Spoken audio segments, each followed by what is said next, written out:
Afternoon, Mr. Mayor, council members. Welcome back. Good evening, Eddie. It appears that the entire council is here, so are we ready to proceed? I believe so, Mr. Mayor. All right. Welcome, everybody. I call to order the regular session of the City Council of Hermosa Beach for June 22nd, 2021. Would everybody please rise and join me in reciting the Pledge of Allegiance?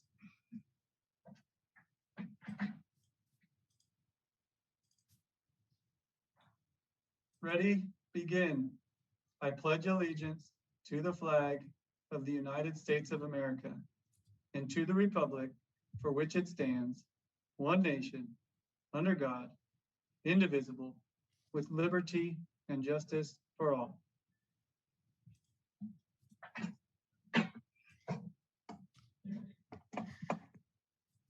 Mr. City Clerk, would you call the roll, please?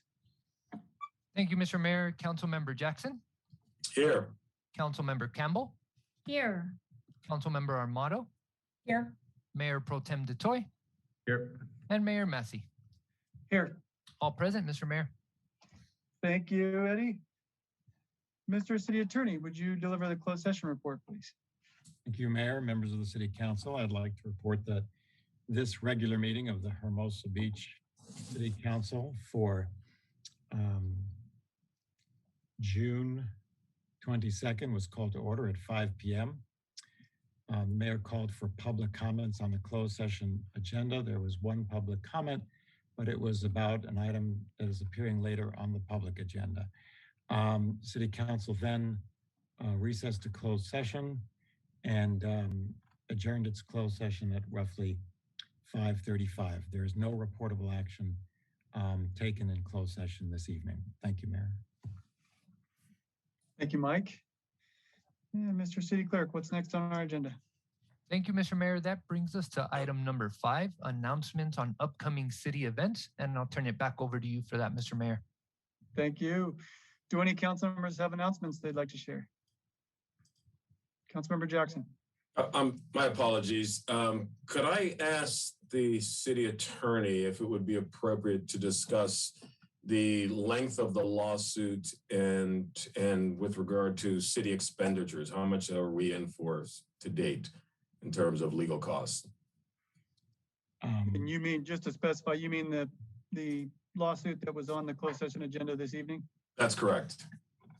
My apologies for the not chiming in earlier. Certainly, Councilmember. The lawsuit in question is entitled Dina Fangari versus the City of Hermosa Beach.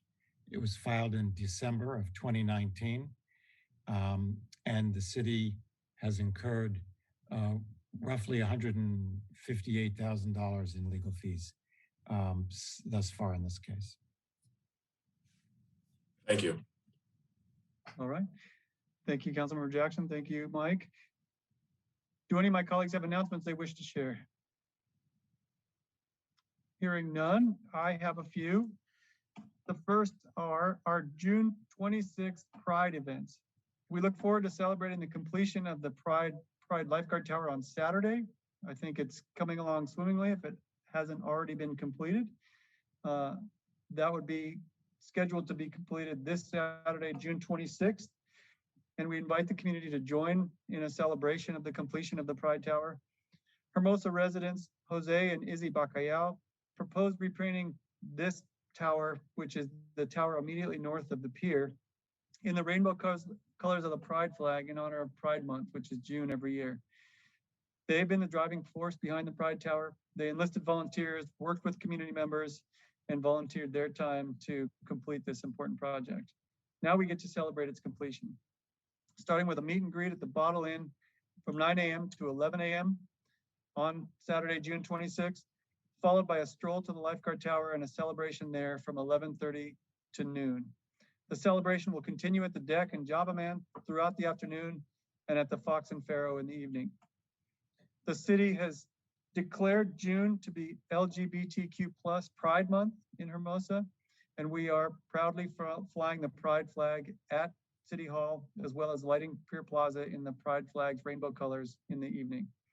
Along with the Pride Tower, These measures all serve to celebrate Pride Month and make sure that Hermosa Beach visibly stands as a community that rejects hate and bigotry of all kinds and signals to everybody, regardless of background, that you have a home here and that you're welcome and included.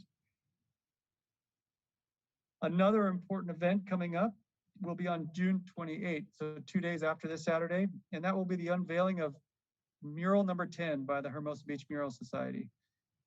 This is our final reminder about the 10th and final mural unveiling and reception, which will be Monday, June 28th at 6:00 p.m. in what we call Parking Lot B, which is behind the Bijou Theater, which is at 42 13th Street. And you can see the front of it, obviously, for those of you who know, and those of you who don't know, right around 13th Street and Hermosa Avenue. Seating for the unveiling will be available beginning at 5:30 p.m. Local Hermosa Beach musician Jack Tracy will provide live entertainment. The ceremony will last 30 minutes, ending with a live auction, allowing the public to bid on one of the signed and numbered mural number 10 G clays, which are nice prints that you can frame and hang in your house to commemorate the completion of mural number 10. Afterward, guests who purchase tickets to a reception will be directed to Tower 12 for dinner for a reception after the unveiling. You can purchase tickets to the reception or make a donation or purchase G clays from any of the 10 murals that are seen around town, as well as other merchandise related to the Mural Society and the murals at hermosamurals.org. Once again, that is hermosamurals.org. On June 29th, the night after the mural number 10 unveiling, we will have a budget workshop and public hearing at 6:00 p.m. Our 2021 and 2022 preliminary budget, including capital improvements, will be available online on the city website at hermosabeach.gov once the agenda has been posted on June 24th. If the city council does not adopt the budget on June 24th, there will be a second hearing held on July 13th at 6:30 p.m. Excuse me, I believe that reference to June 24th is an error. And it should say that if the city council does not adopt the budget at our budget workshop on June 29th, there will be a second public hearing held on July 13th at 6:30 p.m. to complete our consideration of the 2021-2022 budget and adopt the budget. Those are all the announcements that I have. Councilmember Campbell. Thank you, Mr. Mayor. I could be mistaken about this, but I just noticed on my calendar, is Sunday the unveiling of the Valley Park project by the current cohort of Leadership Hermosa Beach? Or do I have that wrong? I was just trying to verify it on their website, but I haven't found it yet. Let me check briefly to see if I have it. And if anybody else knows, feel free to chime in. I couldn't quickly find an email about it, so I could be wrong, just saying, but that I had placed it on my calendar. Thank you for reminding me. This is a busy weekend. So yeah. On June 27th, which is Sunday at 1:00 p.m. at Valley Park near the barbecues, will be the Leadership Hermosa Beach class of, I believe it's 2021's unveiling of their class project, which is called Valley for All and includes renovations of the barbecue area at Valley Park. So we encourage everybody in the community to come out, hear a bit about the project, and celebrate its completion. So just to review, we have a very busy weekend coming up. On Saturday, June 26th, all day, we have Pride events related to the painting of the Pride Tower. On Sunday, June 27th, we have the unveiling of the Valley for All project. On Monday, June 28th, we have the mural number 10 unveiling. And on Tuesday, June 29th, we have the budget workshop and public hearing. Are there any additional announcements from council? Hearing none. Mr. City Clerk, what's next on our agenda? Thank you, Mr. Mayor. Next on our agenda is item number 6, approval of the agenda. And this is a time for the City Council to change the order in which it takes up items on this agenda, remove and/or continue agenda items, and pull items from the consent calendar for separate consideration. Do any council members have any changes to the agenda or items to pull from the consent calendar? All right. Hearing none. Is there a motion to approve the agenda? Mr. Mayor, actually, before you make make the motion, we would like to remove item 13B from tonight's agenda. I believe it's B. Let me just check. This is the outdoor lighting matter, item 13B. And we'd like to remove it from the agenda tonight and continue it. Because it's a public hearing, with the council's indulgence, perhaps you could continue it for 60 days in order to give us some time to rethink some of the provisions in light of some of the comments that we've been receiving about the draft ordinance. So that would be most appreciated. All right, terrific. So is the maker of the motion amenable to revising the agenda to continue item 13B for 60 days? Yes. All right. Is there a second? Second. All right. I saw Mayor Pro Tem's hand go up right about a second before I heard Councilmember Campbell speak up. So I'll give that one to Mayor Pro Tem. My understanding is that approval of the agenda is just a voice vote, and we don't open this item up for public comment. Is that right, Mr. City Attorney? Right. This is just your internal housekeeping. Okay. All right. We have a motion and a second. Is there any discussion? Hearing none, I call the question. All those in favor, say aye. I'm sorry, Mr. Mayor. Yes, let me pause that. Call the question. Go ahead, Councilmember Jackson. One quick question. Now, I understand that this is not an amendment to the zoning ordinance and the Planning Commission wouldn't normally have an obligation to look at this, but could we direct the city to have the Planning Commission take a look at this and comment before it comes back to the council? You're talking about item 13B, the outdoor lighting item that this motion would continue? That's correct.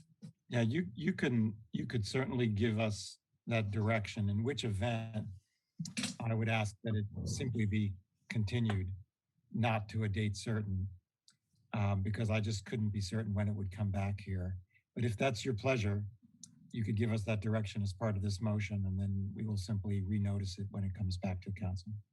Okay, so I'm glad you caught me before we called the question. My understanding of the procedure here would be, Councilmember Jackson, that you would make a substitute motion to approve the agenda, continuing item 13B and directing staff to have item 13B heard by the Planning Commission before it comes back to council. And then you can see if there's a second and a vote. Right. Yeah, that sounds great. So anyone can make that motion. Sounds like you did, Mayor. I will second the motion, Mr. Mayor. All right.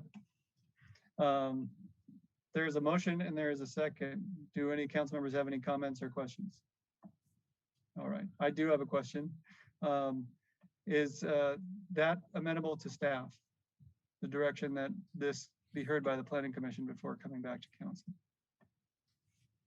Thank you, Mr. Mayor and members of the council. We do, let me ask Mr. Robertson, our Community Development Director, in terms of scheduling. I know that they schedule items for the Planning Commission in advance. So may I ask a question also before the answer? What level review, when Councilmember Jackson, when you ask for it to be reviewed by the Planning Commission, simply, I'm wondering what level review you would like them to have. It was my understanding that Councilmember Jackson's proposal was that the Planning Commission review it as they would any ordinance, such as an ordinance amending the zoning ordinance, and make a recommendation to the City Council. Okay, that helps. So then that would require the noticing that we typically do. So Ken, would you be able to address when we'd be able to schedule that? As I think you all know, the Planning Commission meets only once a month. We have a very busy schedule with some zoning ordinance updates, the housing element, and a lot of issues. So it's hard for me to gauge the timing. I don't know if it's really appropriate for the Planning Commission. I mean, certainly if the council thinks that they would provide some valuable input, that's fine. But I see this more of a,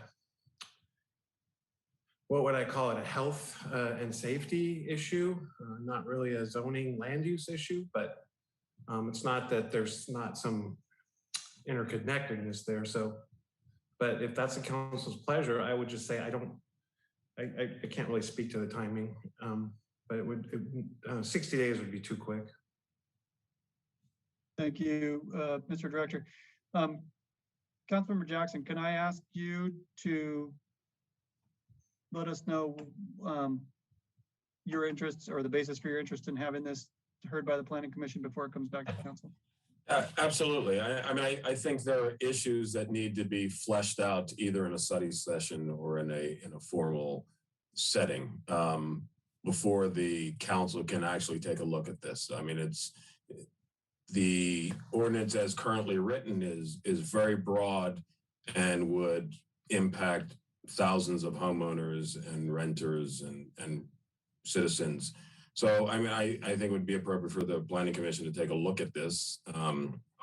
Understanding it's not typically within their bailiwick because we're not looking at a change to the zoning ordinance. But, I think a thorough study session would be in order for us to make an informed decision as to how to properly move forward with regard to the ordinance. All right. Do you view the scope of this proposed ordinance similarly broadly? And I have an understanding about the origins of the ordinance. I don't know if we need to get into too much detail about that, but I do know that, we have more than one home on the Strand that has very powerful lights trained on the beach, illuminating broad swaths of the beach that are public property, and who have not been fully compliant with the city's requests to train their lights so that they fall on their private property rather than illuminating public property. And my understanding was that the proposed ordinance was really meant to address that particular issue. I suspect that the request to continue this item is so that we can double check in light of some of the feedback we've gotten that this is in harmony with our existing ordinances and that the scope is appropriate to what we're trying to do. But I wanted to see if you felt that you shared the concern that the scope of this is so broad that we need to refine it and that it makes sense to have the Planning Commission weigh in before it comes back to council. Yeah, I would certainly agree that refinement is in order. I think some input from the residents, it would be very helpful. So I don't see any problem with that. In terms of a check-in with the Planning Commission, they always provide good insight. So that's all fine, but it's just, like I said, we have a lot on our plate. So Ken, let's do this. Yeah, go ahead, Susha. Let's do this. There are a couple of items that are well underway. Ken mentioned the housing element, and then I believe our zoning code update will be right behind that. So if you're okay with our not being able to give a timing tonight, we're happy to have this sent to the Planning Commission. It's a good idea. The commission can provide good input about this, whether it's in their general purview or not. It is, as I'm reminded by Mike, it is a subordinate body to the council, so their input is valuable. So if you're okay with that, we will do that and come back and provide you that date at another time. I don't want to push aside some of these other items that have tremendous momentum and are connected to the work of the Economic Development Committee, as well as this council's vision for the city. So if that's okay, we can do that. All right. And just so I'm clear, what you're saying is that you can work with the motion that's on the table and schedule this in a way that doesn't impede some of the high priority items that Ken just mentioned that are on the Planning Commission's agenda? Yes, and without the 60-day, I don't recall if the 60 days was included in the motion. It's not. No, it's not. Okay. Okay. With that, let me do a final call for any questions or comments from council. All right. My brief take on it, for what it's worth, is I saw some of the communications we got. I think we got 3 of them. I think obviously making sure we harmonize any amendment to our lighting ordinance with our existing rules and make sure that we're being comprehensive and cohesive in the rules that we set down is important. We obviously do have a fairly urgent problem with some, for lack of a better word, obnoxious lights illuminating public property in the city. So that, in my mind, is a priority for us to get to. So I certainly don't want to see this slowed down by having to go through the Planning Commission if it's going to slow it down significantly. But having said all that, I trust that this can run through the Planning Commission. We can get their recommendation and we can bring it back to council in a timely fashion.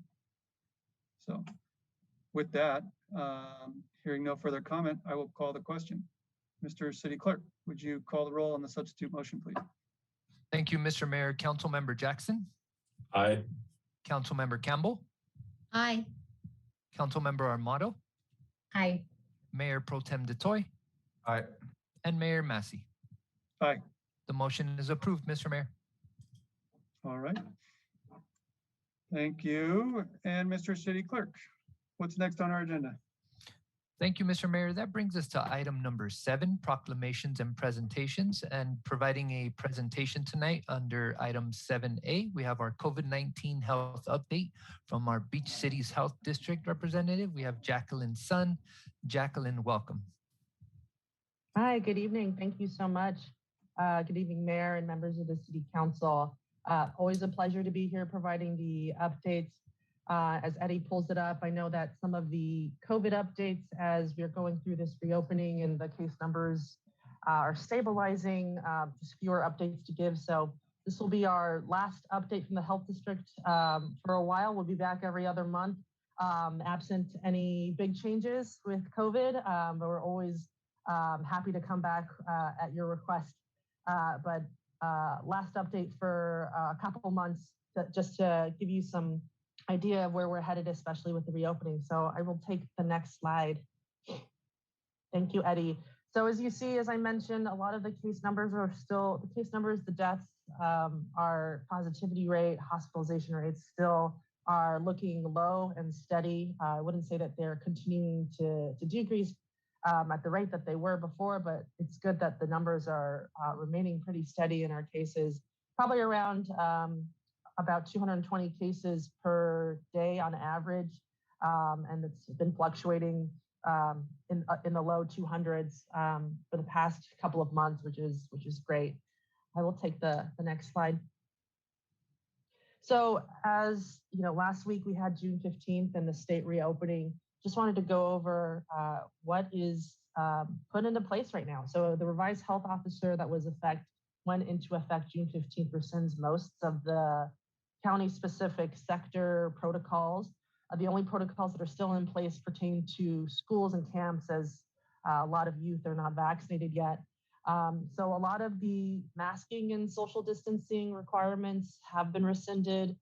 Masks are still required for unvaccinated or partially vaccinated individuals in indoor and public settings and in businesses. And so you may have noticed that when you're out and about, when you're going to certain stores, not everybody is wearing masks inside. Some people are. I think it's this transition of what people are comfortable with. For businesses, they have a decision to make of how they require masks for those who are unvaccinated and go through that verification process. So they can, one, continue to require patrons to still wear masks regardless of their vaccination status, which is a recommendation of the county until our vaccination rates are higher. The second thing they could do is just post signage that says that all unvaccinated patrons need to wear a mask. and that if you don't wear a mask, you're self-attesting that you've been fully vaccinated. And the third is that the business can implement some kind of verification process prior to entry where they can check vaccination status. I think that a lot of businesses are probably choosing the first or second option. And note that, even though some of these, the orders are rescinded for masking requirements, businesses are still allowed to be more strict and ask patrons to wear a mask regardless of their vaccination status, if that's their choice. So I'll take the next slide. And so I know that there was a lot of talk and back and forth about what this means for the workplace and having different standards. And so the Cal-OSHA Standards Board did meet last week and voted to enforce some standard practices that are more in alignment with the California guidelines in terms of face coverings and physical distancing. So similar to the rest of the public, fully vaccinated employees no longer need to wear masks indoors. You are required, if you're unvaccinated or not fully vaccinated, for those employees to wear masks indoors or in shared vehicles. Everybody still needs to wear masks on public transit, in youth settings, healthcare facilities, or indoor mega events. And employers need to provide unvaccinated employees with respirators or N95 masks, KN95 masks for voluntary use. Some of these requirements for physical distancing, these have been lifted. They're not required unless there's outbreaks. The employers are required to pay for testing and report those outbreaks. And so some of those standards now align with the state more directly.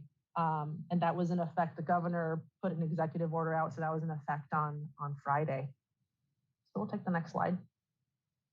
So what does this mean? I mean, I think I talked about this last meeting too. I mean, vaccines provide a great level of protection, but there are still quite a few people who are not vaccinated. And it's very important, Dr. Ferrer says that this is the pandemic for unvaccinated people right now. It's really important to protect those unvaccinated people and those workers, and that's everyone's job to do that. So just some best practices of always wearing a mask indoors if you're unvaccinated or if you're required by that business to do so. And even if you are fully vaccinated, it's still good practice to wear that face covering if you're going to be in close contact with people who you don't know if they're vaccinated or not, just to give them some extra protection.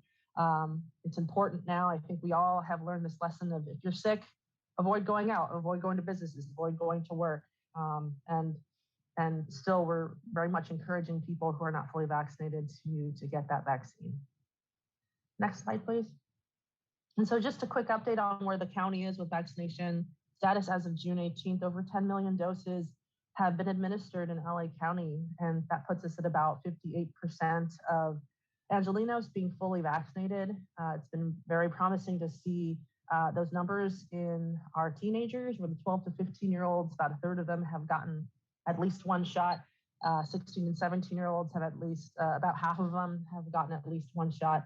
And we're seeing that these vaccines are very effective and offer protection against these variants that we're hearing about, especially the Delta variant that the CDC has noted as a variant of concern that possibly can be, the dominant variant in the United States that is a lot more contagious than what we're used to seeing. But the vaccines that are out there do provide protection. We see that there's a 0.04% of all vaccinated people actually test positive for COVID. So if my math is correct, I think that's 4 in every 10,000. So the vaccines do provide a great level of protection. I showed this picture last time. I forgot to mention that that's our very own Mr. Backley in our Flex outfit there, getting this vaccine. So if you still need to get your vaccine, please visit the county website. There are many, many locations where vaccines are accessible. What we know right now is that, while vaccination efforts continue, there's still a lot of equity and disparities in those communities that have been hardest hit. And so I know that the county is focusing a lot of efforts on those mobile clinics in specific communities. But go to vaccinatelacounty.com, myturn.ca.gov are still the best places for you to find a vaccine site that where you can get one of the 3 vaccines that are available for Americans. Next slide, please. So because this is our last update for a little bit, I wanted to just give a little brief overview of our BCHD efforts in the past almost year and a half. We've concluded a lot of our testing, our vaccine distributions. We're wrapping up some of our COVID response efforts and kind of getting back to business as usual, which is a great feeling. But just to put a pin in the things that we've been doing, over 155,000 tests that were administered at our testing site, both at the Galleria, the very early days, and that later transition to BCHD. That had been going on since April 2020, the beginning of the pandemic. And so that was a very large effort, mostly staffed by our health and fitness and operations employees while our facilities were closed. So a wonderful way for them to transition into what was most needed in the community. Vaccine distribution has wrapped up, where we've administered over 15,000 doses. Rough numbers, we're doing some calculations. About a third of those vaccine doses were for our youth, about a third of them were for our educators, and about a third of them were for the community at large. And so we're very proud to have been able to deliver on 43 clinics since I believe we started in early March and just wrapped those up last week. A huge effort. And now our Adventureplex facility, where we were holding those clinics, is going back to summer camp, and all of our staff's getting trained up. And like I said, going back to business as usual a little bit. Next slide, please. And as you know, we've been providing a lot of health promotion and guidance with our newsletters, with our webinar series, with our social media posts, and with these kind of updates that I provide as well to the community. BCHD.org is a great source of information. Anytime new health officer orders are updated, that information gets posted, especially with our campaigns with Safe in the South Bay in partnership with the chambers. It's just been a wonderful opportunity to partner with all of people in our community, a really great collective effort, to work together. I think that there's been some really nice silver linings of the pandemic of how the community has come together to support each other. I think I have one more slide, Eddie. This is just our errand assistance meal delivery helpline.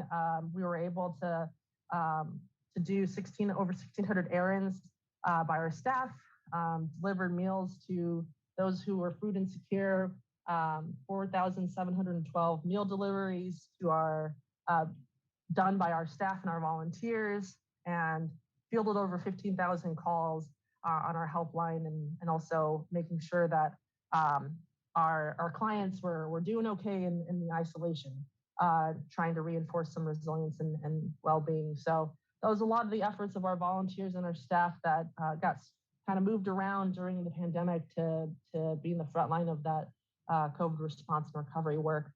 And the last slide is just, as always, our helpline number.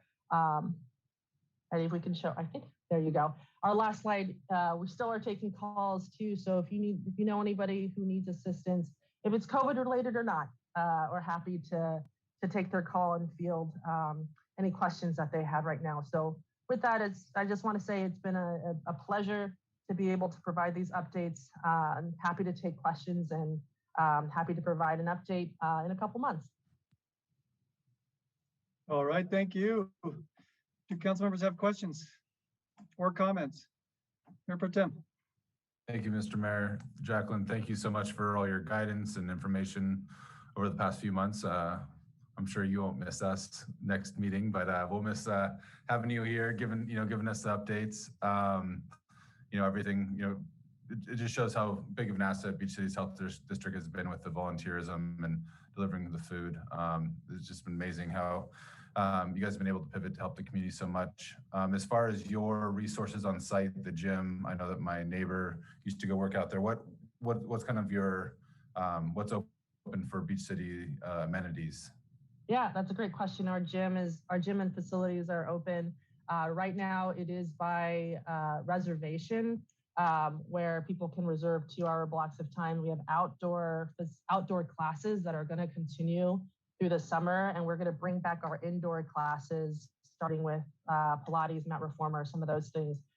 So the gym is open. We have personal training, small group training happening. It's great to see some of those people back, and our policies now in place that if you're fully vaccinated, and you're just going to self-attest that you've been fully vaccinated, you no longer need to wear your face covering when you're in the facility, but of course you could choose to.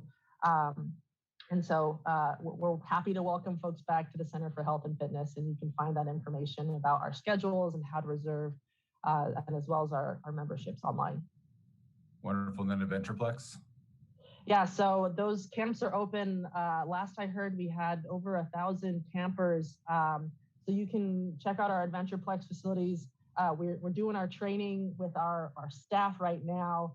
So we're ready to accept those campers in the summer. I know that it's been a long time for our staff as well as, it's just going to be exciting to get those summer camps back. Because it is a youth facility, in terms of masking and physical distancing, we'll still be adhering to all of those protocols. So all of our facilities are kind of based on what the protocols are, following the letter of the law and making sure that we're keeping folks safe. So you can also find our schedule and sign up for our camps at our bchc.org website. Wonderful. Thank you again, Jacqueline. Thank you, Mr. Mayor. Thank you. Councilmember Campbell. Thank you, Mr. Mayor. I just want to add two things, Jacqueline, because this is kind of a big milestone if it marks the end of a routine. And I'm quite struck by the milestone that it is and the enormous, enormous difference that you and the entire team at Beach Cities Health District have been at our backs throughout this entire ordeal.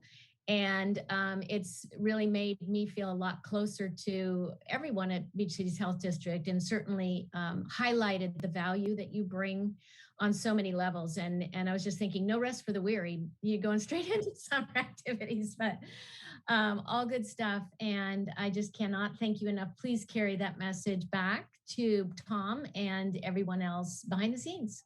Thank you, Mr. Mayor. Will do, and we're happy to come back anytime to provide an update anytime you'd like. I just want to, applaud the leadership of the council and your willingness to have us give these updates. It's been a nice part of the routine to be able to spread some of the information, and it's been a lot of fun for me. So thank you for having me every other week to provide these updates for you guys. Sounds like she misses us already. I do.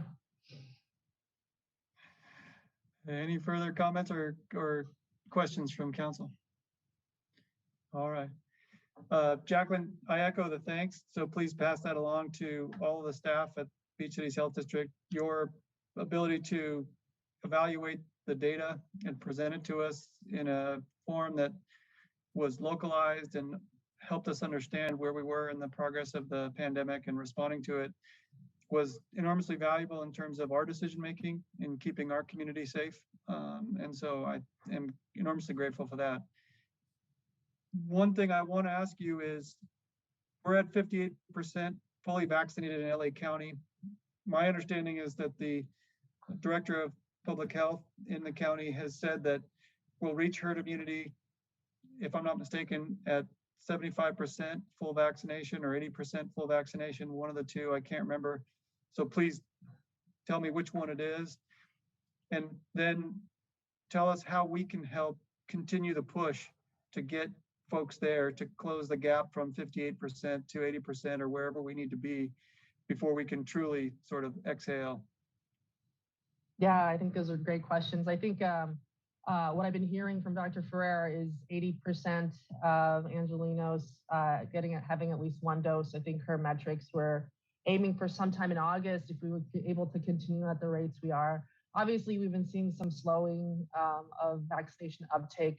And I think that what's really important is to continue to encourage those who are hesitant, right? There are very valid reasons why people might be hesitant to get the vaccine. And I think that a lot of it is the modeling of being able to answer those questions and talk about your own personal experience, talking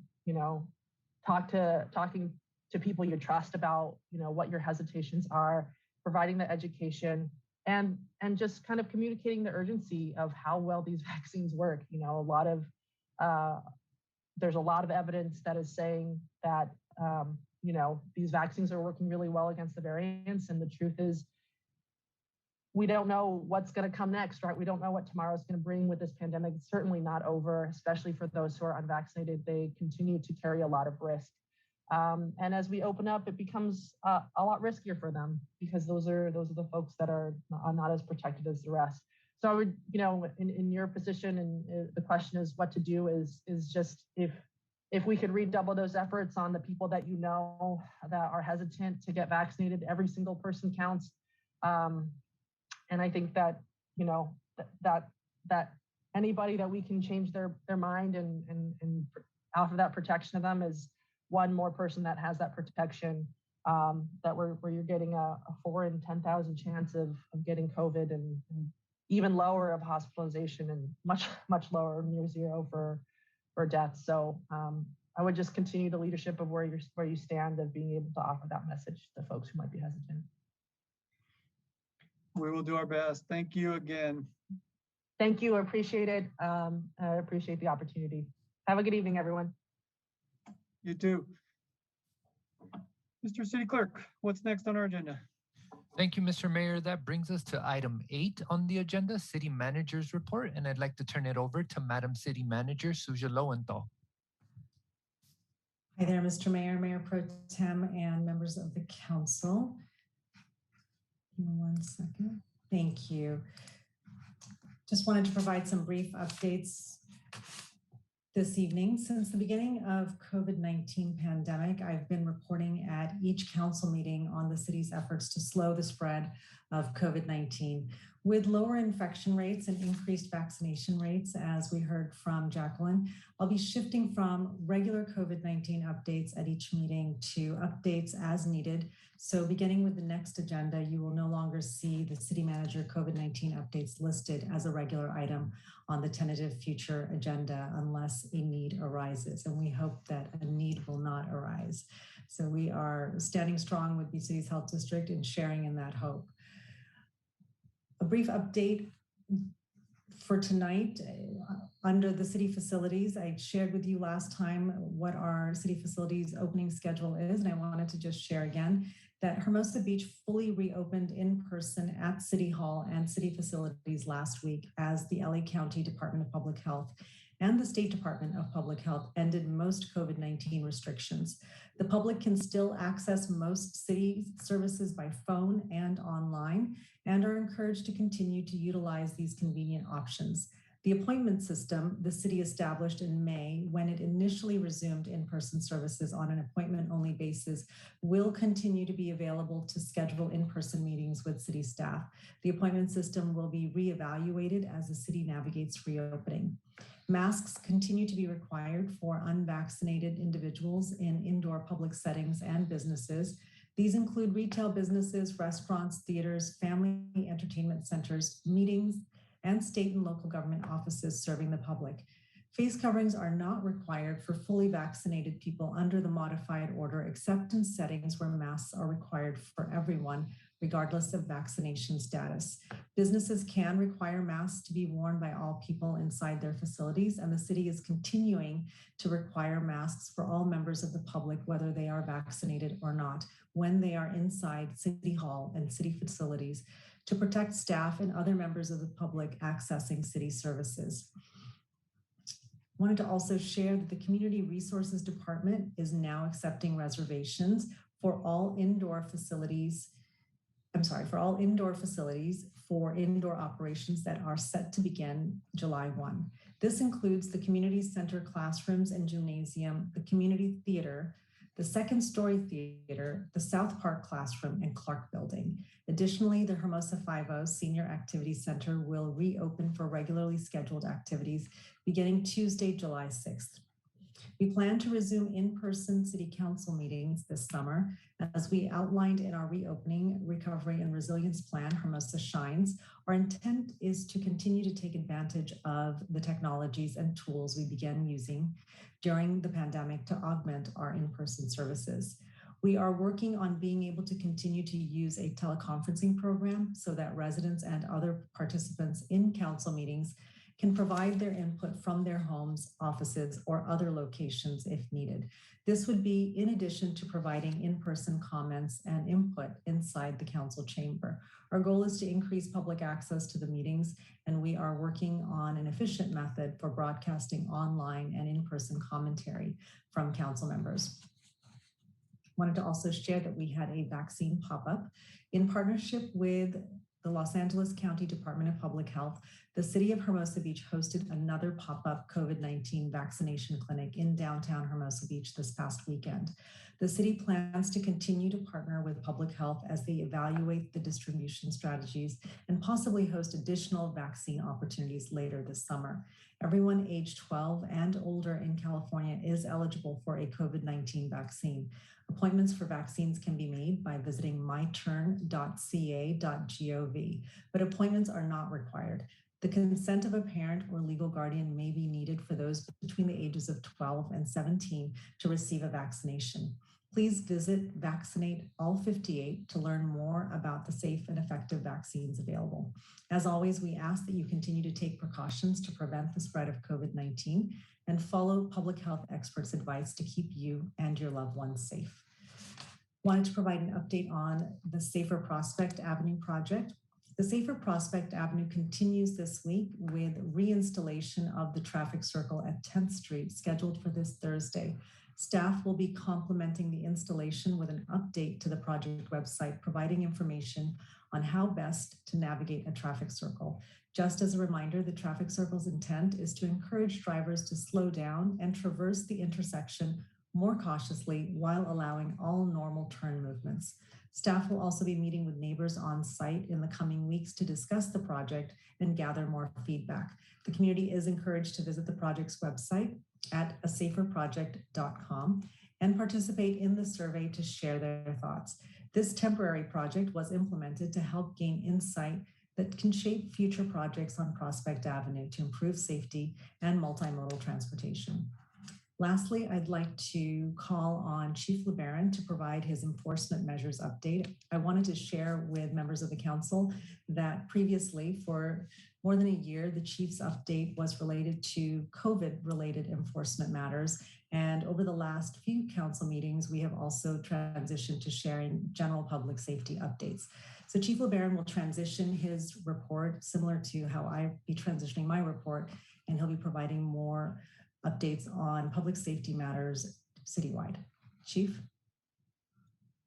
Thank you very much, Madam City Manager and Mayor Massey, members of council, good evening to you. Excuse me, in tonight's update, I'd like to provide you with information on what we are seeing related to our late night activity and also discuss our preparations for the upcoming 4th of July weekend. I'm going to start with our efforts to provide a safe environment over the 4th of July holiday weekend, which is fast approaching. We anticipate large crowds, as we've seen in the past, and we expect they'll be here all weekend long. And so we will be having an increased police presence throughout the city, starting on Friday, July 2nd and running through Sunday, July 4th. All the employees at the Hermosa Beach Police Department will be working over that weekend, and we will be deploying additional deputies from the Los Angeles County Sheriff's Department to help us. Officers will be focused on the beach, the main thoroughfares, parks, and gathering places where large crowds are likely, and will be enforcing all the laws with a special emphasis on alcohol-related offenses, such as open containers of alcohol in public, including on the beach, public intoxication, driving under the influence of alcohol, and minors in possession of alcohol. In addition, I want to remind everyone who's listening that all fireworks are illegal in the city of Hermosa Beach, and possession of fireworks can result in a citation. There are numerous professional fireworks shows that are taking place throughout the South Bay this year. We encourage everyone to let the professionals handle the fireworks, and each of you can enjoy the show safely from Hermosa Beach or wherever you choose to watch it. Finally, over the holiday weekend, officers will be paying close attention to the parties at private residences. If a party disturbs the peace of the neighborhood and police are called, we will intervene. If a party allows minors to gain access to alcohol, the social host ordinance will be enforced against the person responsible for the property. We know that the majority of our residents and visitors celebrate safely. We are looking forward to seeing many people visit our city that weekend. And in the same spirit, we will be enforcing violations of the law because we do not want unsafe actions and poor decisions by some to ruin the holiday weekend for those who are celebrating responsibly. I want to transition now and just take a moment to discuss some current activity that we're experiencing related to crime in late night hours. Since the last council meeting, we have seen a steady reporting of theft-related crime. In the past 28 days, actually, we have seen a trend of cars and electric bicycles being targeted by thieves. The cars we've recovered are being found in cities within Los Angeles County, not specifically in Hermosa Beach, and some were involved in additional crimes after they were recovered. Officers have also investigated numerous assaults in the past 2 weeks, and the majority of the assaults we're investigating are taking place in our downtown area in the late night hours. And unfortunately, one of the assaults happened this past Saturday night. Actually, it was Sunday morning around 1:45 in the morning. Our officers that are regularly assigned to Pier Plaza area were present at that time when a fight broke out in Pier Plaza. Several of them quickly responded and they were able to break up the fight. But almost simultaneously, a second fight started a short distance away. There was a large crowd, so officers had to make their way through the crowd. They were able to get there quickly, but when they responded, they found 2 victims that had been injured in this fight. One was unconscious, and the second had head injuries. The fight grew quickly and required all the police officers in the city working for Hermosa Beach Police Department to respond. We also had to call for assistance and thankfully received it from the Manhattan Beach and Redondo Beach Police Departments. Once the scene was under control, officers tried to identify the suspects in this assault. Unfortunately, the people at the scene who we spoke with refused to cooperate with our police investigation. And at this point, detectives are looking for help in identifying the people who committed this horrible assault. During the investigation, we were led to a video that was recorded and posted online by an unknown person, and it shows the assault taking place. I would like to take a moment and play the video, and my intent in showing it, although it can be somewhat disturbing, is to ask the public to watch the video, and if anybody recognizes anybody in the video, please reach out to the Hermosa Beach Police Department Detective Bureau. We would like to talk to anybody that can provide information on this assault. So I believe, Mr. City Clerk, you have the video ready to show? Yes, sir, Chief. Let me put that up. Chief, 1 second. I also just wanted to share, you may have said this, but it is difficult to watch. So if there are any members of the public watching and wish to turn away, I do encourage that you do so. Thank you, Madam City Manager.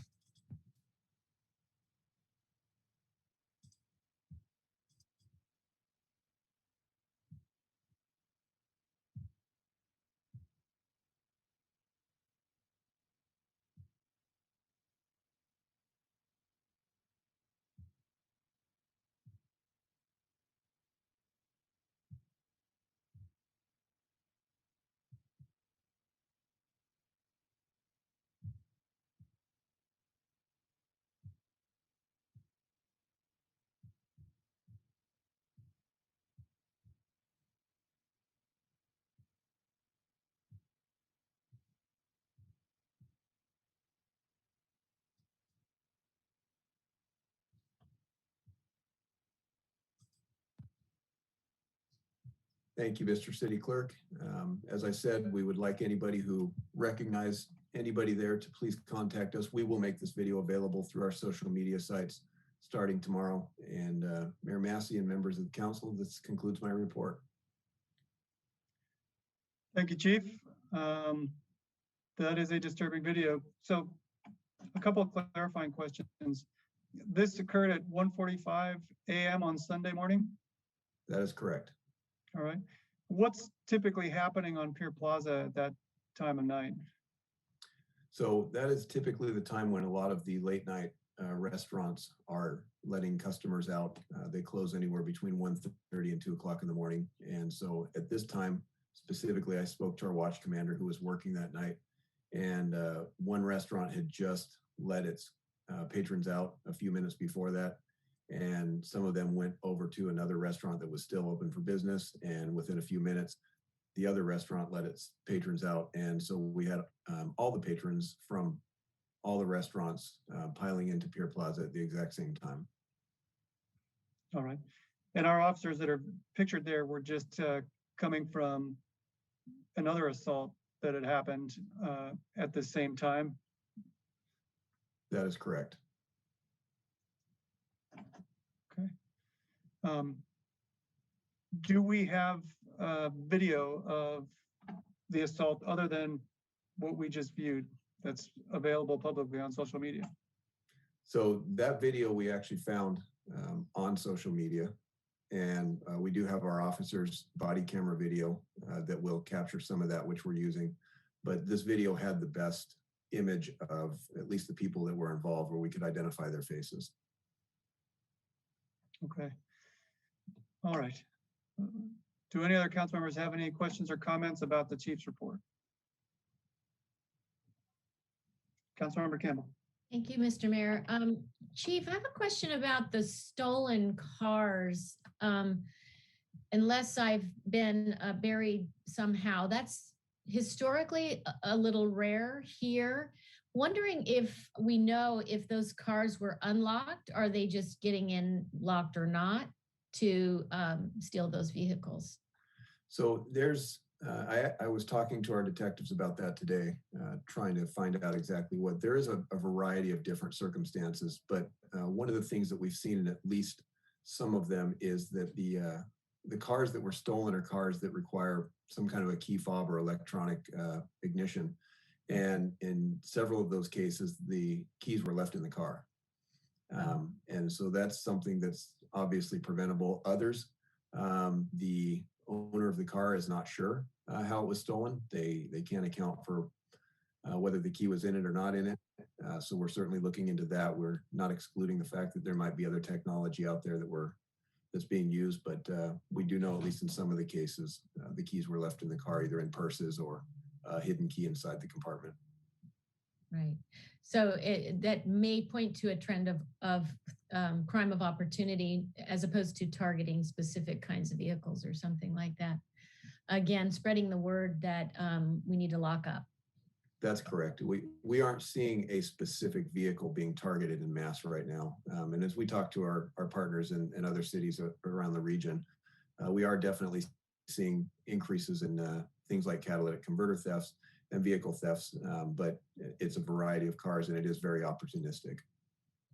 And garage doors, I see a lot of them wide open at all hours. I know I never leave mine open at all, and I'm in, more towards the back of a property. So close your garage doors and lock your front and back doors. Thank you, Chief. Thank you, Mary. Councilmember Armato. Thank you, Mr. Mayor, and thank you, Chief, for that update. And that video is disturbing. You can't watch that and not think about the safety of everyone on the plaza, and especially our own police officers that are doing their best to try to take control of the situation and help save lives while risking their own at the same time. So I truly hope sharing that video identifies some of those criminals and that they can be taken into custody and held accountable. I had one more thought or question for you on that. In the video, there's 2 patrol cars in the background. Clearly, our officers were in the area or in the plaza handling another fight that was happening simultaneously. Do you have any thoughts on why this activity would happen despite a fairly strong police presence in our plaza? So you're absolutely right. As I've talked about before, we do put assign police officers to specifically the Pier Plaza area when we know there's large crowds. We want to make sure it's safe. Those cars were there and had been parked there for a good portion of that evening because they wanted their presence to be known. The officers were out on foot when that happened. So it's really hard. There's no answer as to why these things happen. We know alcohol is involved, but that's one of the reasons we want to talk to people who were involved. Every fight has its reasons. If there's a legitimate reason, we need to know about it, and we can certainly make sure justice is brought forward. But at this point, we don't have anybody that's willing to give us any information, so we'd be speculating. Understood. My next question relates to 4th of July. Do you have any intention on reaching out or targeting our local youth and reinforcing the dangers of binge drinking and drug use, especially on the 4th of July. Well, you just threw me a softball, so I could throw out a shameless plug for the work we're going to be doing with Beach Cities Health on July 1st as we talk about the youth dangers of alcohol abuse and drug use and drug driving and everything along with that. So I've been asked to be a panelist as we talk about that, and it should be advertised soon, but we're absolutely going to be working through those channels to make sure that all of our younger people in the community are able to see it and be aware and recognize it. And we will continue to reinforce what I talked about earlier, which is the social host ordinance, making sure that parents are aware of it. We had the opportunity to speak to our news media yesterday, which went out on several TV stations talking about exactly that. So the word is getting out, and we're making sure people know that we want everyone to come here and have a safe and fun holiday, but we're not going to tolerate people who act against the law. That's great. Thank you. Thank you, Mr. Mayor. No, any additional questions from council? Chief, one quick follow-up. It occurs to me in watching the video, it looks to me like the fist fight and assault that was depicted is occurring in front of American Junkie or Sharky's. I didn't see any staff from any establishments, either Sharky's or Junkie or anybody else, in the video. Did any of the staff of these establishments assist our officers in either controlling the crowd or securing the area and protecting our officers and resolving the situation? Mayor Massey, I don't have a full description of who was out there and who was helping. Obviously, there were some people there that were helping. I don't know what their role was, if they were friends or bystanders or staff. The fight actually took place near the east end of Pier Plaza, between Robert's Liquor and American Junkie. That was the one that you saw in the video. The other one was closer towards the center of Pier Plaza. But we're still going through the videos and trying to sort out who was involved, and hopefully I'll be able to update you on that. All right, thank you, Chief. Mr. City Clerk, what's next on our agenda? Thank you, Mr. Mayor. That brings us to item 9, public participation, oral and written communications from the public. We did not receive any oral written communications for this meeting, Mr. Mayor. So with your permission, I'd like to go ahead and set up our public participation. All right, please do. Thank you, Mr. Mayor. Although the City Council values your comments, the Brown Act generally prohibits the City Council from acting on any matter not listed on the posted agenda as a business item. This is the time for members of the public to address the City Council on any items within the Council's jurisdiction, not on this agenda or items on this agenda. Please note that the City Council does not engage in a dialogue during public comment, and each speaker is limited to 3 minutes. Speakers who wish to provide comment on a specific agenda item may provide their comment during this portion of the meeting, but cannot comment a second time on the same item when discussed later in the agenda. If you are joining the meeting by phone, please remember to dial *9 to raise your virtual hand and *6 in order to unmute yourself. And participants joining us by internet or Zoom, please remember to unmute yourself prior to starting your comment. And we ask that all speakers please state your full name for the record prior to beginning your comment. And with that, Mr. Mayor, I believe we do have someone that signed up prior to the meeting to speak. So with your permission, I'd like to call on them first. Okay, and while right before you call on them, let me just get other people in the queue. So anybody who wishes to provide comment on an item that's not on our agenda or that is on our agenda, you can do so now. If it's regarding an item on our agenda, you have to choose to give your comment now or when that agenda item is called. But anybody wishing to comment now, you can click the raise hand button at the bottom of your Zoom screen and raise your hand, and we'll put you in line to give your comment. And if you're participating by phone, you can press *9 and that will raise your hand and we'll put you in the queue as well. So back to you, Mr. City Clerk, to start with the person who signed up ahead of time. Thank you, Mr. Mayor. If I can call on Angelina Giancana. Angelina, can you hear us? Hi, good evening. Can you hear me? Yes. Okay, great. Good evening, everyone. I wanted to call in and just touch upon the DEI, diversity, inclusion, or equity inclusion that's on the agenda, and just share my personal experience, because as a parent a few years ago, my son on the first day of school was told by the teacher that people like you, the reason why my people suffered is because of people like you. That was just the beginning. And I have a lot of this on audio, but in any event, so some of this, I know there's a good intention behind it, but what happens is, and I've heard it in the classroom, is that it pits students against one another. This idea that it includes everyone is wrong. First of all, white is not an ethnicity. White is a color. And I don't appreciate the teachers trying to indoctrinate my child or anyone's child, but it's anyone's business if they want to partake in it. But indoctrinating children into believing that we all boil down to a color. My immigrant grandparents did not come here. They didn't learn the language. I mean, they learned the language and they fought really hard to open a business. They were subjected to some extremely horrific discrimination. And they worked very hard to become American citizens. They would be rolling in their graves if they knew that, their lineage is now sitting in a classroom being told that their ancestors are all responsible for all the ills going on in the world. The bottom line is there's many things. And this is, I know you guys, it's just so frustrating because what I heard is anything but inclusive. It turns students against one another. It makes them afraid to speak up. It makes them afraid to have a different opinion. There's literally no freedom of speech in some of these schools, the high school, the elementary. There's no freedom of speech. There's one way, and that's what the teacher wants to hear.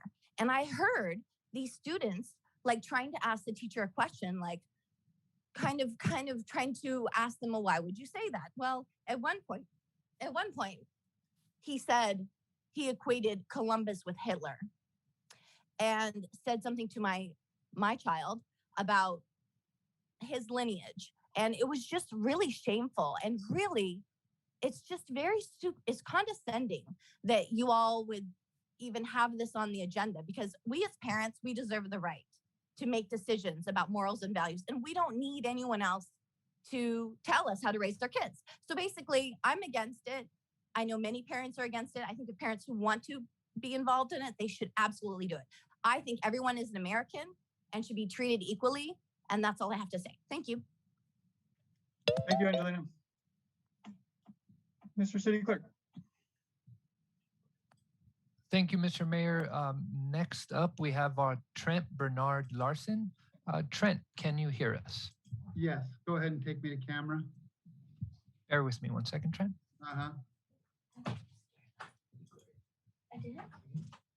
Okay, Trent, you should now have access to your camera.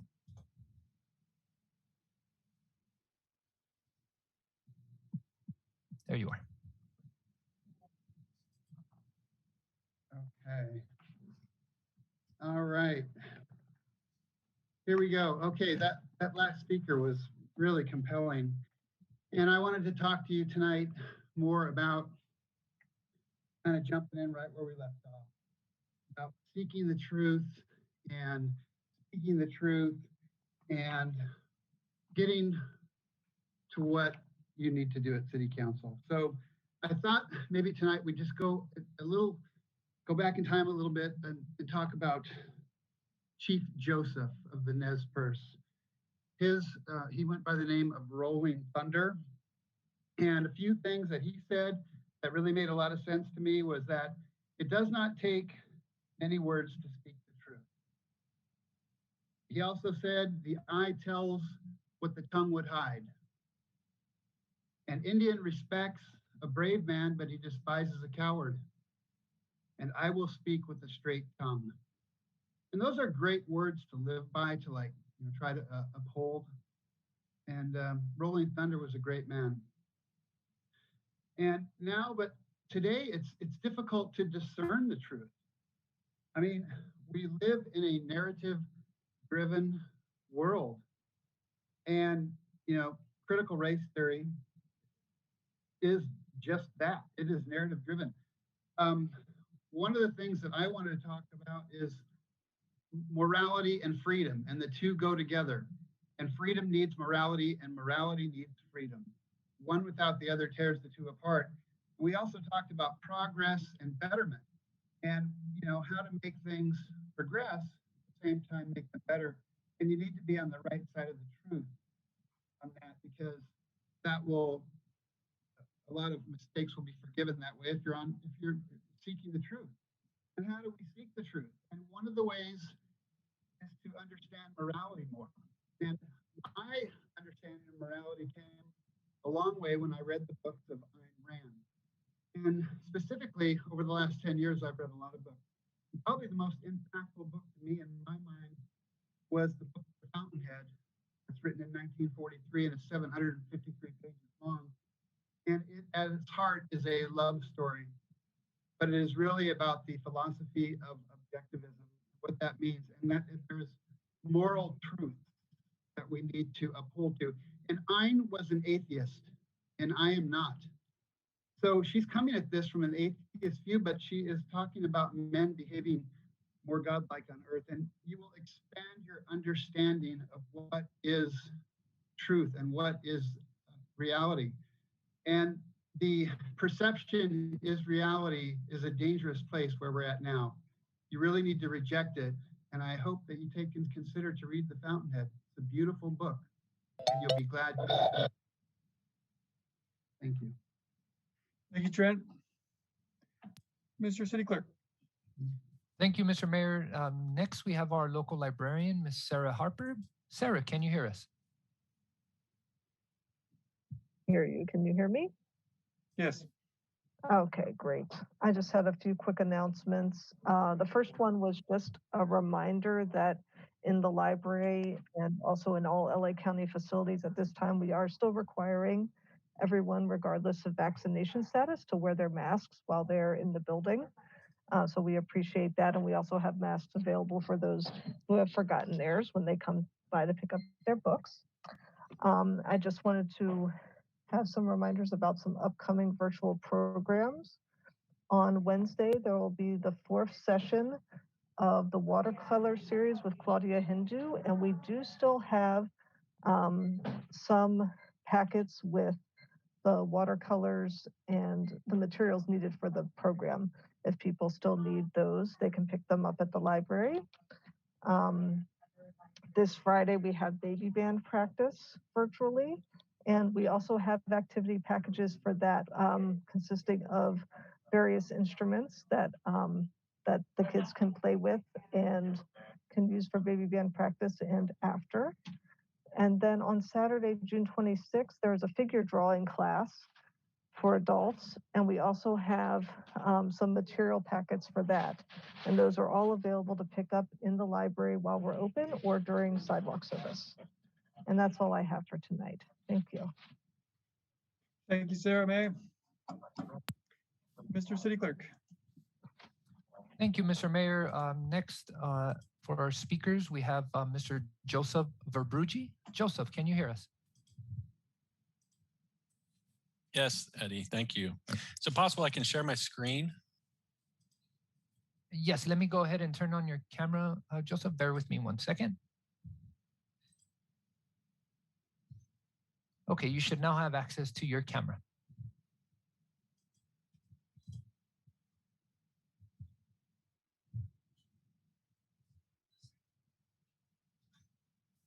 And that's share screen button should just be, if you mouse down to the bottom of your screen, you should now have that as an option. Okay, hang on. I got it. Okay. Perfect.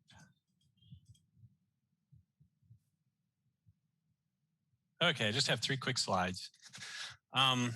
Just talking about projects, and since I think part of the agenda today was talking about projects and what we're going to be doing in the city, just want to go through a few things, projects that have failed. One is a Bridge to Nowhere. I don't know if many of you know about this Bridge to Nowhere. It's a hike up in the San Gabriel Mountains. It was a bridge that was built in 1936. It was intended to connect St. Gabriel Valley with Wrightwood, and was abandoned after a flooding stopped the construction in 1938. Now it's a hiking site and people do bungee jumping off of it. And at the time, it was a project that we spent $400 million on before we stopped it. In 1936, $400 million was a lot of money. Today we have the train to nowhere. Was passed in 2008, started as a $9 billion bond to connect LA to San Francisco.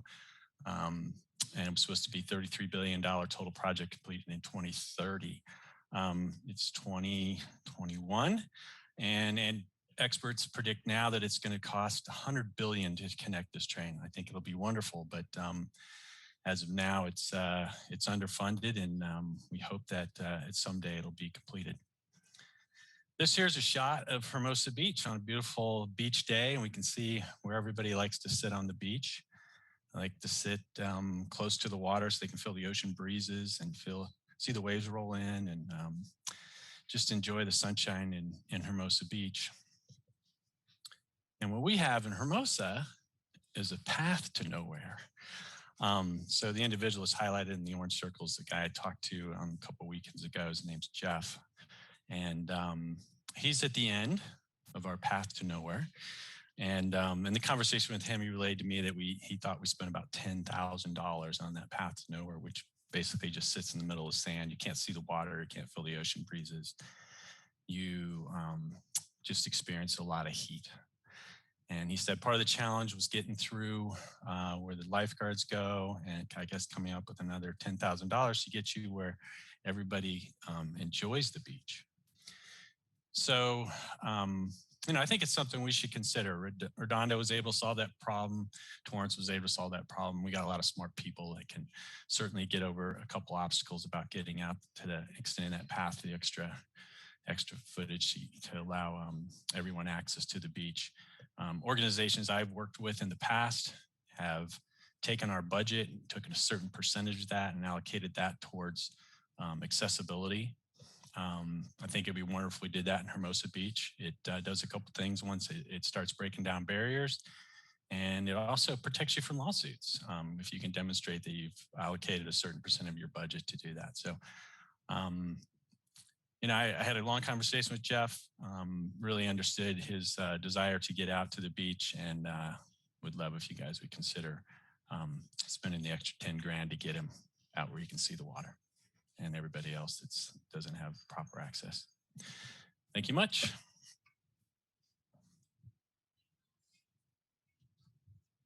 Thank you, Joe. Mr. City Clerk. Thank you, Mr. Mayor. Next, with his hand raised, we have Kent Allen. Kent, can you hear us? Yes, I am. Can you put on the computer, on the screen, please? Yes, sir. Okay, Kent, you should now have access to your camera. Great. Can you see me? We see your square with your name, but I do not see the camera turning on. Start video. Can you see me now? No, unfortunately, we cannot. I'll try again. Can you see me now? Yes.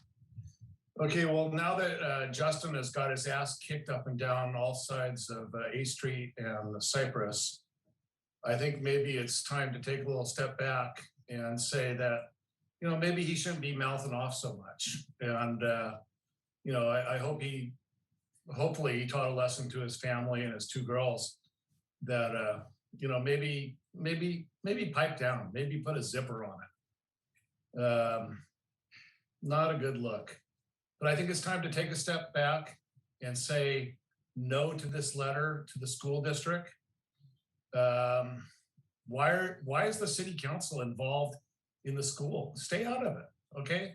Yeah, we all have kids. All of us have kids. Well, not Mary doesn't have kids. I don't think wind-up attorney has kids. So, I don't expect them to say anything, but I've had kids that gone through the school.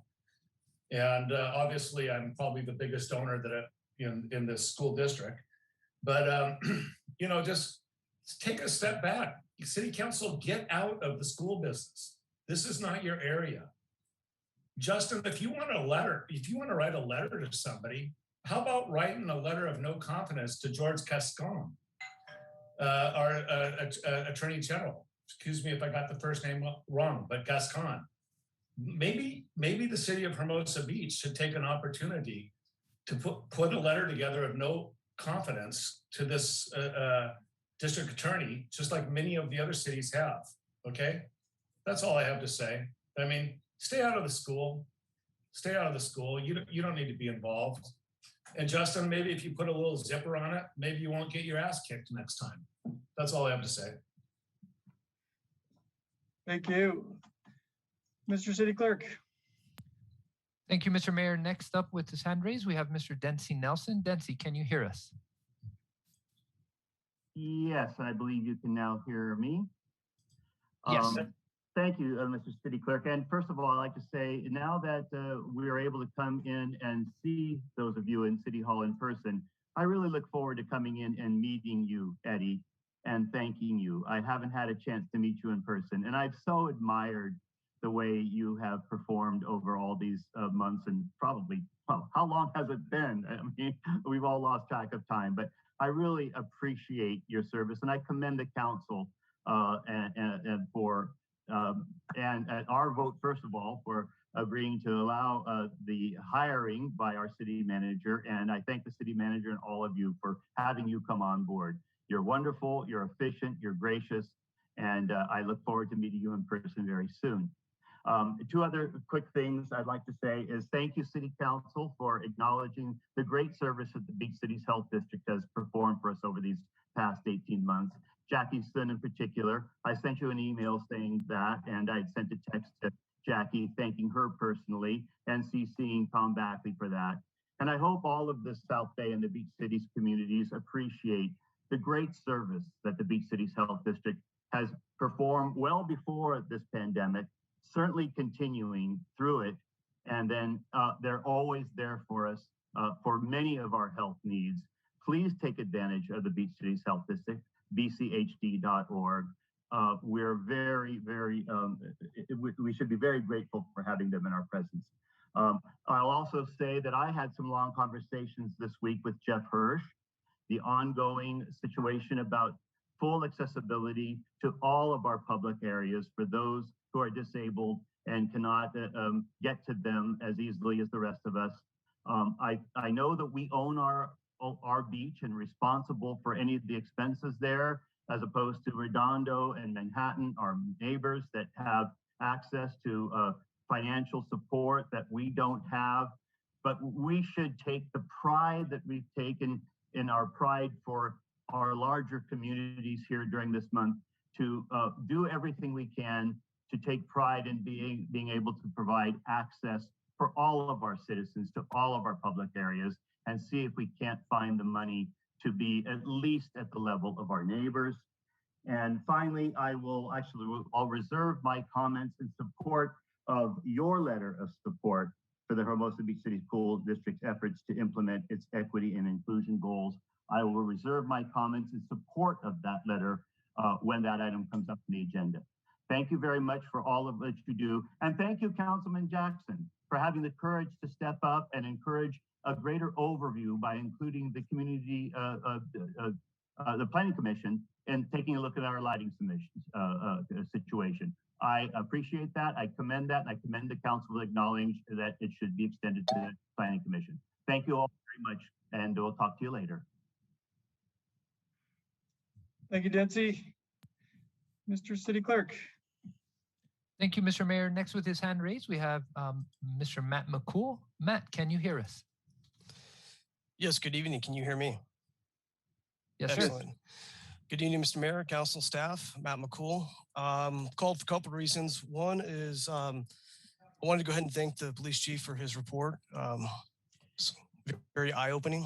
And also want to comment on the comments that Kent Allen made. And if the police chief would like to go ahead and somehow differentiate between what is an attack versus what is a fight.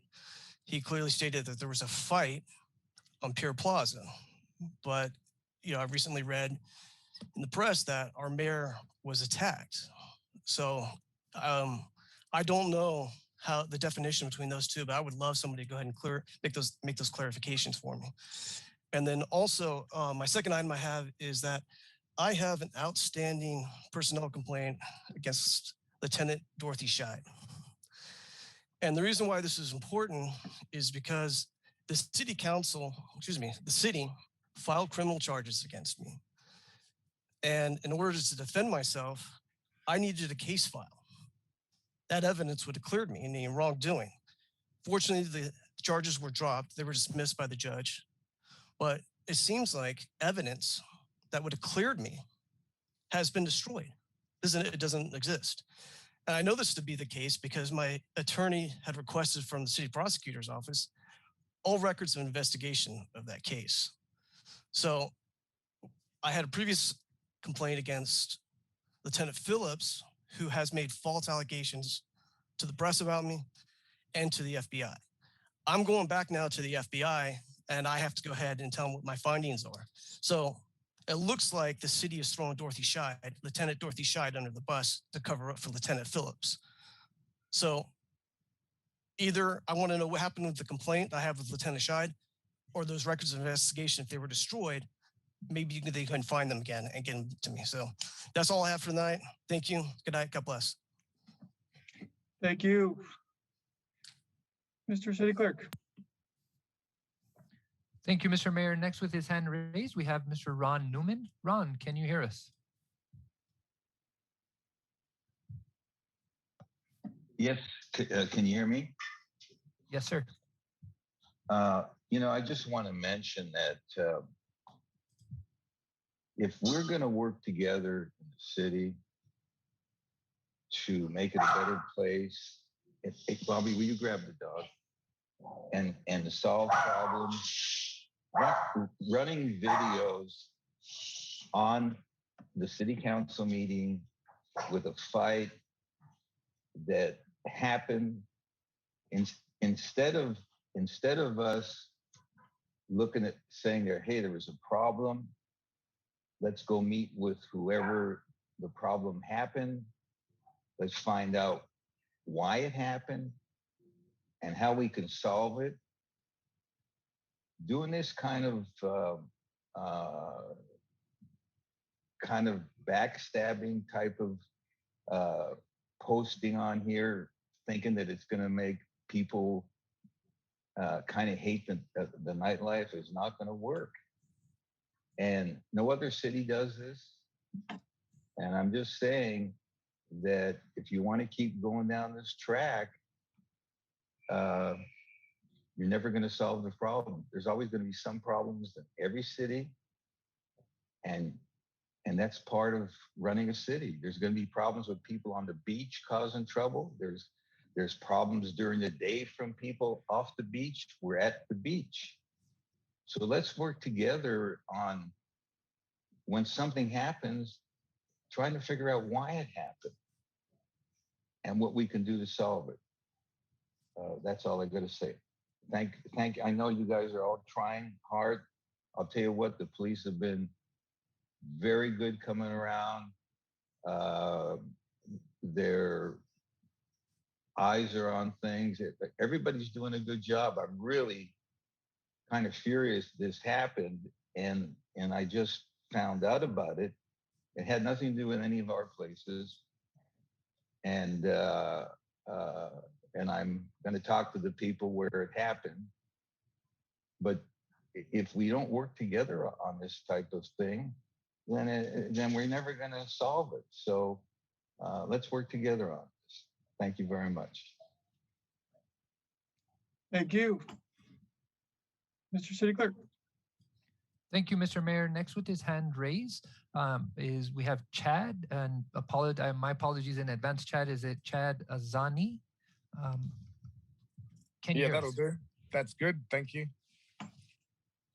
Can you hear me? Yes, sir. Yeah. Just a couple of things. We can get high definition images of the surface of Mars, yet, Hermosa has one of the smallest downtown clubbing precincts. Why can't we just install really excellent cameras that capture people entering the plaza, captures people, like coming from the parking structure, being able to capture the cars that come in and out of the city? I just think that it's such a simple thing to fix because this city is so small, and if it's a budget thing, I think the city could start a GoFundMe and responsible citizens would probably contribute to it.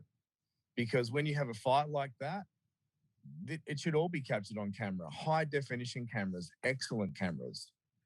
So that's just my comment on that. I support the concept of giving, disabled people access to the beach. I think it's a smart idea.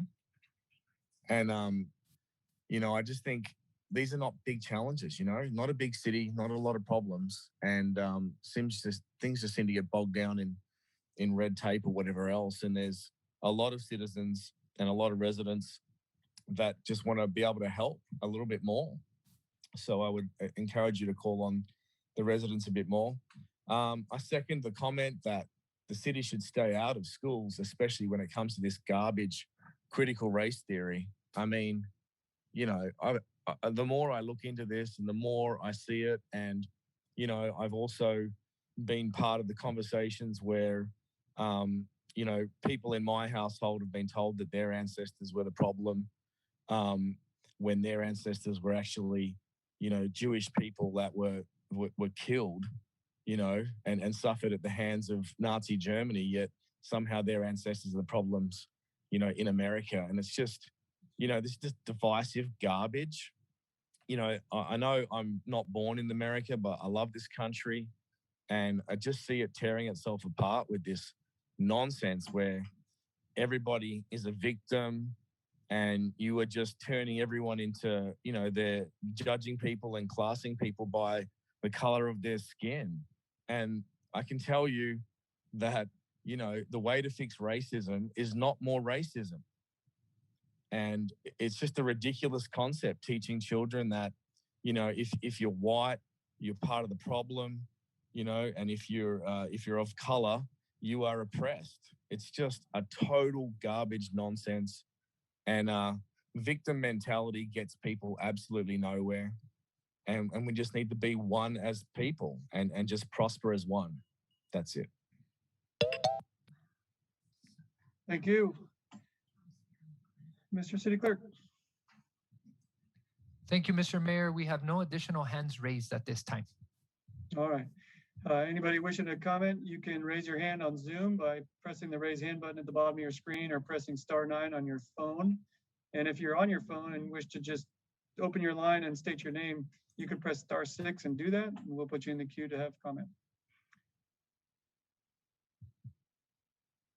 Do we have any hands newly raised, Mr. City Clerk? No, we do not, Mr. Mayor. Hearing no further public comment, I close public comment. And I apologize, Mr. Mayor. A hand just came up as you were closing that out. If you'd like to give them the opportunity. And we technically were already closed, Mr. Mayor. My apologies. Okay, we were closed. We're going to move on. Okay. What's next on our agenda, Mr. City Clerk? Thank you, Mr. Mayor. Next, we have our item 10, City Council member comments. And this is an opportunity for council members to briefly respond to public comments, ask questions for clarifications, or make a brief announcement or report on his or her own activities or meetings attended. All right. Do any council members have comments to provide? Mayor Pro Tem. Thank you, Mr. Mayor. I attended our LA County Sanitation District meeting. We approved the fiscal year 21-22 budget with no changes in service costs for next year. And that's all I have to report. Outstanding work. Any additional comments? Councilmember Armato. Thank you, Mr. Mayor. Just responding to a couple of the public comments, and you may get to some of the ones that I miss. But Madam City Manager, do you mind giving us a brief update on extending the beach path, please?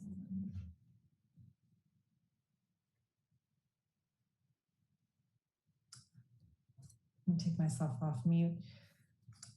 We definitely can do that, Councilmember Armato. I wanted to provide just a quick update. And I know one of the speakers mentioned that it cost $10,000. It actually, that was the initial budgeted amount, but we have spent approximately $35,000 on the project. So with the ADA mats, and I think we've provided this in the past during a council meeting, but if not, I apologize. So the winter length of the path is 168 feet long, and the summer length is around 275 feet long.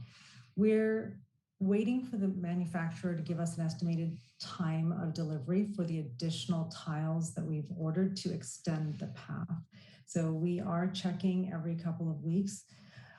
And as the speaker had mentioned, the other neighboring cities are using a different type of mat. They're using Moby mats, which you've seen are the ones that roll out. And they're installed and maintained by the county. Just in our work with both types of mats, we found that the ones that we're using right now is better for our beach. So I don't have an exact timeline for when it will be extended. We are anxiously waiting and having staff reach out to the vendor really quite frequently to be able to do that. All right, thank you. And then Chad had a comment about putting cameras in Pier Plaza so we get higher quality film. That's in the works. That is in the works. And so I can have Chief LeBaron address that. We have an RFP out for additional camera equipment. Chief, would you provide some update? Yes, thank you. We do have cameras in Pier Plaza. Let's at least start with that. They are a little bit weathered and older, so they're not giving us the clear digital video that we need. So the caller was right. It's important to have that, and we have put out an RFP. We're fortunate that we have grant funding available through some Homeland Security grants, which has allowed us to purchase those. We also just purchased a portable camera that was provided through grant funding, and we're going to be using that in the areas where we can most benefit from it as a way to deter criminal activity. So we'll be hopefully able to come to council soon with more information on that, but the point was well taken from the caller. Thank you. And then one more question, and certainly Chief, while you're here, one of the callers had mentioned about complaints made against some folks in our police department. What is our policy and procedure when we receive any complaints? Anytime we receive a complaint, depending on what the circumstances are, there will be a formal investigation conducted if it merits that, and if a formal complaint is made, we will conduct that. That's being done. I don't, for privacy reasons, comment on ongoing complaints, but I can tell you that state law requires that a personnel complaint be completed within 1 year of the time it was first made known to the department, and we are still within that 1 year time period. Thank you. Thank you, Mr. Mayor. All right. Any additional comments from council? Councilmember Campbell. Thank you, Mr. Mayor. I just wanted to update my colleagues that Councilmember Armato and I have been serving on this naming policy subcommittee for, I was just looking back, Councilmember Armato, to try and recall when we started. We got a little hung up, of course, during COVID, but we worked with Kelly and staff and a complement of staff. And then during Kelly's time off, we had John Jones. I wanted to acknowledge all of those folks. We've had a series of meetings, 2 or 3 in recent weeks. And we are now, as of today, looking at a really well-formed, about a 13-page draft that we, along with Tracy Horowitz from the Parks and Rec Committee, who also serves on this subcommittee, commission, serving on the subcommittee, looking at this for final comments. So balance of my colleagues, our colleagues will be able to see this probably before too much longer. And it's really comprehensive and well thought out. And I just wanted to give you an update on that. Thank you, Mr. Mayor. Thank you. Councilmember Jackson. Thank you, Mr. Mayor. Madam City Manager, I wanted to talk briefly about the opening of City Hall, and we certainly appreciate the efforts in getting City Hall opened and the efforts to improve our customer service with enhanced online application processes and whatnot. With regard to City Council returning to City Hall and having open meetings, my understanding that there are no legal impediments for us to do that.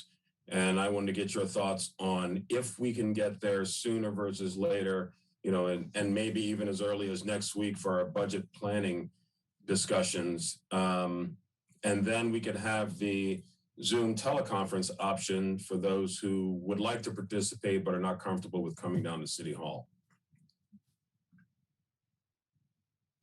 Thank you, Councilmember Jackson. Thank you for the question. So we are preparing to do in-person meetings in the very, very near future. We have ordered some equipment that we need in order to make a seamless hybrid meeting process. What we've learned from members of the community that have been participating through Zoom is that it is a easy way for them to participate and that they would like that option to continue. So you're absolutely right. I don't, unless Mike has a different update, we don't have any legal reason why we could not meet in council chambers. We don't have the ability to currently provide the hybrid format using Zoom. If we did it, let me correct myself.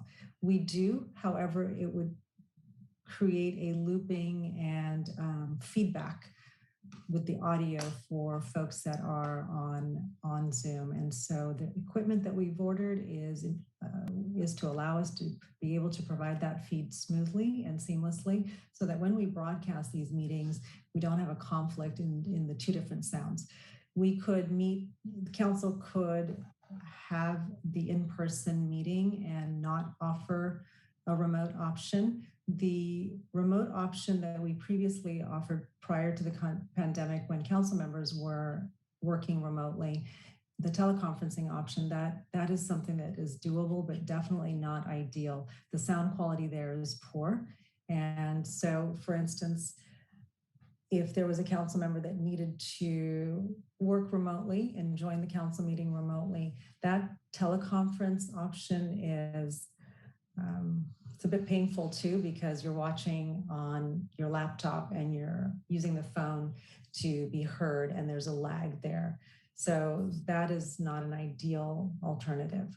But if council wanted to meet in person and not offer a remote option, we can offer the remote option for members of the public to use the phone, but not for the council member who might be remote if we were expecting it to be a better quality. I appreciate that. So to make sure I understand, so we could return to in-council meetings as early as next week for our budget discussions. And then we can offer, and members of the community are welcome to join us physically at City Hall. Or if they're not comfortable with coming down to City Hall or they prefer to call in, then we would have that teleconference ability. We could make that available for a phone in, yeah. It's doable.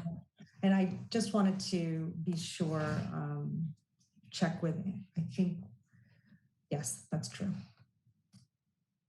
I mean, I certainly applaud the efforts, and I think it's a great thing that we will have the hybrid capacity at some point. But in the interim, if we can get to, you know, the 80%, the 90% solution while we're waiting to perfect it, I think that would be great for all concerned.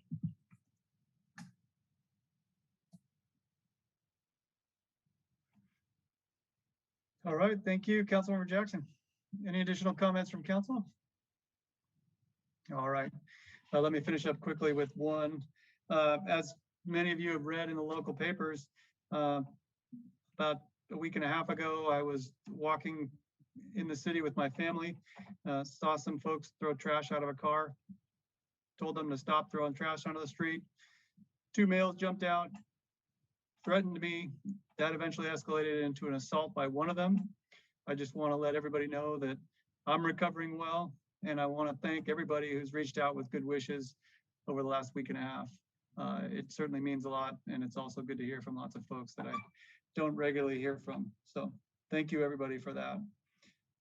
Mr. City Clerk, what is next on our agenda?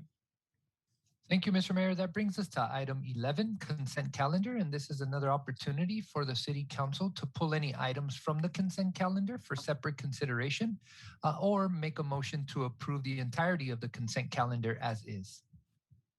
All right. Do any council members want to pull any items or make a motion to approve? Councilmember Campbell. Thank you, Mr. Mayor, and I'm happy to make a motion. I do not want to pull an item. I just want to make a comment about consent calendar item E. This was the CIP update report.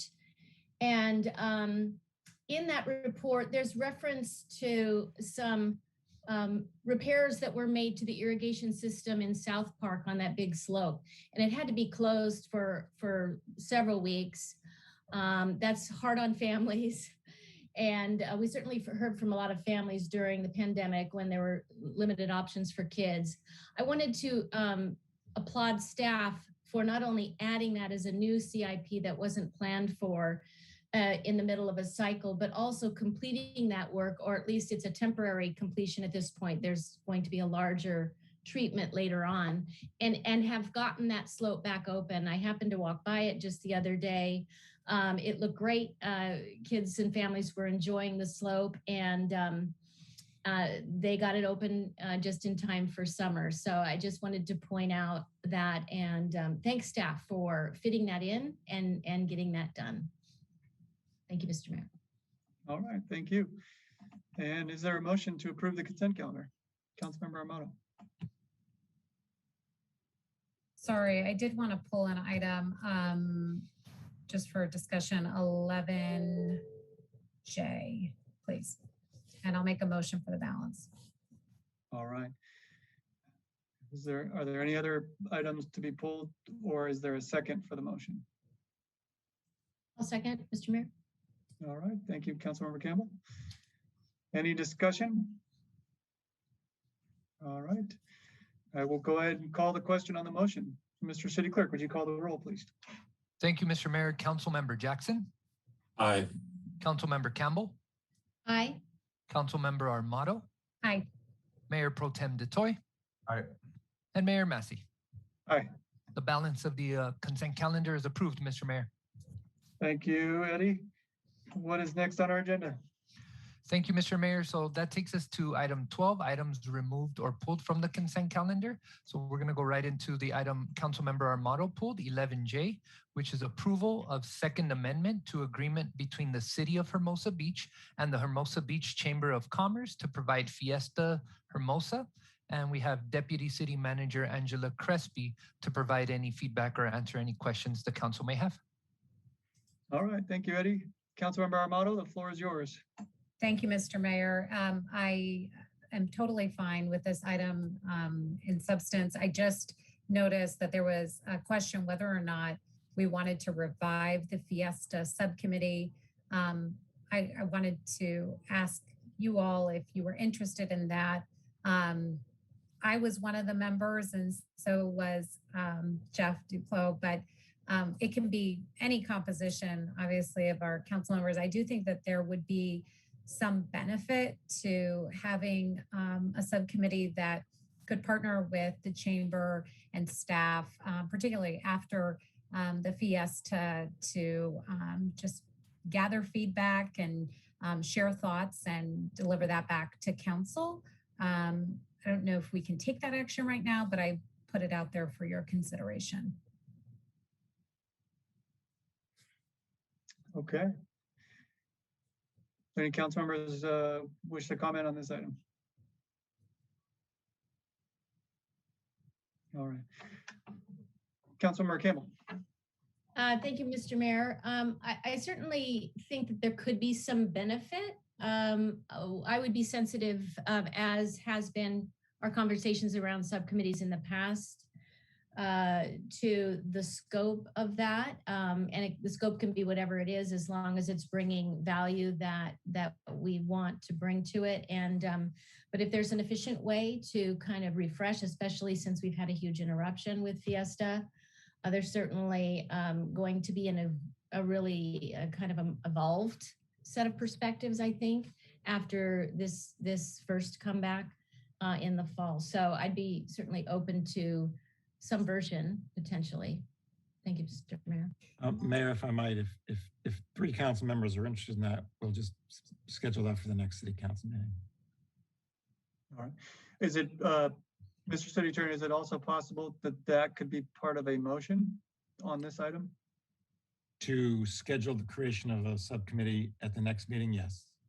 Okay, but it would be outside the scope of this agenda item to add a direction to create this subcommittee or create this subcommittee? Yes, which is why I made the recommendation that we put it off for another meeting. But it can be part of the motion to approve this amendment. Okay, understood. Mr. City Attorney, just to clarify, sorry, Mr. Mayor, it's in the staff report for our consideration. Is it still the best practice to agendize it for our next meeting, or could we just form the subcommittee, or if there's support for that right now? Well, I'm sorry. If that's the case, that's my bad. I read the amendment, but perhaps I didn't read the staff report as carefully as you did. Is it in part of the recommendation? It's included in the description of the staff report, but it's not included as a recommended action item. Yeah, it's not recommended as an action item, so I would say not tonight. Okay. Thank you. All right. Councilmember Amato, are you interested in reconstituting the Fiesta Hermosa subcommittee? I am. I don't necessarily have an opinion on who would serve on that. We could talk about that at our next meeting, but as long as you all are interested, yes, I would support that.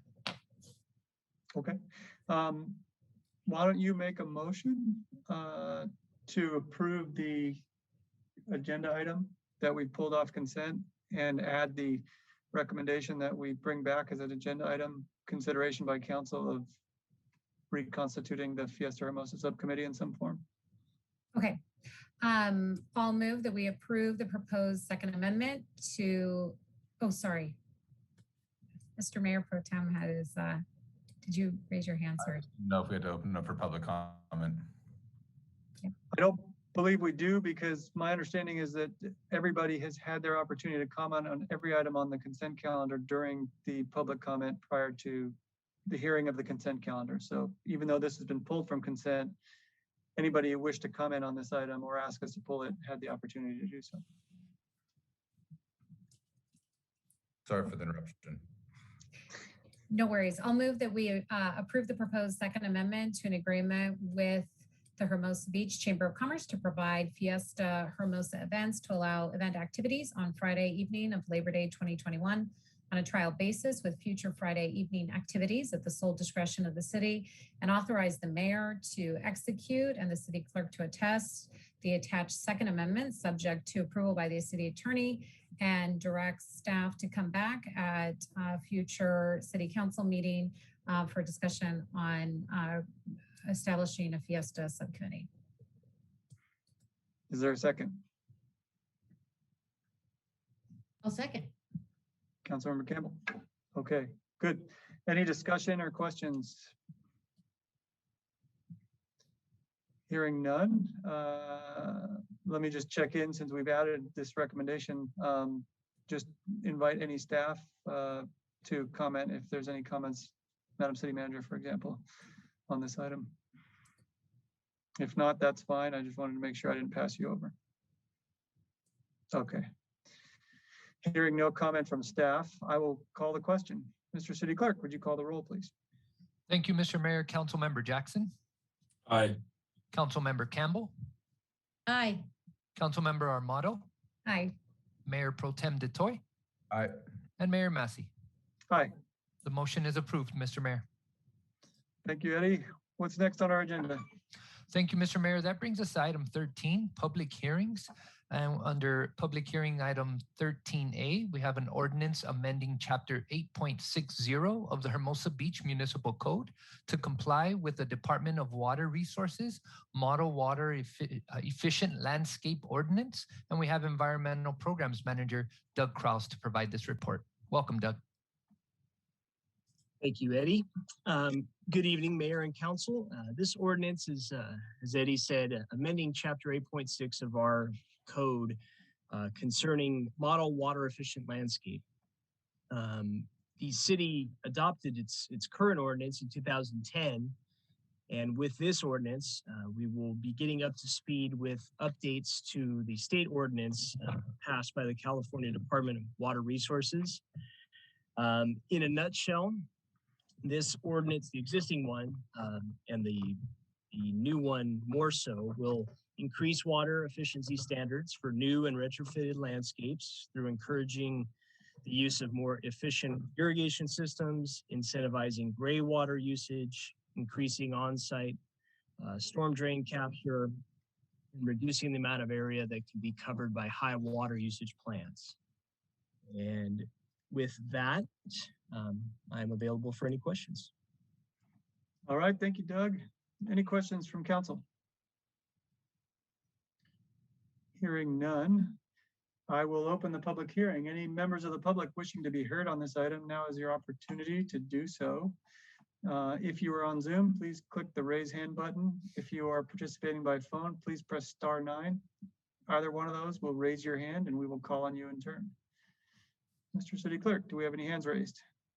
Thank you, Mr. Mayor. Yes, we have Jessica Monzo with her hand raised. Jessica, can you hear us?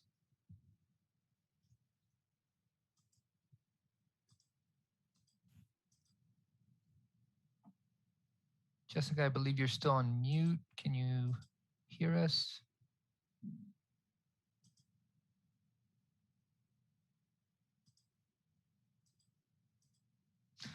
We have no additional hands raised, Mr. Mayor, and I attempted to promote Ms. Monzo as a panelist as well, but it seems to not be compliant at this time. See if I can reach out to her via chat and see if there's any technical difficulties on her end. Understood. While you're doing that, anybody who's participating by phone and simply wants to open your line and state your name so we can put you in the queue for a hearing, please press *6 on your phone, state your name, and we will hear your comment. All right. Do we have any late additions to our list of folks with their hands raised, Mr. City Clerk? No, sir, Mr. Mayor, there's no additional hands raised, and we're still unable to get Ms. Monzo's speaker or promotion to occur. All right. Has she logged off of the Zoom? I think that might be the case, Mr. Mayor. I'm reaching out via chat to see if I can get a response from her. All right. And you don't have a response yet, correct? No, sir. All right. Subject to possible reopening if Ms. Monzo is able to connect, I close the public hearing on this item and bring it back to council for questions and/or a motion. And discussion, I should say. Excuse me. Questions, discussion, and/or a motion. Councilmember Campbell. Mr. Mayor, I'm happy to make a motion if my colleagues are ready. Looks like they might be. So I move that the City Council introduce an ordinance amending Chapter 8.60 of the Hermosa Beach Municipal Code to comply with the Department of Water Resources Model Water Efficient Landscape Ordinance. All right, is there a second? Councilmember Armato, a second. Okay, great. Any discussion? Hearing none, I will check back in with the city clerk. Have we heard anything further from Ms. Monzo? She is no longer logged in, Mr. Mayor, so I'm guessing she's attempting to log back in, but she is no longer on the attendee list. Okay. All right. Let's wait a moment, see if she's able to log back in. Here we go. I do see her on the list again, Mr. Mayor. Try to promote her again.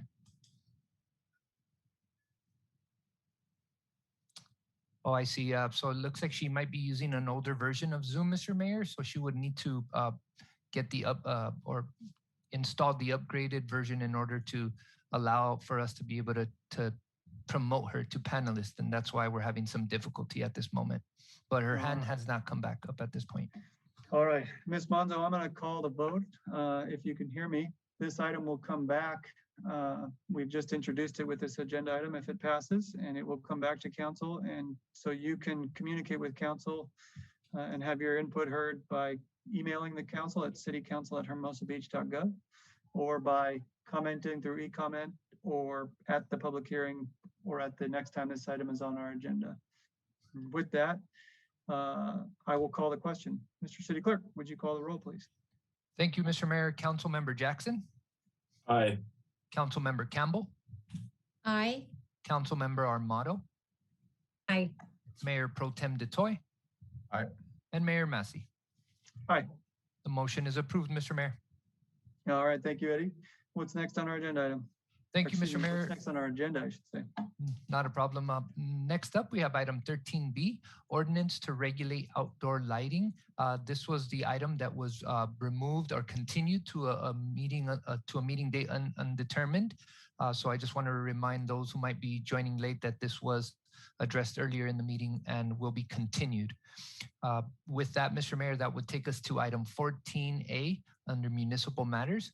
We have participation in Beach Cities Transit BCT Line 109 agreement with no required financial contribution from the city for fiscal year 2021 and 2022 with the cities of El Segundo, Manhattan Beach, and Redondo Beach funded from Proposition A funds. And we have Community Development Director Ken Robertson to provide this report. Welcome, Ken.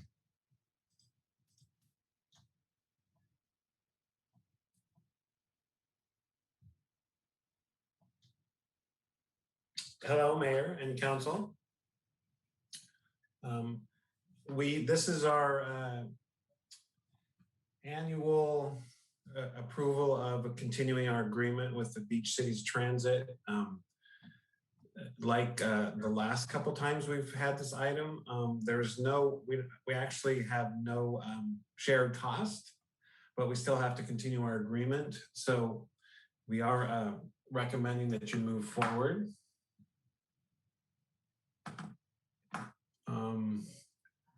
Joyce Rooney from the Beach Cities Transit Agency is also on the line. I believe if there are any questions.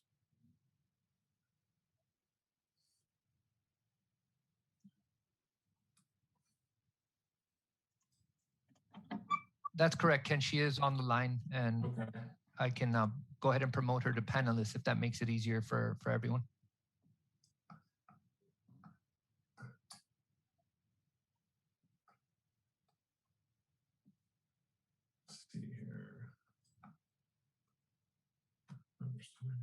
So, yeah, Joyce is now joining us as a panelist. Hi, good evening. Yeah, Joyce, if you could speak to the issue at hand, that would be great. I'd appreciate that. Well, we're returning to approve the agreement tonight for the 109 services. As Ken mentioned, this will not include a request for funding. We're able to fund the service because of our Metro funding, and we've also been able to receive CRISA funds and other COVID-related relief funds from the federal government to operate. I would like to mention that we are, on July 5th, we are resuming our regular service schedule to operate the evening trips between 8 and 10 p.m. So we are continuing with our cleaning protocols on the buses and on our bus stops. We're requiring that our riders continue to wear face masks, and we're not enforcing fare collection for an undetermined time, probably at least through fiscal year 22. So if you have any questions, I'd be happy to answer anything. All right, thank you, Joyce. Do council members have any questions? All right. Councilmember Armada. Thank you, Mr. Mayor, and thank you, Ken, for the report. Joyce, thank you for being here. Can you let us know where residents can find more information on Beach Cities Transit, kind of check out the routes? Is there an app they can download? Sure. We have the information on our city website. There are also links to our service information on the Hermosa Beach website. We did initiate real-time information last year. So if anyone wants to get real-time arrival information, they can go to the real-time page. We also have that real-time arrival information that's links into Google Maps. So if all you need to do is click on one of the bus icons on a Google Maps, and it'll pop up when the bus is arriving. Okay, that's great. So is there an app in particular that folks can download, or is there just real-time information through the website? Well, we don't have our own app, but our contract is with Synchromatics, and they have a page that it functions as an app on your phone.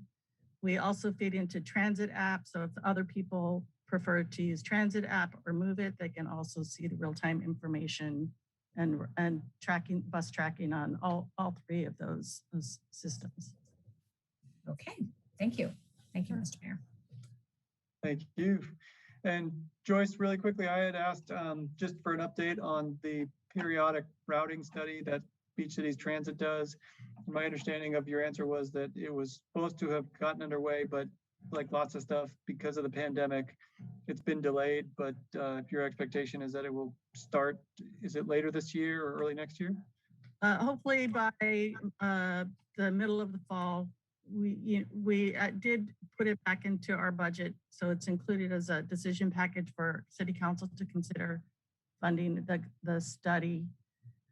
They extended the budget approval to tonight, so hopefully everything should go fine. But the plan is to implement the study during this fiscal year. We are seeing, as you know, ridership was just decimated, not just for our service, but for all transit services in the past year.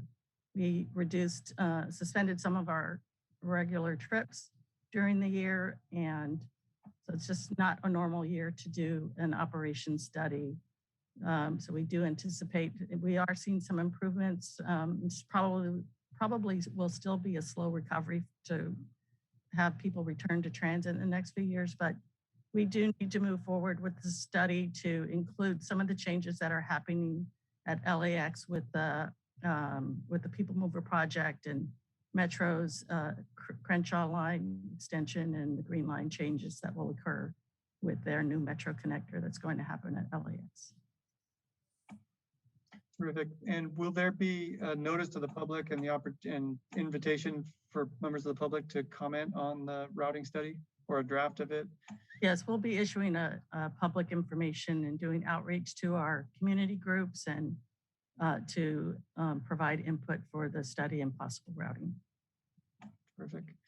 Thank you, Joyce. Any additional questions from council on this item? All right. Mr. Mayor? Yes. I also wanted to add, Joyce, thank you for being here. Since most people use Google Maps, the Beach Cities transit line information is on Google Maps. So if you do a route and you choose transit as the option, it'll have the real-time information there as well. So Google Maps picks up their data whenever they do the schedule changes. Right. Terrific. All right. Hearing no further questions, I will open public comment on this item. Any member of the public wishing to comment, now is your opportunity to do so. If you're on Zoom, you can click the raise hand button at the bottom of your screen. If you're on your phone, you can press *9. Either one of those will raise your hand and we will call on you in turn. Mr. City Clerk, do we have anybody with their hand raised? We have no hands raised at this time, Mr. Mayor. All right. Folks participating by phone can also press *6 to open their line and state your name. All right. Last call. Mr. City Clerk, do we have anybody with their hands raised? Yes, Mr. Mayor, thank you. We have Mr. Bob Wolf who raised his hand. Bob, can you hear us? Yes, I can. Great. Go ahead, Bob. I wanted to ask Joyce about the interface between Beach Cities Transit and Torrance Transit, which just took over the Metro 130 route. If you had, I wasn't aware of that. I don't know if they had any public hearings on that in Hermosa Beach. And I just wondered if you've worked with them on the route takeover, what the process is for transferring for patrons who want to use both Beach City Transit and Torrance Transit, if they're transferring from the 109 line to the 130. And I don't understand the total transit picture about how the decisions are made about which particular local transit agency takes which routes. So I just wonder if you could get some clarification about that. Thank you. Sure, I'll try and help you out here. Well, Metro performed a lot of public meetings and public outreach last year when they were doing their next gen study. And part of the study results were that they would discontinue the 130 route. Essentially, which transit operator in the region that gets to operate a service that Metro may discontinue is solely the decision of the transit operator. So Torrance elected to be the operator to take over the 130 route. So that was all part of the Metro Next Gen transition. And so Torrance has been working with Metro to change, to add the service on as part of their service schedule. So did I answer your question? I suspect so, but we can follow up. Let me ask a follow-up question, Joyce. Sure. Is the 130 going to continue in its current configuration, just with Torrance Transit buses instead of Metro buses?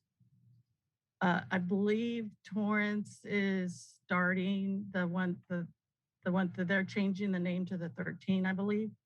And that takes effect next week. I think it's June 27th is when Torrance takes over the route. Torrance will not be operating the complete 130 route. I believe they're just going to Harbor Gateway and continuing east to Hermosa Beach. West to Hermosa Beach. Okay. And how about transfers from the Torrance Transit? Say you go all the way to Harbor Gateway Transit Center and then you want to transfer to another bus. You can continue to transfer. If you have a tap card, just use your tap card and you can transfer. We are not collecting, or rather, we're not enforcing fare collection at this time. I'm not sure if Torrance is yet.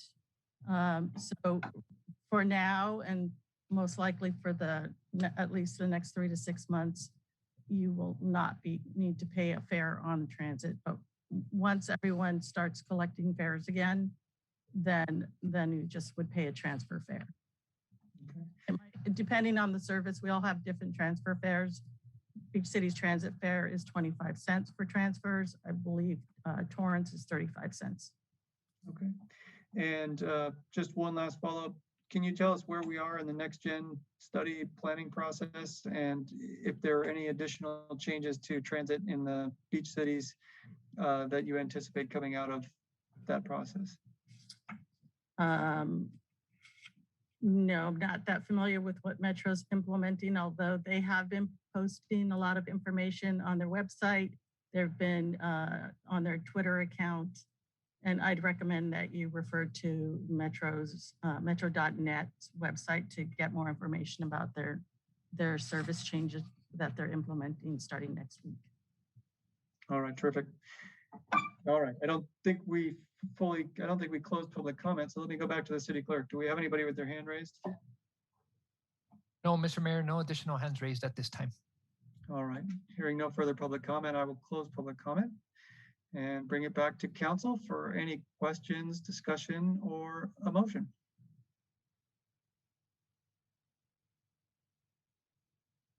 Mayor Pro Tem. Thank you, Mr. Mayor. I'll gladly make a motion. I move that we approve participation for 1 year along with the other beach cities with no required financial contributions from the city for fiscal year 2021 to 2022 and direct the mayor to sign the agreement on behalf of the city. Is there a second? Second. Thank you. Any further discussion? Hearing none, I will call the question. Mr. City Clerk. Thank you, Mr. Mayor. Councilmember Jackson. Aye. Councilmember Campbell. Aye. Councilmember Armato. Aye. Mayor Pro Tem DeToy. Aye. And Mayor Massey. Aye. The motion is approved, Mr. Mayor. All right. Thank you, Joyce. Thank you. Have a good evening. You too. Mr. City Clerk, what's next on our agenda? Thank you, Mr. Mayor. That brings us to item 14B, Friends of the Library Relocation and Lease Agreement. And we have Emergency Management Coordinator, Brandy Villanueva, to provide this report. Welcome, Brandy. Good evening, Eddie. Good evening, Mayor, Mayor Pro Tem, Council, and our city staff and community.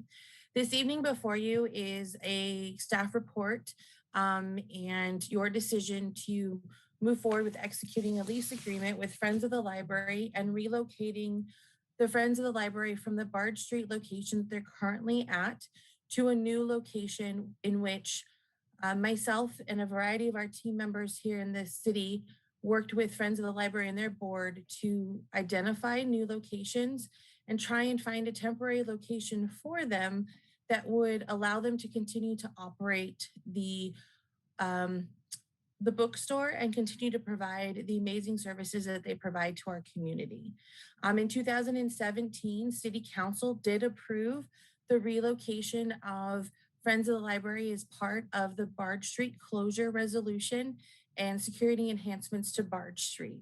In that approval, Council allocated $45,000 for a prefabricated structure that would be located on the north side of the Hermosa self-storage, located on a concrete slab, and was to have an air conditioning heater unit and a skylights and additional resources included in the prefabricated building. When staff began to work on that project and began to solicit bids for the foundation, out of the 5 bids that they received, they ranged from $93,000 to about $123,000, in addition to the $45,000 that council allocated for the building. At the time, the city manager had determined that that project was going to be placed on hold, and it continued to stay on hold until 2020. During the pandemic and the civil unrest that ensued in May of 2020, the reemergence of the need to secure our first responders in the city and to continue and finalize the security of Bard Street reignited the conversation about reallocating and relocating Friends of the Library to a new location. So in the fall of 2020, staff began working with Friends of the Library. We identified a variety of different locations and possibilities as to where we could work with Friends of the Library to actually house a new bookstore. And it was determined that the best location would be the current storage facility that is shared with the Kiwanis tree lot equipment. And so as part of this relocation, staff did work with Friends of the Library to identify a variety of improvements that would be conducted prior to Friends of the Library moving into that location, which include an AC heater unit to be put in place, upgraded lighting and electrical. We did speak about and we'll move forward with skylights as well. And there will be enhancements to some of the ADA access route to the facility so that we will be able to address ADA requirements to the facility as well. We do understand that this location is a smaller location for Friends of the Library, but we are hoping that the location, with them being right outside of the community center and the gym, will actually facilitate additional foot traffic, because we do have a variety of our community members that utilize the gym. And we also have our neighbors, the Al-Anon group across the way, as well as our variety of tennis teams and community members that do use the community center, that will hopefully increase the foot traffic to Friends of the Library. As part of our discussion with Friends of the Library, our ultimate goal is not to keep them in this actual storage location. The ultimate goal is to relocate them one last time to their final home, which would be as part of the Hermosa Beach Library project. And we understand that that project is still in preliminary phases, and so does Friends of the Library. So we were trying to find a temporary location that we could house them and still provide the service to the community, as well as to Friends of the Library, and still work through that permanent new home for them with the library project. As part of the staff report in front of you, it does actually break down what the lease agreement for this new location would be. It would be a 3-year lease agreement with 3 one-year additional extensions with an annual lease amount of $1 per year. And it would also require the Friends of the Library to provide insurance requirements to the city, in which we have worked with Friends of the Library, and their current insurance that they do carry does satisfy those requirements. This project would be a 2-phase approach. So the first phase would actually be starting in July, a 2 to 4 week improvements that the city would embark upon. And that time frame is really going to be based on the supplies and the availability of the contractors, but it would take about 2 to 4 weeks to ensure that all the improvements the city will be responsible will be completed. And then phase 2 will continue, which is the actual movement of Friends of the Library from their current location to the actual space itself. Throughout this process, the ADA access route process will and improvements will take place as part of the CIP projects of 186 and 190. And so those projects will not hinder the movement of Friends of the Library. They will actually take place while we're in the process of doing the city improvements and getting the actual facility adjusted for Friends of the Library. There is a total cost for this project of $41,350. The city total cost will be $27,800, and that's an estimated amount. $20,000 of it will be part of the CIP project 186 and 190 for the ADA access improvements. And the remaining $7,800 would be coming out of the prospective expenditure account, in which we will reappropriate from this current fiscal year to fiscal year 21-22. There is a cost share component within this cost estimate of $3,100. So the city is cost sharing the AC heater split unit with Friends of the Library. And that amount is contingent upon a grant in which the city worked with Friends of the Library to help them submit to Cal Water, which is in the amount of $4,000. So if that amount, if Friends of the Library does receive that grant, that will decrease the cost share amount. For Friends of the Library, there is a total of $13,550 in costs for Friends of the Library. $10,450 is actual expenses for the Friends of the Library, with a $3,100 split for the AC unit. Staff has also worked with Friends of the Library to connect them with volunteers to help with packing up boxes. We also have some partnerships that, as we get closer to the time frame of when they will be moving, we could work with various entities to do their volunteer days to actually additionally help move Friends of the Library up to the new space, as well as trying to identify creative solutions for their boxing materials.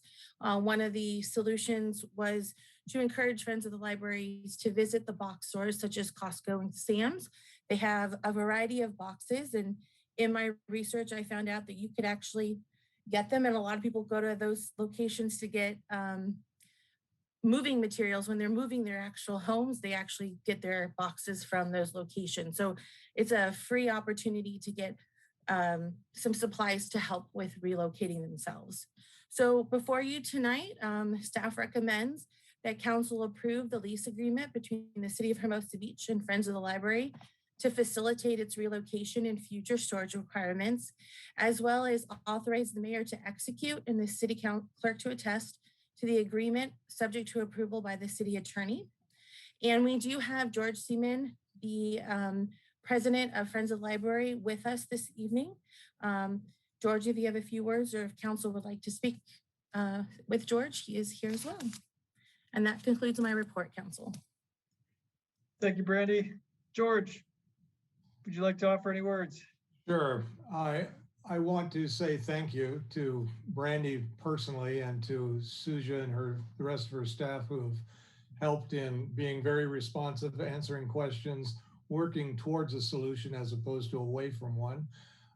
Finally, we got over some of the hurdles that existed several years ago, and they were nobody's fault. They just were there, and we never completed the relocation the city requested of us and actually funded initially. We're eager to move forward. You know, we've been closed like everybody else for such a long time and our access very restricted, which we fully understand and endorse. We've had discussions with Chief LeBaron and his folks. We're behind everything here. We are willing and stand ready to sign up for that onerous lease agreement. I don't know, that's $1 a year that's gonna really shake our budget. But as you all know, every penny we make does not go anywhere but to the library for books and programs and materials and supplies, whatever they need. Sarah Harper talked about some of the stuff earlier that we actually write the check for a lot of the materials, not all of it. The county does provide a budget to them, but we fill a lot of gaps and we're looking forward to continuing that. So again, my thanks to everybody that worked this. It is temporary, but we need to make it acceptable to the community and get back in business. And I thank you all, and I hope to get your endorsement for this, or authorization or approval or whatever you call it. So thank you for listening to me. Great, thank you. Do any council members have any questions? All right. George, stick around. I'm going to open it up for public comment, and then we'll come back with deliberation and the motion for council. At this time, I will open public comment. Any member of the public wishing to comment on this item, now is your opportunity to do so. If you're on Zoom, please click the raise hand button at the bottom of your screen. And if you're participating by phone, please press *9 to raise your hand on Zoom. And we will start with the folks who have raised their hand and call on them in turn. Mr. City Clerk. Thank you, Mr. Mayor. First with their hand raised, we have Chamber President Jessica Acamando. Jessica, can you hear us? Welcome. Hello, can everybody hear me? Yes. All right. Thank you. I wasn't going to speak on this item tonight, but I was very happy to see George speak up on this item. I had the privilege of meeting with the Friends of the Library recently. They invited me over. Actually, Brandy connected myself as the leader of the South Bay community. I don't even remember what we named ourselves, the community volunteers that started in the pandemic. Invited us to come and help with the relocation efforts, which we're happy to do. And I had the privilege of going and meeting with the folks over there, including George, in the facility that they're at now, and sort of do an inventory and assess of their situation. And I just wanted to speak up and say that I think a lot of folks in this community don't realize a gem of a unique location in the shop that we have. I think that we should use this opportunity in the relocation, although it's going to be a smaller location. We should use this opportunity, and I hope that they'll get council support to spread the message of the existence of this bookstore, and get our community to know that it exists. I mean, you can get books for like 50 cents and $1. You can take your kids in and get a whole new library for under 10 bucks. It's insane, the quality of materials that they have available there. I reached out before. I was hoping that the timeline would work out, that maybe we could partner with them and include them in our summer sidewalk celebration with the chamber, and help ease some of, lighten their load for their inventory, to lighten the load for the move. But I just really wanted to speak up and support this effort. It's a wonderful organization. They literally exist just to support the library and to produce materials for the support of this community. They have a great selection. They're doing great work there, great team. I am doing what I can on free time, which is funny, to assist in this effort, and really just want to lend whatever free time I have to expose them to the community and let the community know about them. So whatever we can do to spread the message about the Friends of the Library and the Bart Street Books, we should all be jumping in to help them in this effort because they're an incredible group. So that's all I had to say. Thank you. Thank you, Jessica. Mr. City Clerk. Thank you, Mr. Mayor. We have no additional hands raised at this time. All right. Can I make one final comment? Please do, George.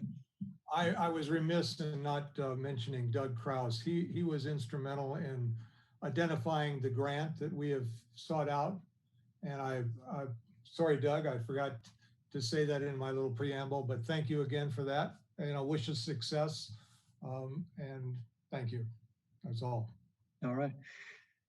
Anybody participating by phone, you can press *6 to open your line and state your name, and we'll take your comment. And this will be also the last call for anybody who wishes to participate by raising your hand on Zoom or by pressing *9 on your phone. Mr. City Clerk, anybody with their hands raised? No hands raised, Mr. Mayor. Hearing no further comment, I close public comment and bring it back to council for questions, discussion, and/or a motion. Councilmember Armato. Thank you, Mr. Mayor. I'm happy to start and happy to make a motion as well. I just, I wanted to thank the Friends of the Library for working with us. George, thank you for being with us today. We're all here to volunteer to help you with the move as well. You've stuck with us through some changes that we've gone through for the safety and security of our police officers and staff on Bard Street and navigated all that with us. We had Plan A that fell through. You have been patient and kind through that whole process. So thank you. I am going to support this motion tonight, but I just wanted to point out that I think this is a unique situation. We displaced the Friends of the Library, and we are here putting our best foot forward to assist them in finding another suitable location that, in fact, Brandy, I'm glad you brought it up. I think they're going to get a tremendous amount of traffic. I mean, our family is there half the year with all sorts of other families and friends that are visiting the community center, the tennis courts, and all the adjacent areas. It's great parking. So I hope you guys are wildly successful at this new location. And I'm happy and honored to make a motion, Mr. Mayor. Please do. All right. I move that we approve a lease agreement between the City of Hermosa Beach and Friends of the Library to facilitate its relocation and future storage requirements, and authorize the mayor to execute and the city clerk to attest the agreement subject to approval by the city attorney. Is there a second? Second. Councilmember Jackson, thank you. All right. Any comments? Councilmember Campbell. Thank you, Mr. Mayor. Just a couple of quick things. I echo what Councilmember Armato has said. Brandy, that was an excellent report, very comprehensive and complete. And thank you to Doug, since George pointed that out. I was going to the website of Friends of the Library a little bit and looking at some pictures of the Bard Street bookstore. It really is a gem. I never forget the first time I walked in there, and it is a place that a lot of people in town don't know exists. So I encourage everybody to get involved in helping to move and to showing up and checking out the books. It's a huge, uplifting little piece of paradise. So thank you all for working together. My only question to staff was, do all sides feel good about this? And I think what I heard is the answer is we're in a good place. So thank you all. Happy to support this. All right, great. And I'll just comment that I agree that in any city, the Friends of the Library are a gem. These are just selfless volunteers who provide not only a service to the book buying public, but also to library patrons in their funding of programs. And it's sort of a hub of some of the best of the community and represents some of the best of the community. Its longevity is important to us. And this challenge that we're hopefully solving tonight has shown us the challenge of fitting all these different interests into a small city like ours. Obviously, public safety is a significant concern. And when to protect the safety of our public safety personnel, we put gates up on Bard Street, that instantly created challenges for Friends of the Library because they were behind the gates. And it took a long time, given our space constraints, to figure out a win-win solution as best we could find it. But as George said, everybody stuck to it. And here we are. So George, please pass along our thanks to the Friends of the Library for their continued commitment to the community. And I'm glad that this has worked out, and I look forward to coming and buying some books at the new location. With that, I will call the question. Mr. City Clerk, would you call the roll, please? Thank you, Mr. Mayor. Councilmember Jackson. Aye. Councilmember Campbell. Aye. Councilmember Armato. Aye. Mayor Pro Tem DeToy. Aye. And Mayor Massey. Aye. The motion is approved, Mr. Mayor. Thank you. Thank you, George. Thank you. Mr. City Clerk, what's next? Thank you, Mr. Mayor. That brings us to item 14C, status update and discussion of options for temporary expanded outdoor dining and retail and temporary lane reconfigurations implemented to help businesses during the COVID-19 pandemic. And we have Environmental Programs Manager Doug Kraus to provide this report. Welcome back, Doug. Thanks, Eddie. And that's quite a mouthful, but thank you again. And good evening, Mayor and Council. So this is quite a staff report, so I've kind of tried to sum it up to get us to the point of this and begin discussion. So some background, in May 2020, Council began implementing a number of measures to help businesses cope with the various health orders resulting from the COVID-19 pandemic. These measures sought to allow businesses more flexibility to operate using outdoor spaces, including sidewalks, private parking lots, public right-of-ways, such as Pier Plaza, and on-street areas. Staff worked to put some processes in place that could quickly ensure these uses and make them happen for the businesses.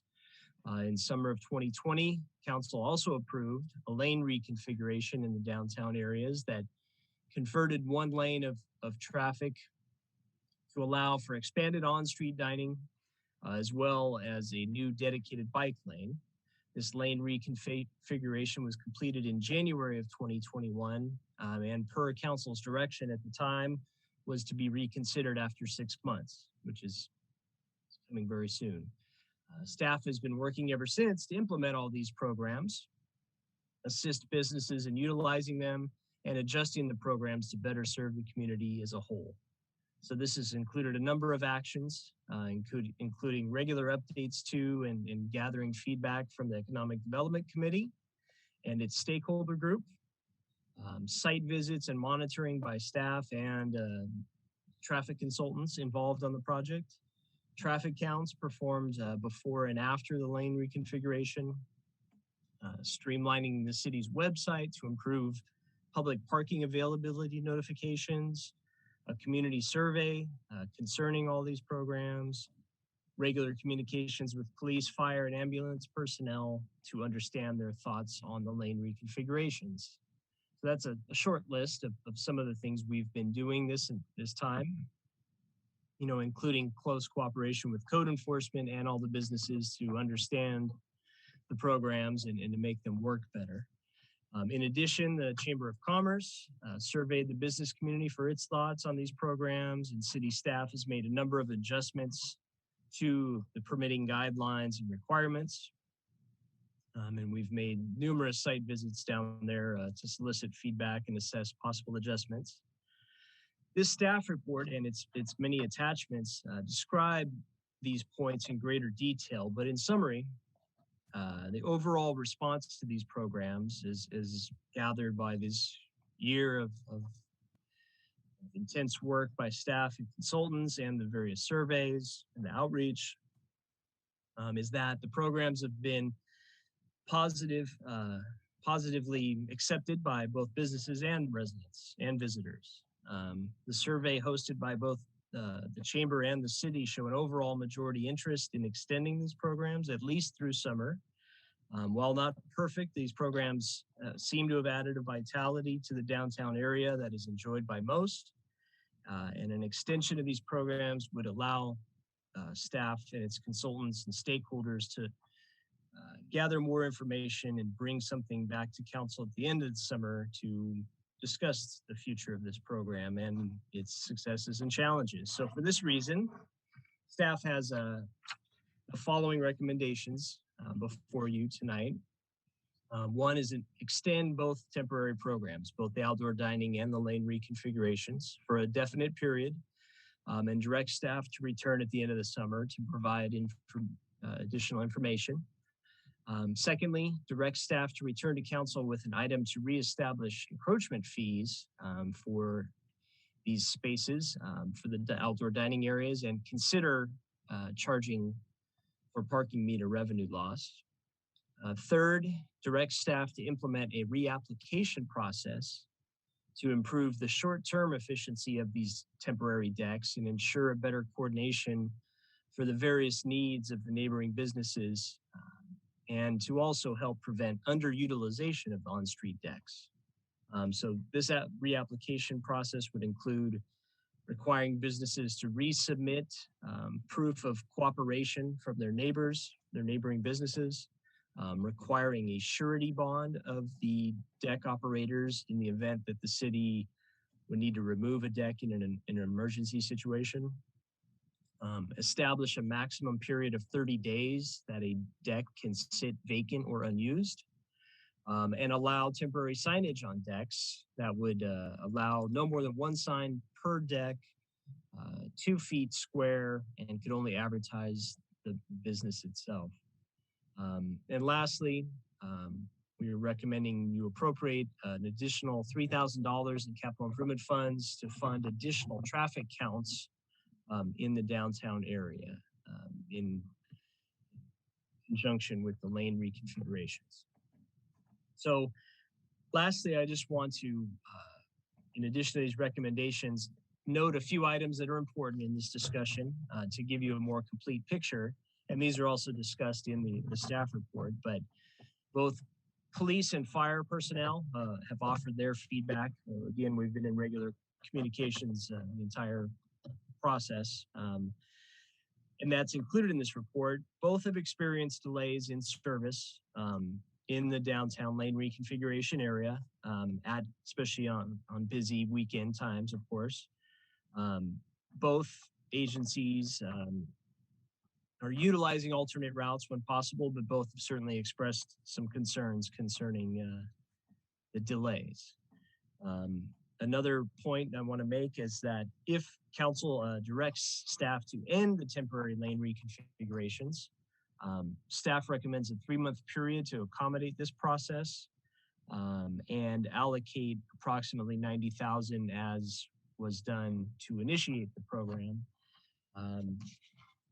And lastly, I want to note that this reapplication process we're proposing for kind of that short-term efficiency would not only affect on-street dining decks, but also some of the private property dining areas and sidewalk dining as well. So this will consequently cause the city to reassess and perhaps rescind some of the special allowances for temporary dining that have been created during this pandemic. With that, I also have Ken Robertson here to join me, and if he has anything to say, I welcome that, but otherwise I am here for questions. Thank you, Doug. And Ken, if you have anything to say, you can go ahead. If not, I'll go ahead and poll the council to see if they have any questions. The only thing I'd like to say is that I work closely with Doug and my team work closely with Doug on preparing this report. And one of the things, I think the value we see in extending the temporary program into what we might call a pilot program is gives us a further opportunity to assess the potential of making this something more permanent in the city's future. So Our thought was maybe the end of the year, but I think that's one of the what we want to hear from the council tonight is if something like that makes sense in terms of a time frame. But that's all I have to say. All right, thank you. Do council members have questions?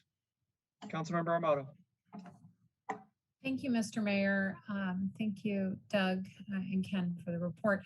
I wanted to ask our Economic Development Committee members here if they had any additional comments or feedback from their meetings.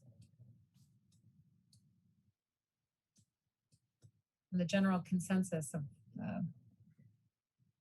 our businesses and moving this forward. Councilmember Campbell. Sure, I'll say a few things off the top of my head. I think consistently, I can say in my experience and in my conversations, and for those who are coming to comment at those particular meetings, the feedback has been really positive. The themes are, oh my gosh, it's like Europe. It's great to be outside. It's great to have some ambient music. There's a whole new vitality to downtown. There's some businesses that are seeming to get more business than they normally would expect without that outdoor presence. And there are, various issues that I would call, I kind of have a big category of nuances.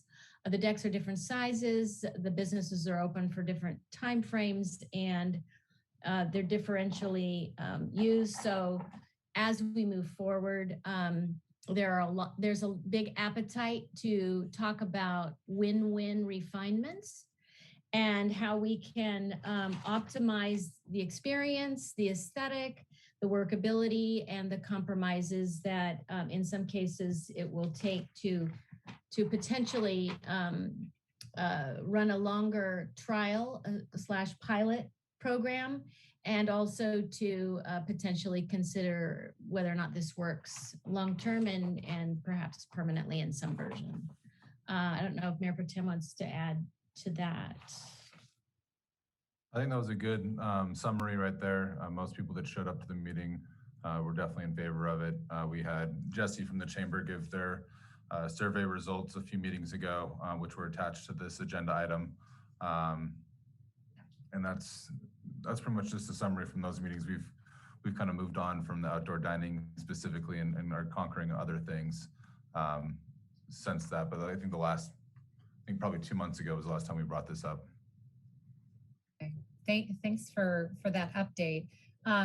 Next, I wanted to ask specifically, we've received a slew of comments from service-oriented businesses that are concerned that some of the decks are taking away from the parking that is directly in front of their business. Of course, there's subsequent comments saying that their access to their business is not blocked. It's the parking directly in front of their business.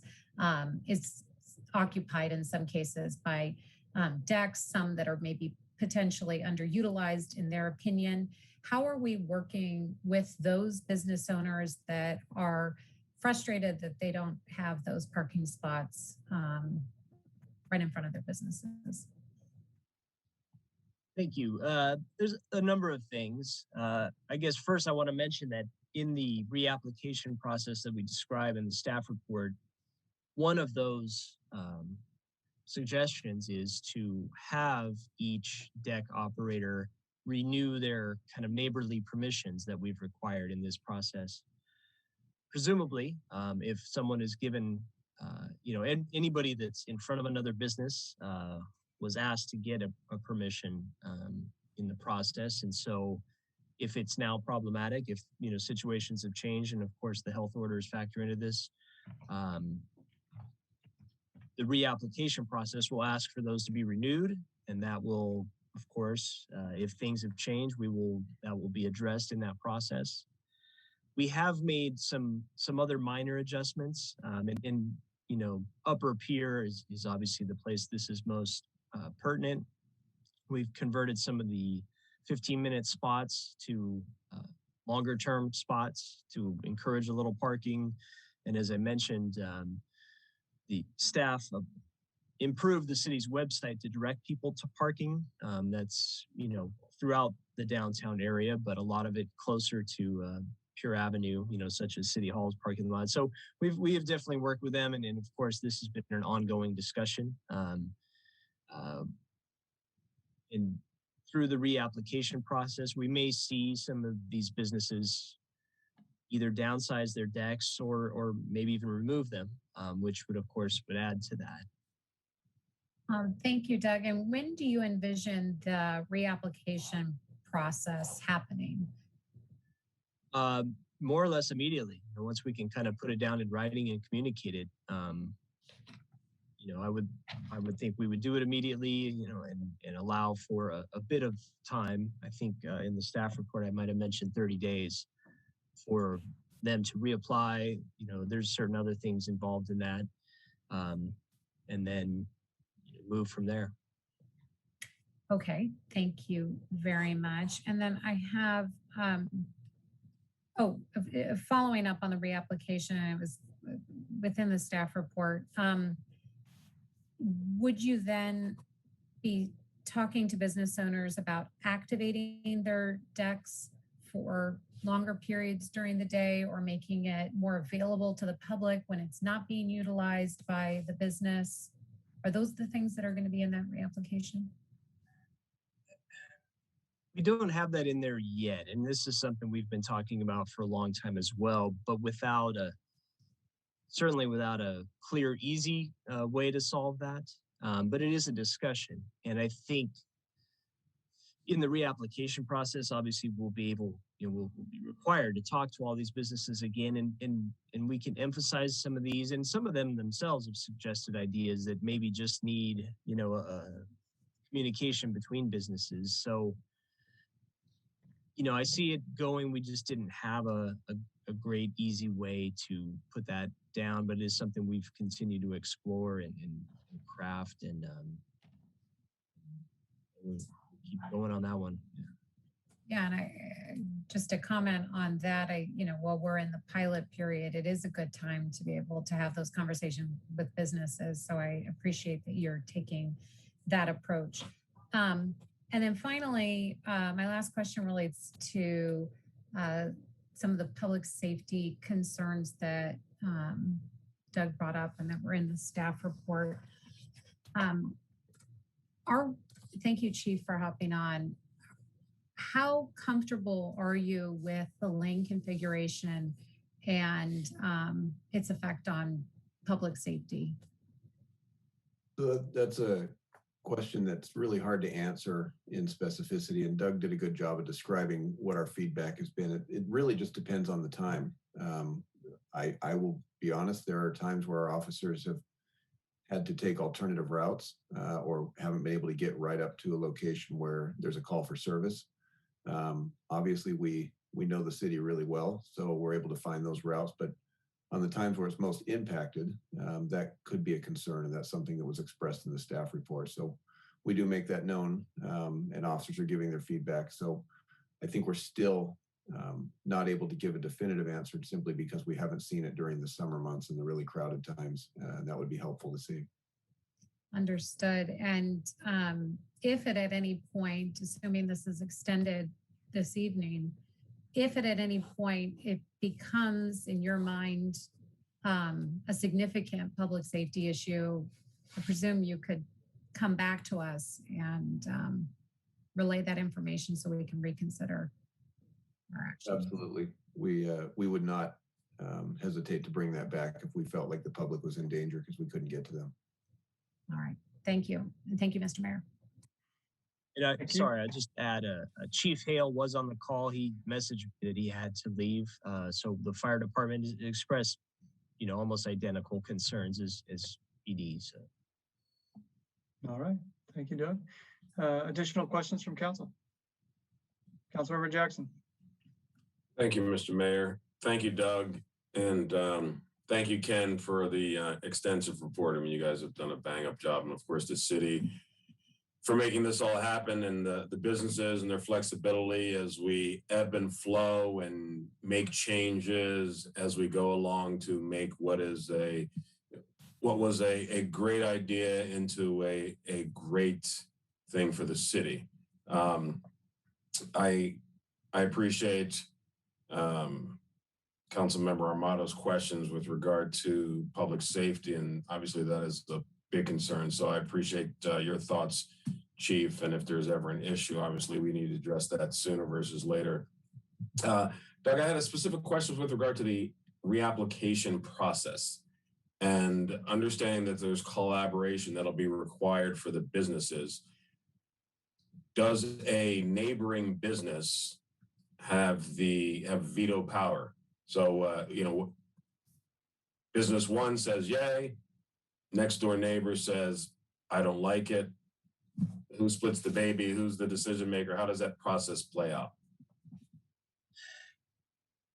It's a tricky one. Technically, no, right? I mean, it's city right of way.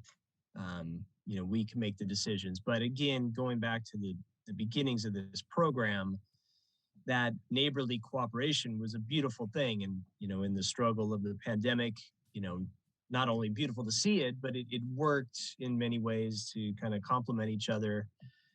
And obviously, a neighborly thing to do from the city to its businesses. So we would continue that. And I think, we can kind of address them case by case. But also, situations have changed, right? These restaurants will be at full capacity soon. The need isn't always as there, and some of the businesses have changed their models, and there's a lot of things that have changed. So readdressing this, I think, will be a chance to dialogue a little with the businesses, but it has been the policy we've stuck with on this. And if I might add to Doug's response, this period has also given us an opportunity to take note of some of the areas we could standardize so that there would be less imposition on neighbors. Councilmember Armato mentioned the size and variety of the decks that we're seeing. So as we continue down this process, should you approve the extension, that's something that we'll be looking at as well. It's not our intention to allow individual and businesses to dictate how much space they have, for instance, or where exactly they would like to be. Ideally, we would like the decks to be near, if not in front of the business. And so what we're seeing is, for instance, in terms of neighborly cooperation, early on, we had some proprietors who had different size umbrellas, had different structures that actually blocked a lot of the front view of the frontage of some establishments. And so there, it was quite obvious to us that we do have to ensure that we have some standards for the signage, we have standards for the umbrellas, if there are umbrellas, and be sure that we're not allowing any structures or furniture that ends up blocking the view of these other neighbors. And so we've learned quite a bit. Initially, everyone is excited to have a program like this, and they're all working together. And it isn't until we're in that state for some time that we see where the challenges are. And so I think that's the benefit here, that you've allowed us to explore this in this fashion so that we can come back and make recommendations on what would work well, where some of the placements are as little of an imposition as possible. That's great. I believe in the sort of the chain reaction theory. I think is one somebody wrote in. You dine, you notice a business next door that you may not have noticed as much before. And that is the chain reaction that I think we've been gathering. And I appreciate your point about blockage. We see some businesses that have obstructions in front of their, they've taken the indoor dining outside as opposed to having outdoor dining. And I think that takes away from the outdoor experience that we're trying to create for the patrons as well as those who are passing by. So I appreciate that as well. Sorry, if I could add, the suggestion of the new signage would allow for additional signs in a case where a deck was blocking another business. And correct me if I'm wrong, Ken, but so that way you could advertise both businesses on there. So that's one step, towards that goal. All right, thank you, Ray. Any additional comments or questions? Mayor Pro Tem. Thank you, Mr. Mayor. Thank you, staff, for that report. What are our two neighboring cities done? What have they decided thus far with their outdoor dining? They are both extending. Manhattan Beach is extending through Labor Day for almost all their decks, and not charging fees yet, although they've talked about it. It's on the table. And Redondo Beach as well is extended through end of the year and is not charging any fees currently. But we talked to both of them a lot, and these things are always changing, but that's the current status as it is in very similar in both Torrance and El Segundo. All right, then we got a couple emails about the legality of extending it with occupancy limits, health department, ABC, etc. I don't know if City Attorney Jenkins wants to weigh on that, or if you know any of the ins and outs, what ABC's done. I do not. I can speak to ABC at least has extended their allowance for the alcohol service on these outdoor sidewalks, outdoor areas, dining decks. So I don't know the specific time frame. I thought my recollection is it might be the end of the year, but I'd have to get back to you on that unless Mike knows the exact date. No, I don't know the exact date. Yeah, It's the end of the year. yeah, okay. Thank you. And then as far as the asking for permission again, how far down for the neighbors do they go? Because I know there's some decks that are 2 to 3 businesses away, and I think those are the ones that are causing most of the public comment concerns. It would be any business whose frontage is blocked by the deck. Okay. So, basically everybody impacted should be on board. Okay, and I will reserve the rest of my comments for after. Thank you, Mr. Mayor. Thank you. Mr. Director,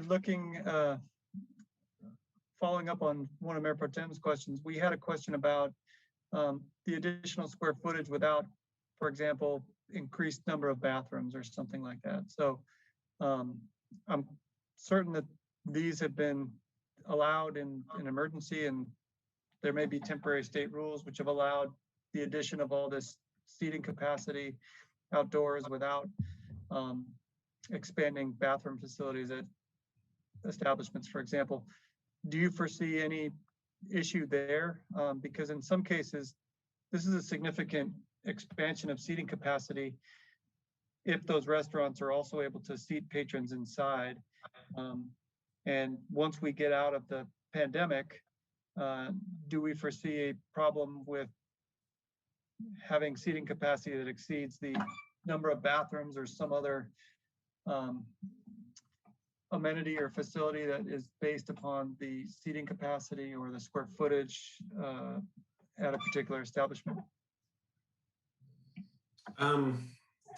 That's potentially an issue, and we have talked about that.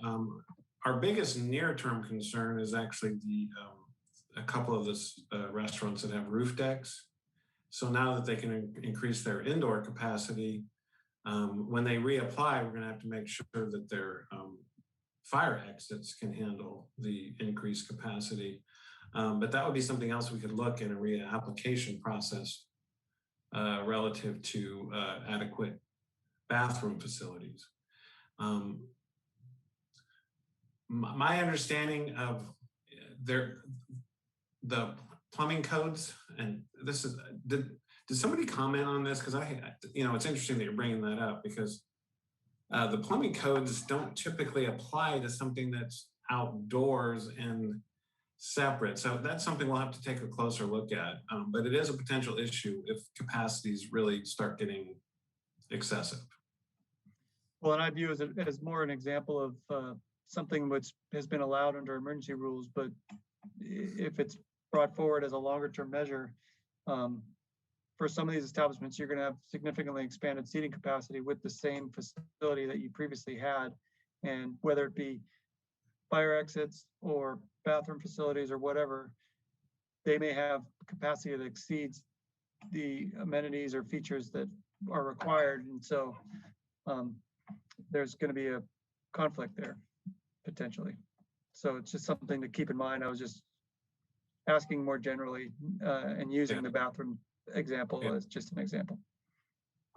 Thank you for that, Tim. Any additional questions?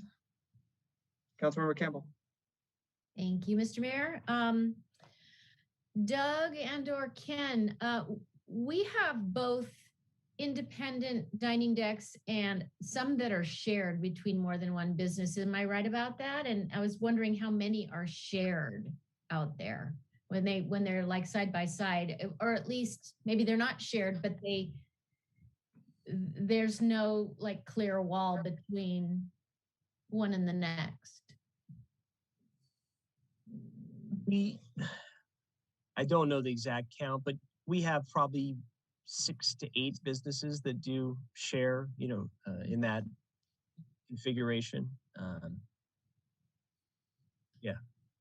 And I guess my follow-up to that, my curiosity is, have we noticed anything in particular by virtue of those comparisons? Are we having any problems more or less? Is it working fine? The ones that we have being managed fine, et cetera? Yeah.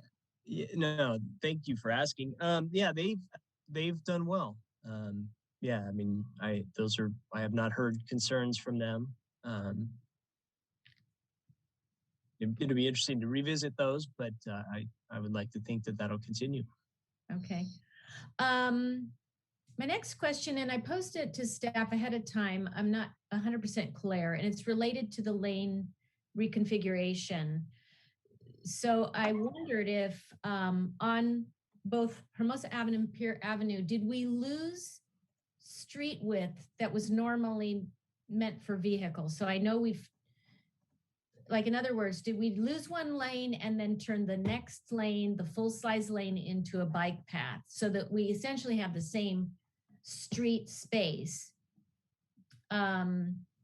Or did we shave it off? And I think that the answer that I got is maybe on Hermosa Ave, we lost a few inches, maybe not on Pier Ave. Is that correct?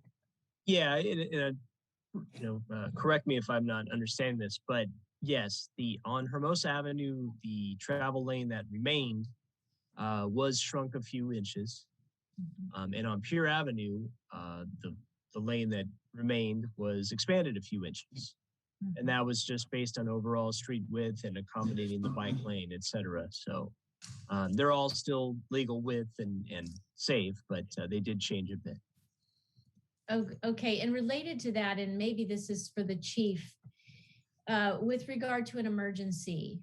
So can in an emergency, if a vehicle was trying to come down Pier Avenue, can vehicles in the driving lane pull over in that instance? Because obviously they have to pull over into the bike lanes to turn right sometimes onto a side street.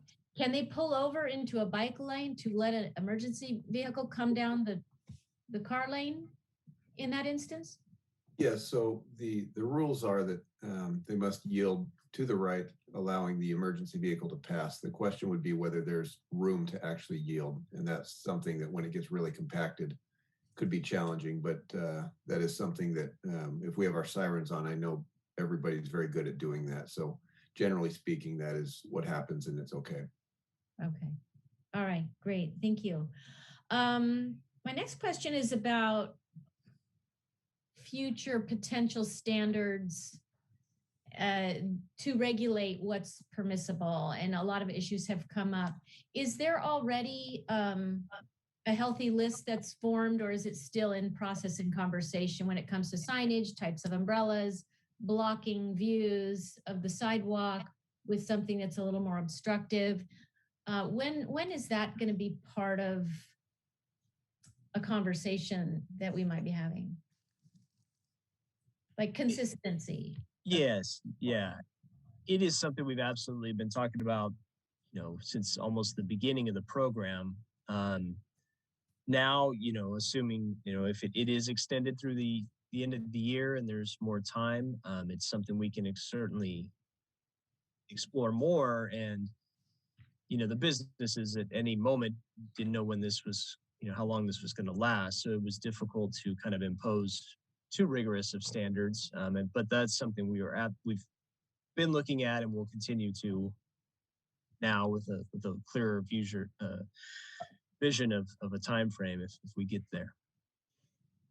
Okay. And I think my last question before public comment is about, and I posed this to staff yesterday, I think, is how much of what we have in a pilot project or two right now is consistent with the long-term plans and aspirations in Plan Hermosa. So for example, we all know that there's references in the plan, or for those of us familiar with the plan, I should say, around traffic calming, around increasing pedestrian foot traffic and creating spaces in the downtown corridors, place making, et cetera, and that kind of thing. So is that been something that the staff has been able to kind of do a little overlap comparison to how much of what we are piloting right now are examples of things that have been,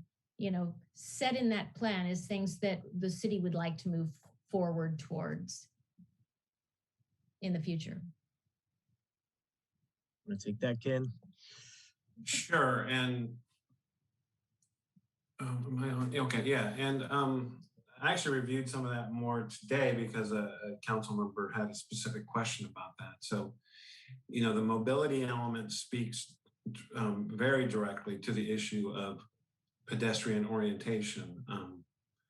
And there's language in the land use element for all commercial districts that also alludes to, and speaks to the same thing. So I think this very much implements some of the aspirations of the plan. And I think even more so in the downtown district, where there's very direct language about parklets and outdoor dining opportunities, enhancing those kind of things. So, and as well with the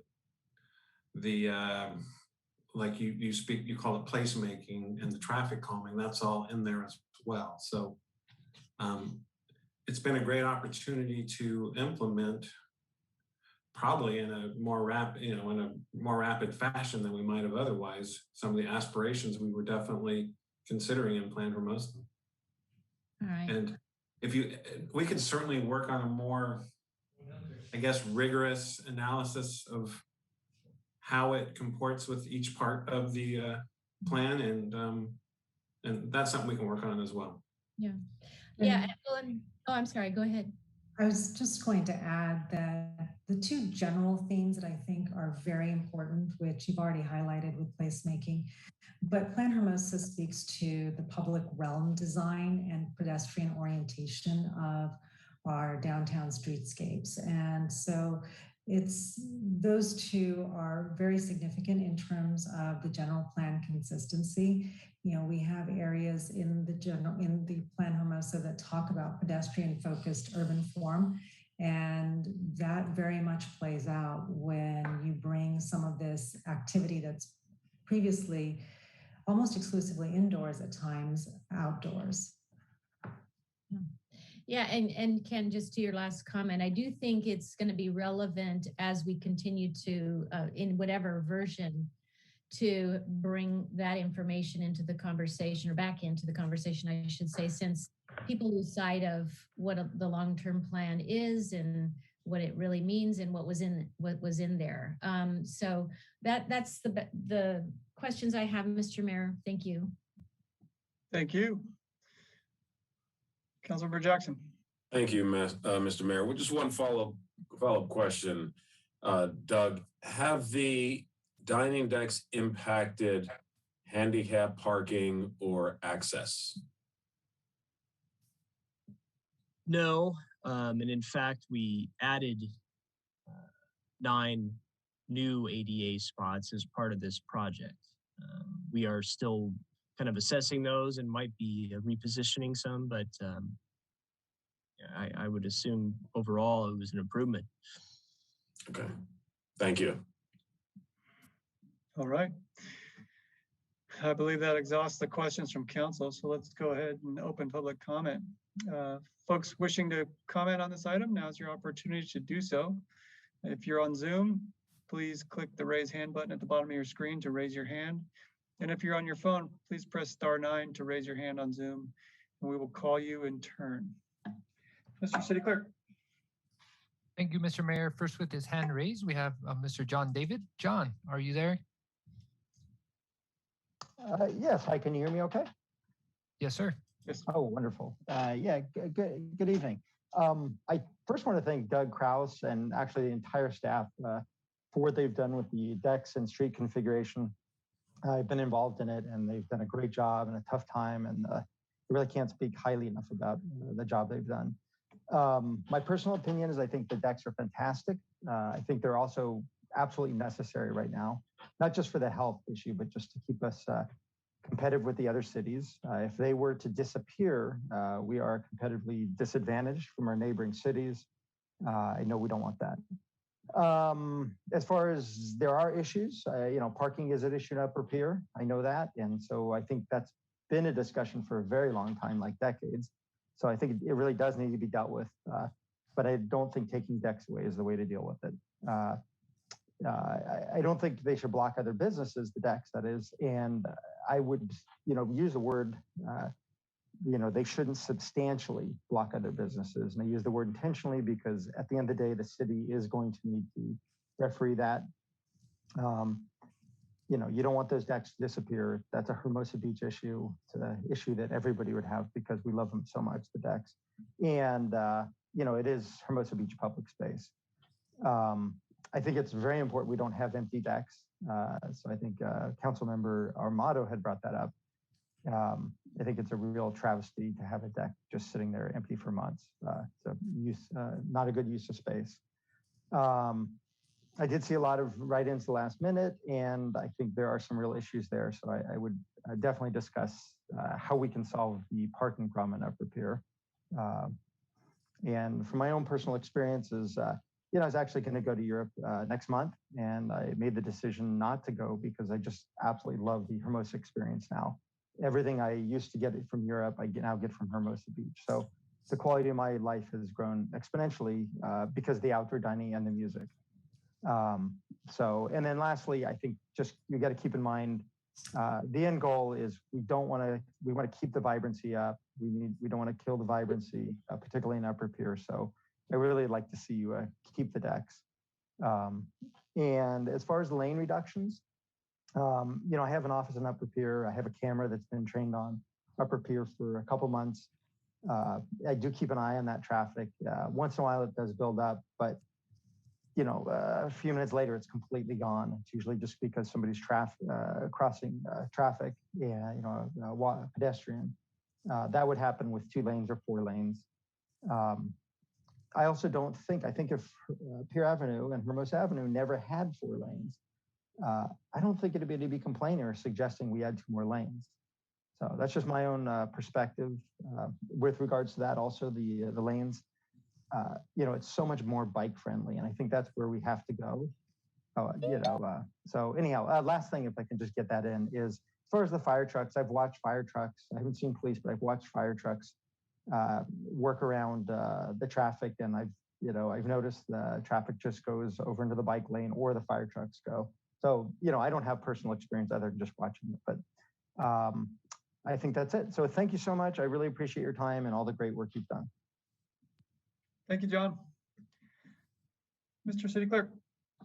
Thank you, Mr. Mayor. Next with their hand raised, I have Ms. Laura Pena. Laura, can you hear us?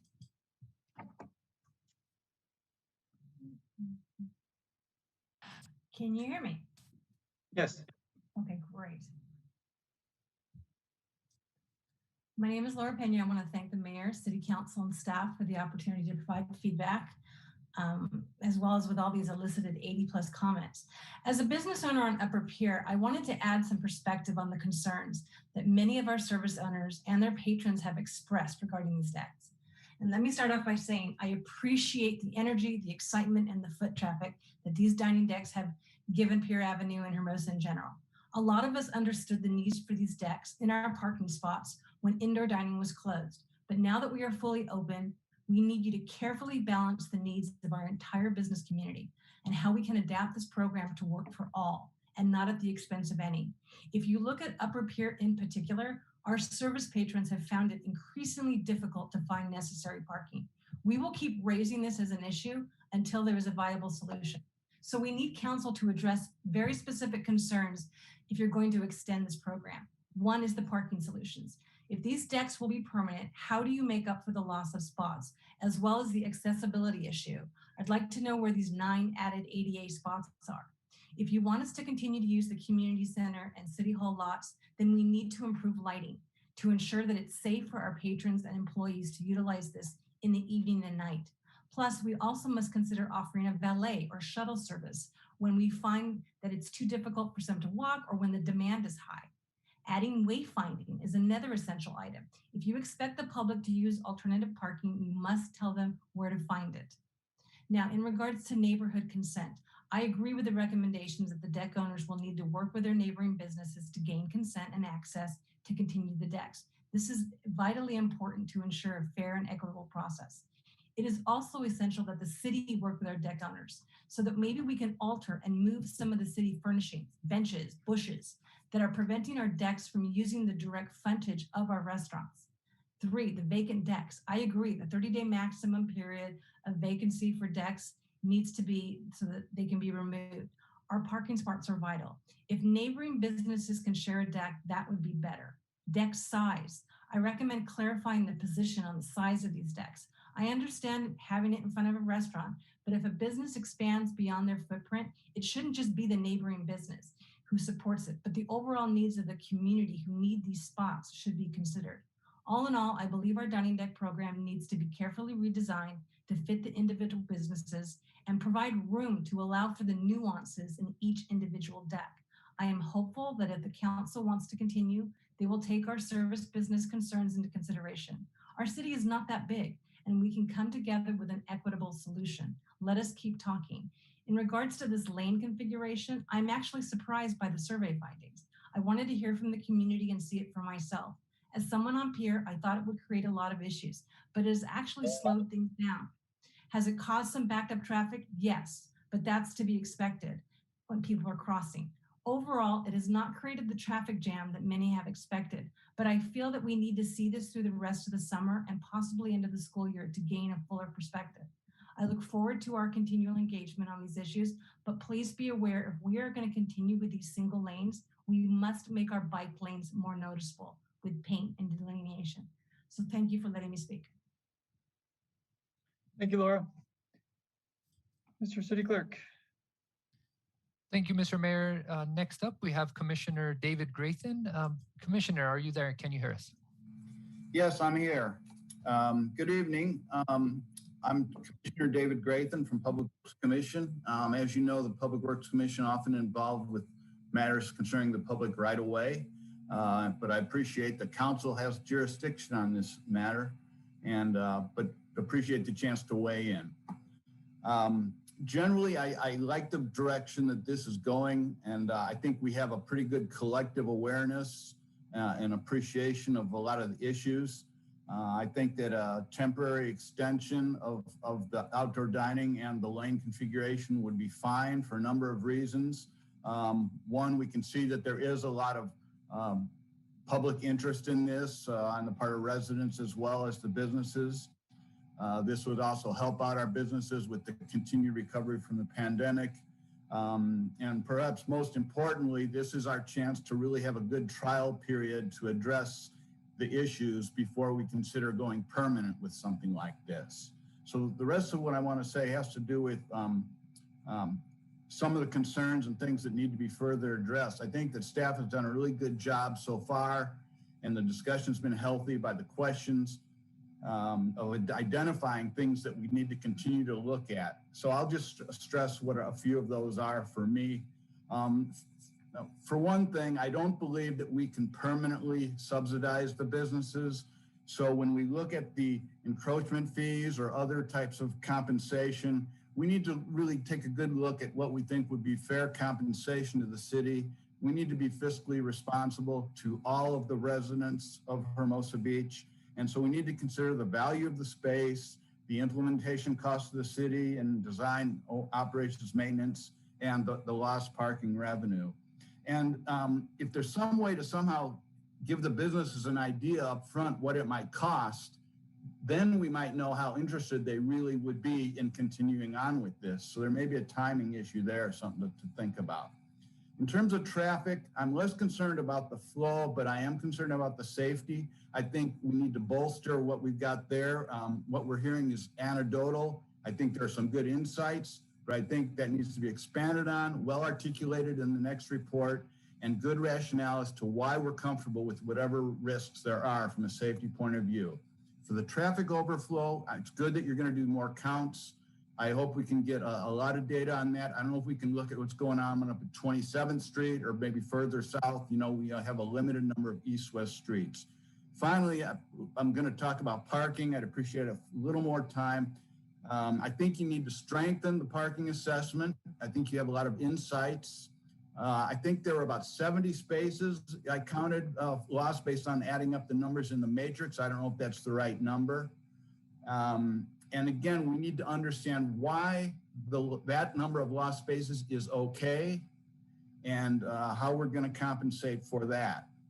And that was the one thing. And then the last thing that I'm going to bring up on parking, and I hate to end on a down note, but I was waiting for the diagonal parking to be implemented, and I don't think it ever was.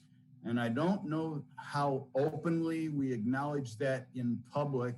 And so I was a little bit wondering about process-wise if we kind of need to do a better job of communicating that and why we didn't implement exactly what was approved by the council to include the reverse diagonal parking. Thank you. Thank you, Commissioner. Mr. City Clerk.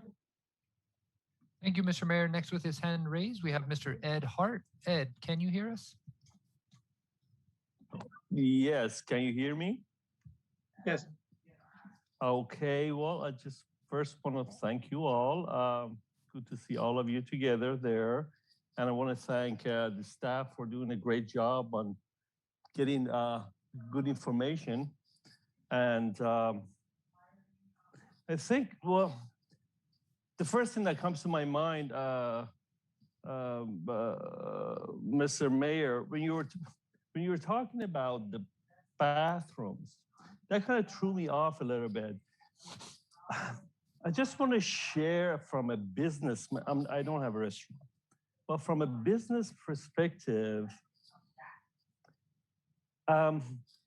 the age of social media and Yelp has really changed everything. For example, if you and I were to go to a restaurant that don't have enough bathroom, we just won't go there next time. Yes, city could ask for more bathroom or what have you, but in reality, if the restaurant does not have adequate bathrooms or people feel unsafe, they just won't go. That's the way the business goes these days. As far as one lane goes, I have seen personally that when fire trucks go by, on Pier Avenue. I don't know much about Hermosa because I'm not there, Hermosa Avenue. But on Pier Avenue, people pull over to the bike lane and fire trucks go just fine. I've never seen any problem with that. I also like to echo everything that Laura Pena said about parking and service businesses. Restaurants don't seem to need or care about parking because in reality, they like customers that don't have to worry about parking. They are dropped off by Uber and such, and they could stay longer, and it's safer for them not to drive afterwards. Anyway, so that's a good thing there. I do believe one lane goes well with the dining decks. I cannot see two lanes of traffic and cars zooming by dining decks that ruin the experience. But other than that, thank you all, and I wish you all the best. Thank you, Ed. Mr. City Clerk. Thank you, Mr. Mayor. Next with their hand raised, we have Chamber President Jessica Comando. Jessica, can you hear us? I sure can. Thank you, everybody. If I may have the ability to share my screen, I have some survey results for everybody. We conducted a last-minute survey of all of the businesses that had existing dining decks to help get some insight on their opinions of some standards that we've been floating. I've been sitting on the committee of folks with Doug and some city folks and other business owners to assess what the next level of standards might be and trying to make this program long-term. So I'd like to share those with you if I may. Bear with me quickly, Jessica. I'm gonna give you access to the camera. No worries, please. No big deal. Okay, Jessica, you should now have access to your camera. Thank you. So I went ahead and took some of those questions and took those survey results and have them here for you. And the first question should hopefully not be a surprise whatsoever. Do you want the outdoor dining program to become a permanent part of Hermosa Beach? So we had 22 respondents. I think there were 29 recipients of the survey that I was able to identify that had outdoor decks. 100% of people said yes on this. How would you feel if the new program standards prohibited advertising unrelated to your business or immediate neighboring businesses on umbrellas, canopies, and decor?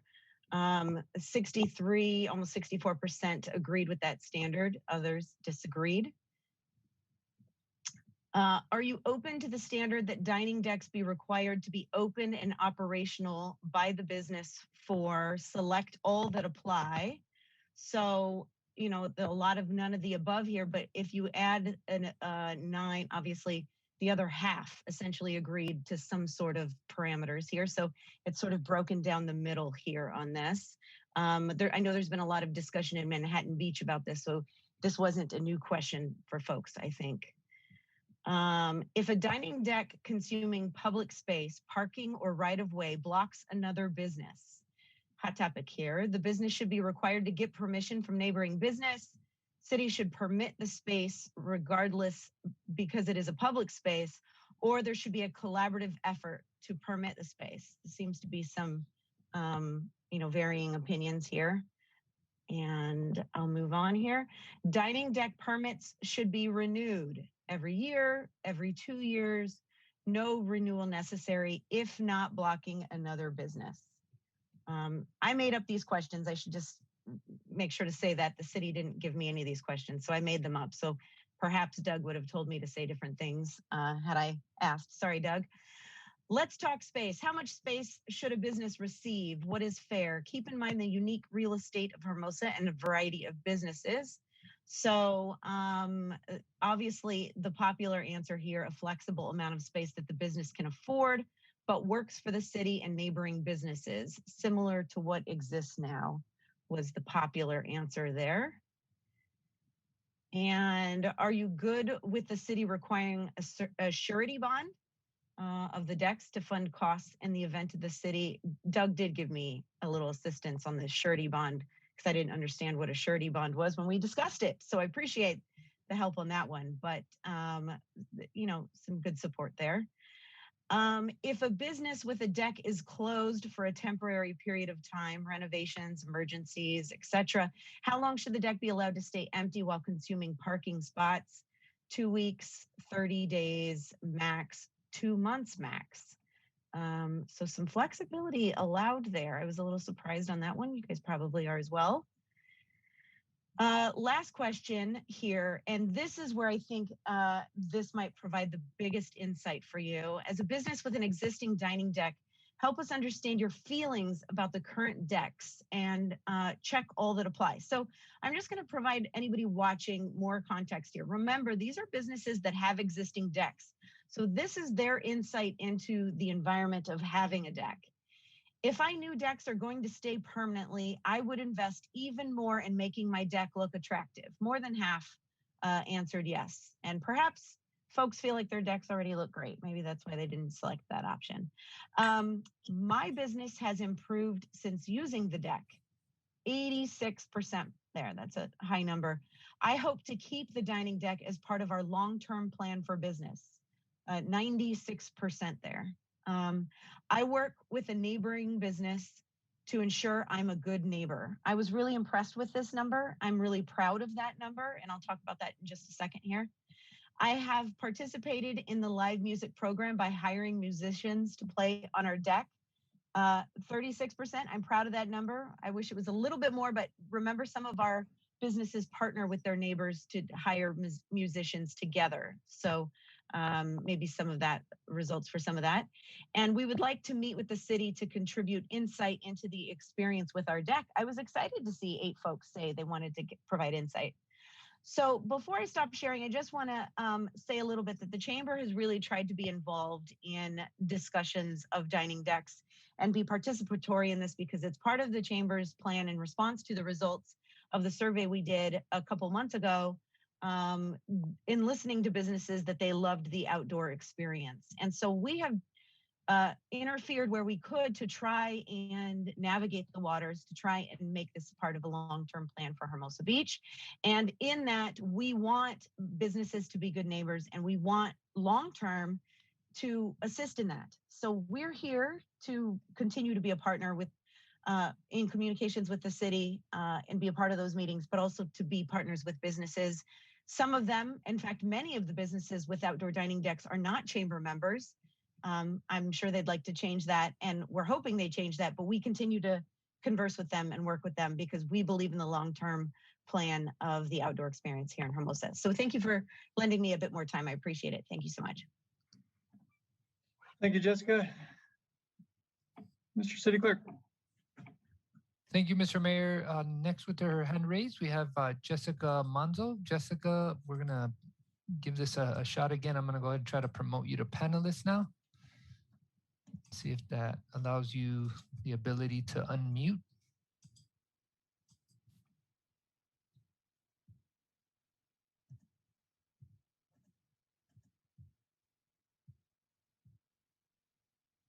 Okay, looks like Jessica may have dropped off again, Mr. May. Oh, there she is. Okay, Jessica.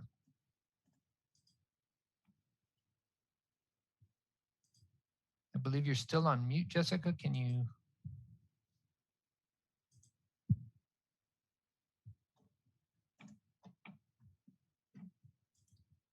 Maybe we can try circling back. It looks like we're making some progress, Mr. Mayor, and we'll circle back with Jessica while we get those technical difficulties ironed out.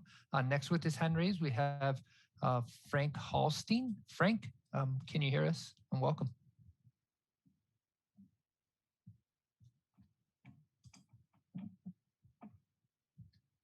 Frank, if you can unmute, you should be able to do so now.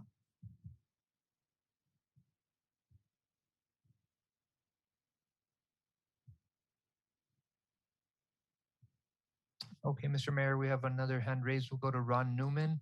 I know we were able to. Ron, can you hear us? Are you able to unmute?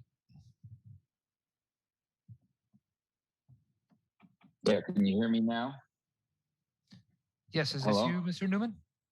Yes, yes, it's me. Yes, we can hear you. Anyways, Mayor and Council, I do want to thank the staff and the Economic Committee for all the hard work you guys have done. I mean, it's been a lot of work, you know, working on the lanes, working on this, working on that, trying to keep everybody happy.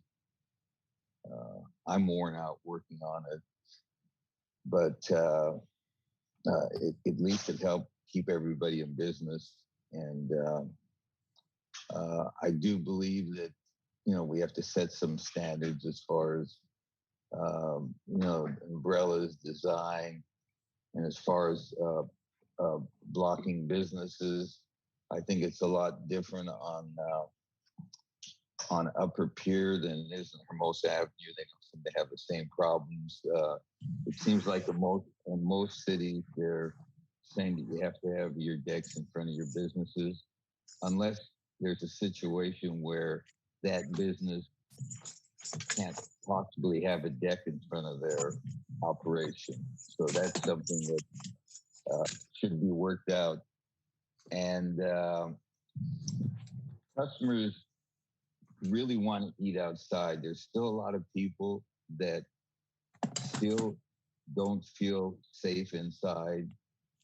It's going to take a while for them to change. They also like the feeling of the fresh air and the social and being able to see people walking by and everything else. So I think that's important. And as far as the ABC, the ABC on saying on their approval on the liquor license, they want to see outside dining. They're really pushing that part. And as far as capacity, most of the decks only have about 25 seats. And there's so many times that you're not at full capacity inside if people are waiting. So I don't know if that is going to push that much extra parking traffic from that part of it. One of the things on parking, Manhattan kind of has a website and a system now where you can see where the parking is in the different areas, and that's something we need to work towards, to have all these different places where people can go to park. I think that'll help, and see if there's anything else. I guess that's about it. So hopefully we'll work, together, and it's all part of the economic plan to make it a more vibrant city. Thank you. Thank you. Mr. City Clerk. Thank you, Mr. Mayor. I believe, Frank, you are able to unmute now, but I would just ask quickly, Jessica, if you can try calling in via your telephone, because I do see you have your camera option available, but not the audio. So if you can try calling in, that might alleviate the situation. Frank, can you hear us? Okay, I'm unmuted. Yes, we can hear you. Hello, I have a business on Pier Avenue, and you talk about how with the parking, the businesses have the spaces in front of their space. But where are their customers parking? They're parking in the other spaces. So, I find that to be a problem. A lot of the customers that come in my store, they've had to go around the block 3 or 4 times. And then some can't even come in because they don't find a parking space. And there was a UPAC committee meeting done a while back when they did the 1-lane configuration before, when they did the remodel of Upper Pier Avenue. And their final report stated that it needed to go back to 2 lanes each way. And there was another report done where it felt that a bicycle lane on Pier Avenue was not a safe thing. And these are things that were done in regular times and not during, say, a pandemic, is what we've had going on now. So it's a lot of businesses on Pier Avenue have had cancellations. I've talked to some of them, and they showed me their book, and they got 5 cancellations because people couldn't find parking. So the parking thing actually needs to be looked at as to what's going on. Upper Pier Avenue from Hermosa Avenue to Valley Drive has 125 parking spaces. And I don't know, what are there, 40, 50 businesses on that area. Downtown, I think it was said there's like 700 parking spaces with the parking garages and all that. So they're a whole different situation. But my concern is for Upper Pier Avenue. And safety-wise, I haven't heard anybody mention anything about any of the parking decks that have been crashed into. And I know it was after when the decks were empty, but what if that were to happen when the decks were full? I just, I don't want to go into where those were or whatever, but I would really like to know if anybody there even knows about the fact that 2 parking decks were violently hit by cars, and who knows the condition of the drivers as far as why they hit them. Yeah, I'm concerned about extending this for too much time. If you do it during the winter time and there's still decks out there and nobody's using them, then that just takes parking away from everybody during those times also. I know that one business on Pier Avenue is 6 months they've been under construction, and they built a deck, and they could have removed it because they were the ones that built all the decks. So, all right, I'm getting down to my 3 minutes, and there you go. Thank you.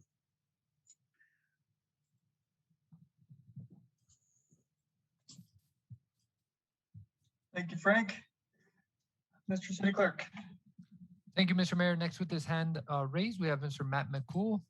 Matt, can you hear us? Welcome. Good evening once again. I'll be very brief. Just give a background. I lived on Pier Avenue. My front door, my balcony was right on Pier Avenue. I had a chance to observe traffic for 6 years. That second lane absolutely needs to go back. This is a utilitarian decision, the greatest good for the greatest number. There's not enough bikes going down Pier Avenue to justify a bike lane. Let's bring back the second lane. And, what I haven't heard, and I have 2 points I want to make on this, is I have not heard anyone state that we need to have a lane reconfiguration down to 1 lane in order to have deck parking. These are 2 separate issues. I believe Mr. Kraus made that a point that these are 2 separate issues.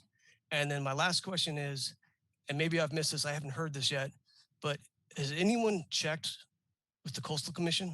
Because don't they have a say in the number of parking spots we have in the city of Hermosa Beach, specifically in the downtown area near the beach? That's all I have for tonight. Thank you. Thank you. Mr. City Clerk. Thank you, Mr. Mayor. We have no additional hands raised at this time. Oh, just as I say that, I'm sorry, Mr. Mayor. We have Sandy Seaman with her hand raised. Sandy, are you there? Can you hear us? Welcome. Yes, can you hear me? Yes, sir. Yes. Okay, thank you. Council, thank you for the opportunity to speak. Briefly on your meetings, I think that you should immediately go back to the meetings in the council chambers, and when you perfect Zoom or other things that can assist people who can't attend, you can add them accordingly. But I think Councilman Jackson's assessment of that is correct, and other cities are already back. So, in short, Disneyland is open and they don't wear masks, so we should get council to go back into the chambers and have the public there. Regarding the issues of these deck dining things, the things that were there before this happened are there for the public benefit and safety, and they weren't created to pick on anybody or unutilized bathrooms or any other things. But the occupancy is what the occupancy of a restaurant has. If you increase that occupancy, then you have to increase other things. It's called an event, and no such event has occurred in the downtown area where these decks have been put. So not only are you taking parking spaces away that we did not have, you're increasing the number of occupants that are coming down to Hermosa Beach without adequate parking and restrooms. And that is an ordinance and a book into the law. And once these protection covenants that were given by the governor and the CDC are removed, the decks should go, and then you should reassess how you might give someone a deck if those qualifications can be met. And also the health department needs to approve any floor plan including the outdoor dining, has to be submitted in whole. You've ignored that, and that's not good. And as far as I know, the ABC has not extended that under the current guidelines. So all outdoor dining decks have to be enclosed, and alcohol cannot have an opening where you cross out of the restaurant, go across the public right of way, and then into an eating area. Also, I really do wonder the safety of the decks when a car is traveling at the speed and goes out of control with the way they're constructed currently. Lastly, I don't see any authority that the city council can randomly, to a select few, sell away our public spaces without offering it to all the businesses if it's such a great idea, and protecting all the parking. You didn't have any parking when you started this, and you certainly don't have any now by increasing the occupancy of the deck. So you completely have negated and looked the other way. The police say they don't have enough support now to do that. You opened this meeting with a fight. So you're adding people to the downtown area. And I believe that these spaces belong to all of us equally, and I don't believe that your distribution of them or your arbitrary giving them away to the restaurants is fair, and it's basically a one-sided deal. I also believe the Coastal Commission should have some say-so in this process. Thank you so much. Thank you, Sandy. Mr. City Clerk. We have no additional hands raised at this time, Mr. Mayor. All right. Anybody wishing to comment, you can click raise hand on Zoom or press *9 on your phone to raise your hand. Anybody on their phone who just wants to open their line and state their name, we'll put you in the queue. You can press *6 on your phone to do that. Mr. City Clerk, do we have any additional hands raised? No, sir, Mr. Mayor. Hearing no further public comment, I close public comment and bring it back to council for discussion and a motion to provide input to staff. Who would like to start?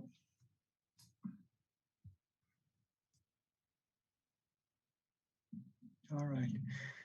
Seeing none, let me go ahead. I'll kick it off briefly. I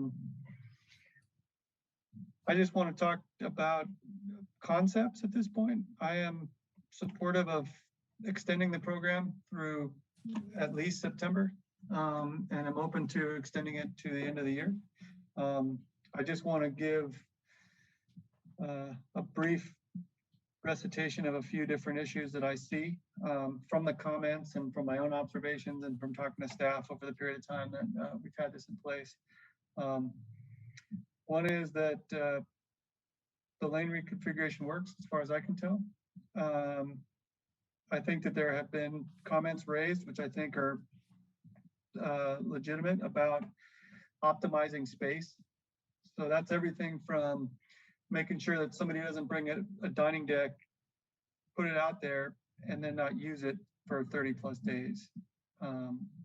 30 days would seem to be the maximum amount of time that we would allow somebody to have an unused dining deck out there.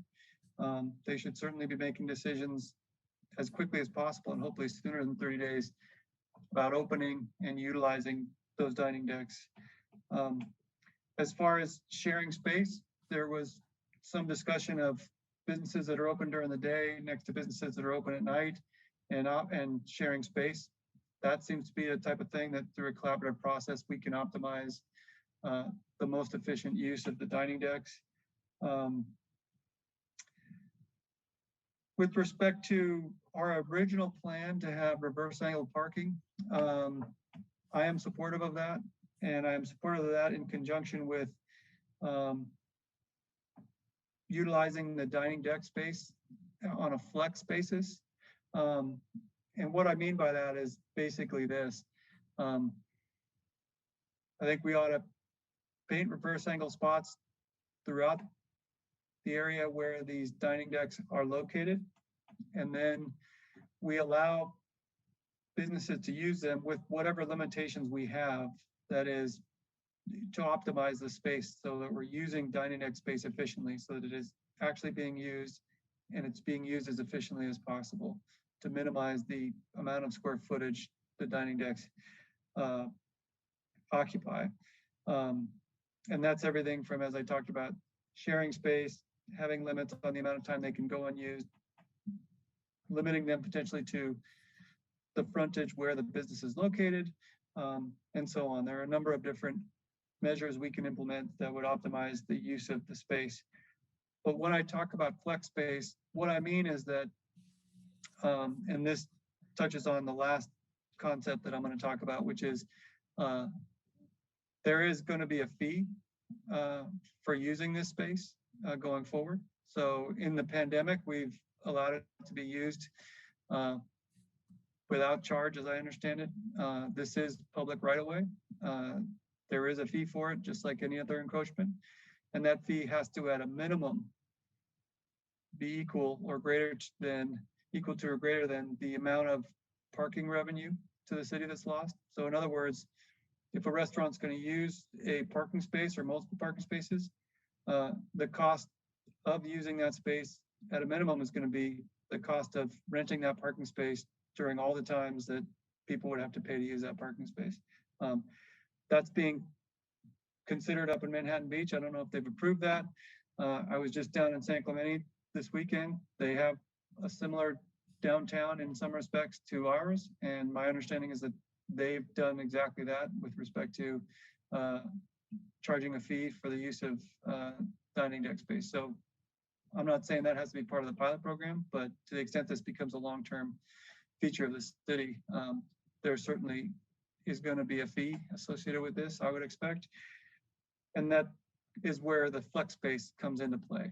So during the winter months when it's rainy and often cold out, businesses may choose not to have a dining deck, but instead have the parking. So they may want to pull the dining deck out, put it in storage for the winter months, for example, and then bring it back out in the spring and have it out there through the fall or something like that. So if we allow these dining decks to be used on a flex basis, we give the businesses the opportunity to have some control over what makes sense for their business. If it makes sense for their business to have a dining deck out there because the weather is such that their patrons want to dine outside, they can have the dining deck out there and they pay the fee for using that space for that purpose. If it's the time of year when they don't think they have enough patronage to justify having outdoor dining space, they can pull their dining deck off. We go back to normal parking, which is available not only for their business and patrons who would presumably eat inside or seek services inside or shop inside, and the parking revenue would be collected as it normally would for any traditional parking space. So generally speaking, I'm supportive of the program. I thank staff and everybody who's worked through it. And, you know, we've instituted it in very short order, like a lot of cities have. And we've worked hard to make modifications to balance the needs of the varying interests as best we can. That work is certainly something that I appreciate. I'm supportive of the program going forward. I'm certainly supportive of extending the period of time that it's out there so that we continue to refine it and evaluate and consider, you know, to what extent and in what fashion we want to make aspects of it permanent. But the concepts that I've just walked through are some of the things that I see as being part of our ability to optimize this program in a way that works for everybody and continues to add value to the city. So with that, let me now turn to my colleagues and invite whoever else amongst council wants to share your thoughts. Councilmember Campbell. Thank you, Mr. Mayor. I'm happy to weigh in. I agree with a lot of what you said, if not all of what you said, Mr. Mayor.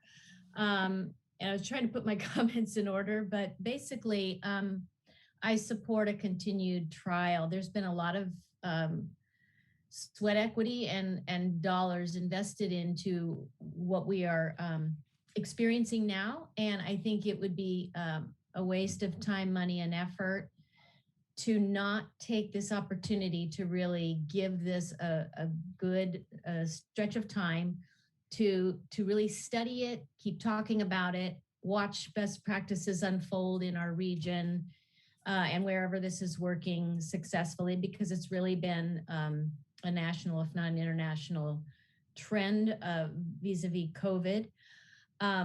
We don't know the future of this virus. Whoever said it, some people are not comfortable going into indoor corridors. We have variants. We don't know yet how much we may need to rely on some outdoor opportunities to keep our businesses in business. That is beside and parallel to the point that there seems to be not only fairly high margins of preference for this to continue, at least in the meantime, and also permanently. There is a lot of consistency in our master plan. We never would have been able to move this quickly toward the ideals as outlined in our master plan that have to do with these projects. But here we are with a few of these silver linings that in my view, we should not waste. We should leverage, we should take advantage of, and we should maximize. I am all about the pursuit of win-wins and balance and fairness, and taking that conversation on and really working with the nuances. There's a lot of details. As it pertains to parking, I really think that we should not short sight that challenge. I think that number one, people are adjusting and they have just really come out of their homes and the summer's upon us. We haven't seen a summer. People quite naturally are having to adjust to the new configuration. I tend to agree with your comment, Mr. Mayor, that it seems to be working. I have not been parked out there, but I purposely go out at very different times of the day and the week. And I don't recall who said it. Maybe it was a caller in. I have never seen an extraordinary backup of traffic. I know that, Doug, one of the things that was done is to kind of harmonize some of the light changes on, maybe it was just Hermosa Ave. I don't know if it was anywhere else. But I have been looking for an absurd backlog. We get backlogs over the summer, at times on super busy weekends. So we should expect that it'll be busy. But I think overall, we're also not taking into consideration that the way people get around is evolving, and it's evolving quickly, and it will continue to evolve. So I think people will rely less and less on taking their individual car to a parking spot. And I think that we need to keep that in mind as we solve for this challenge. There was recently brought up an idea about having some options for valet services to shuttle people in and out of downtown.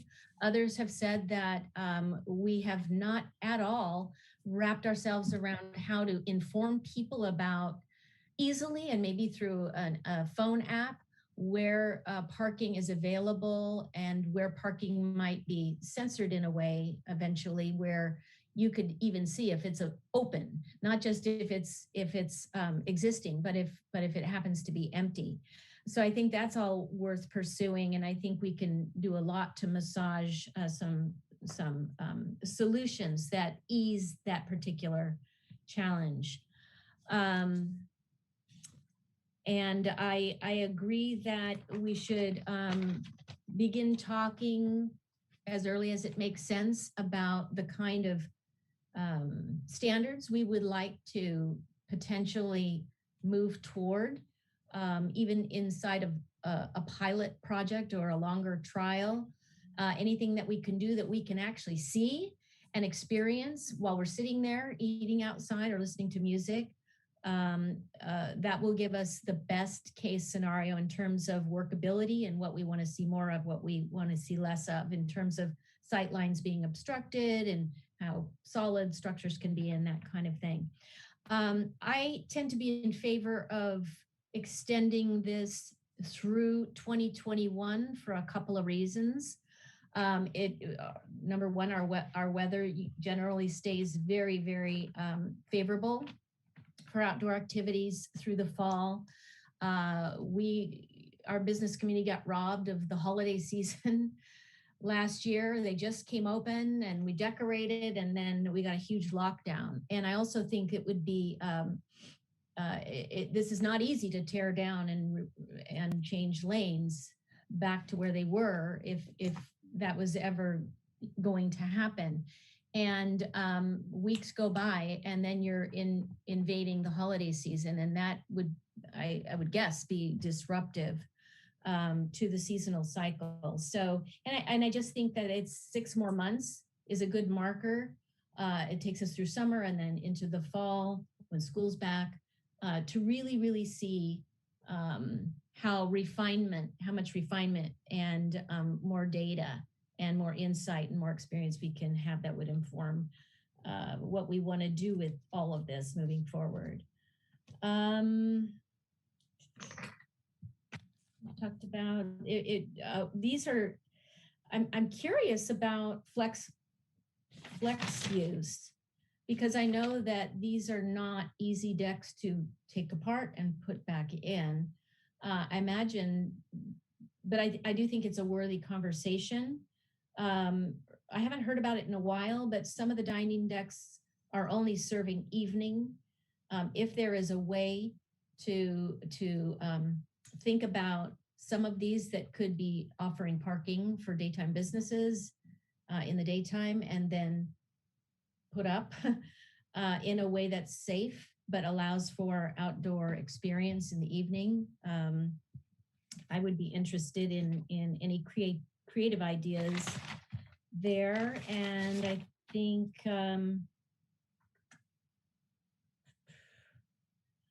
one of the best things that's happening out there, and it was referenced by some comments tonight, is that the businesses are working really hard together on solutions and workability. And I think that is a very good sign of potential success in the future. And I think that we should stay the course and continue exploring all the possibilities. And I'll leave it there, Mr. Mayor. Thank you. Thank you, Mary. Councilmember Jackson. Thank you, Mr. Mayor, and thank you for everybody who called in this evening and who sent letters and emails to us earlier. Your voices have been heard, and it's great to see that much interest in what has become a great program for the city. You know, the city has been flexible and has turned lemonade out of lemons, and the question is, what do we do going forward? And I think there's overwhelming support for moving forward. I tend to agree with Councilmember Campbell that I think we should look at extending this through the end of 2021. We'll have the summer, we'll have the back to school, and we'll have the holidays, and that'll give us a good barometer to determine what is in the best interest of the city moving forward and what we can do to make this program, this pilot program, somewhat permanent. I think it was Bob Jones who wrote into the city and said that the outdoor experience needs to be a part of our economic strategy, and we need to do our best to make sure it's open and welcoming. And you know, we talked about some sort of standard with regard to look and design. You know, I don't know if we need to be like some cities where they will all look alike. I mean, I think part of our charm is our diversity. And we value that diversity of expression. So it's nice to see what some decks have done and sort of making it individualized for their particular businesses. And I think to the extent we can cultivate that is a good thing. We don't need them all to look alike, but obviously there need to be safety standards, and there need to be other standards with regard to, you know, pop-ups or not pop-ups, or awnings or not awnings, or umbrellas and not umbrellas, and then the advertising piece. So that is a good thing. Appreciate the city identifying the issues, the underutilization, the parking that Laura Pena talked about as others. You know, the parking, of course, is always the $64,000 question, and it's the issue we continue to wrestle with. You know, and maybe looking forward, we look at some sort of valet. You know, I was on Longfellow today, and I watched electric vehicles that run employees back and forth to limit the number of cars that are going through the residential areas. So you just have the greener electric vehicles. And, you know, we've got Valley School that has parking that's underutilized when school is out. So, you know, maybe we can look at doing something where we can shuttle folks back and forth who are having challenges parking during the day for some of the service businesses. You know, I'm not going to repeat a lot of the things you said, Mayor. I think your points were very well taken. You know, it's all the reasons that everyone has stated. I think it's obvious to all that is it a good thing. Let's take the good and make it better. Let's fix the issues we have.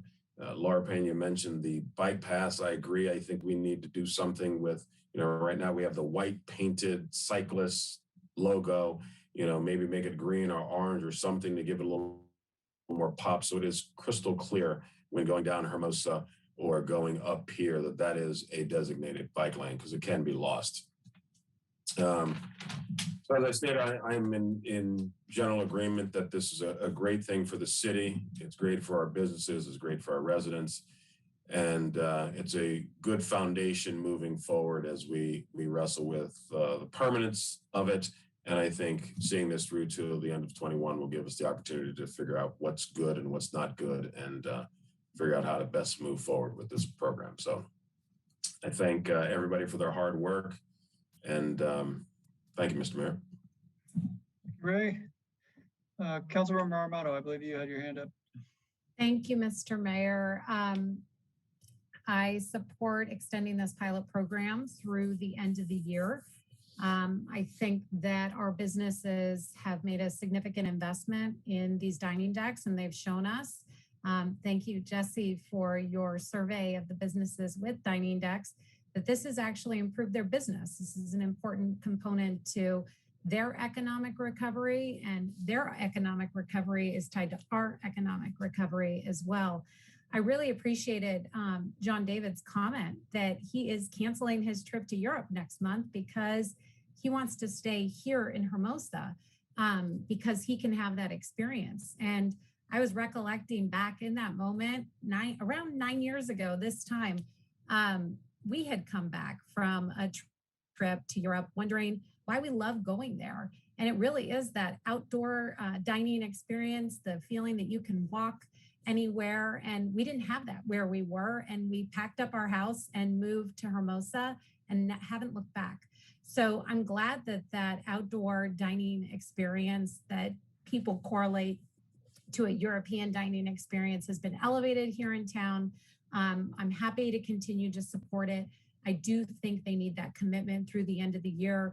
If we're going to be asking them to make investments either in maximizing the usage or improving the look or style or removing some of the advertisements, et cetera, of the deck. I do support maximizing the usage. I think we've heard a lot of comments about that. So to the extent they can either open earlier or share the space with the public, I think those are going to be two important components on determining whether this program is going to be successful in the long run.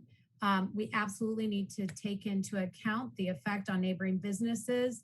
I appreciate the Chamber's partnership on this with the city. We can't do it alone. This needs to be a partnership with them. And I know that they are in it for the long haul with us. I think that we need to improve wayfinding for parking in town. And I hope that we also have the partnership and creativity of the Chamber on that as well. And all of this with the caveat that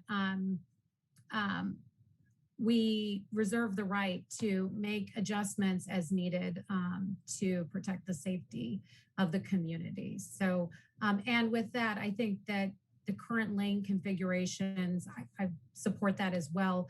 I think that would be a huge burden to businesses if we took away that lane from their use and they had to rebuild it. As far as the flex space, I don't know of a scenario where that's possible. Those decks are built out.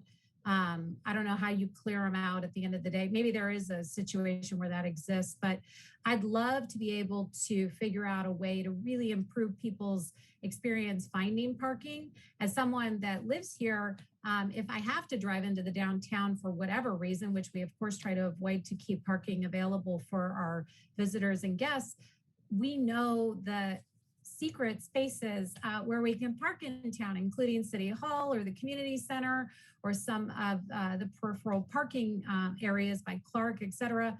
And not everyone coming to town knows about that, even though they may be willing to take, a longer stroll to get to their ultimate destination. So before we start worrying about maybe opening up these deck areas for parking, let's try to make sure that people actually know where the parking is in town and then work on any other possible solutions on finding parking for folks. But those are my thoughts, and that's it. Thank you, Mr. Mayor. Thank you. Before I turn it over to the Mayor Pro Tem, let me just clarify.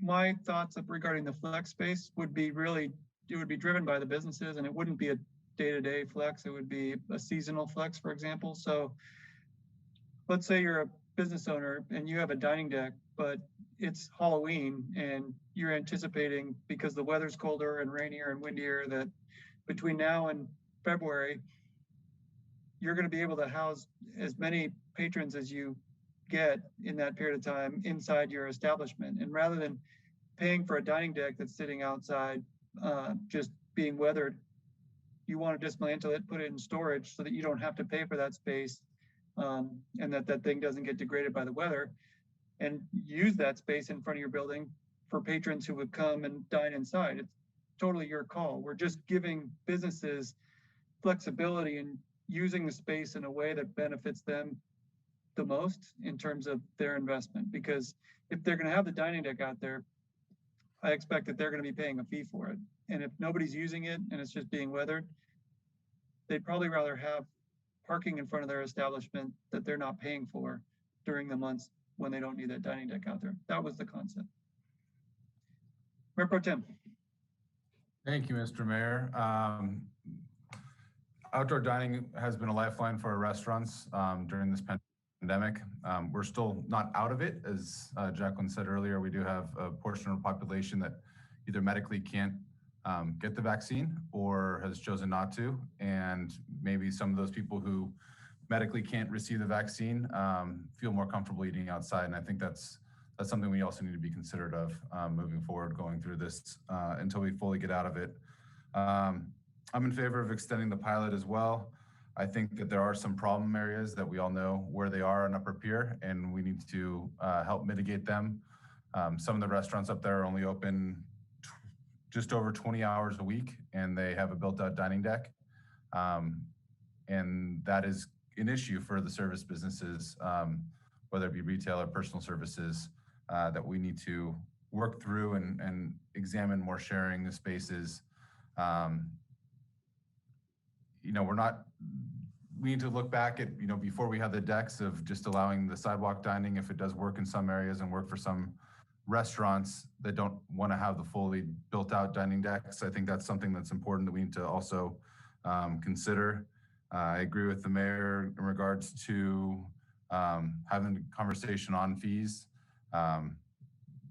There is some concerns that some of the written communications and public comment brought up about public use of, or public gifts of land, and making sure that we are receiving some revenues for the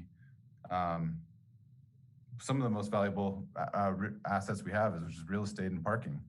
I was kind of looking for a more moderate approach for the extension of, I know we have the free parking for the holidays coming up, and maybe sometime in November, and that way the retail and service businesses can receive some of the extra parking spaces for the holiday season when we put the wonderful red bags over the meters, and encourage everyone to come down and do their holiday shopping downtown.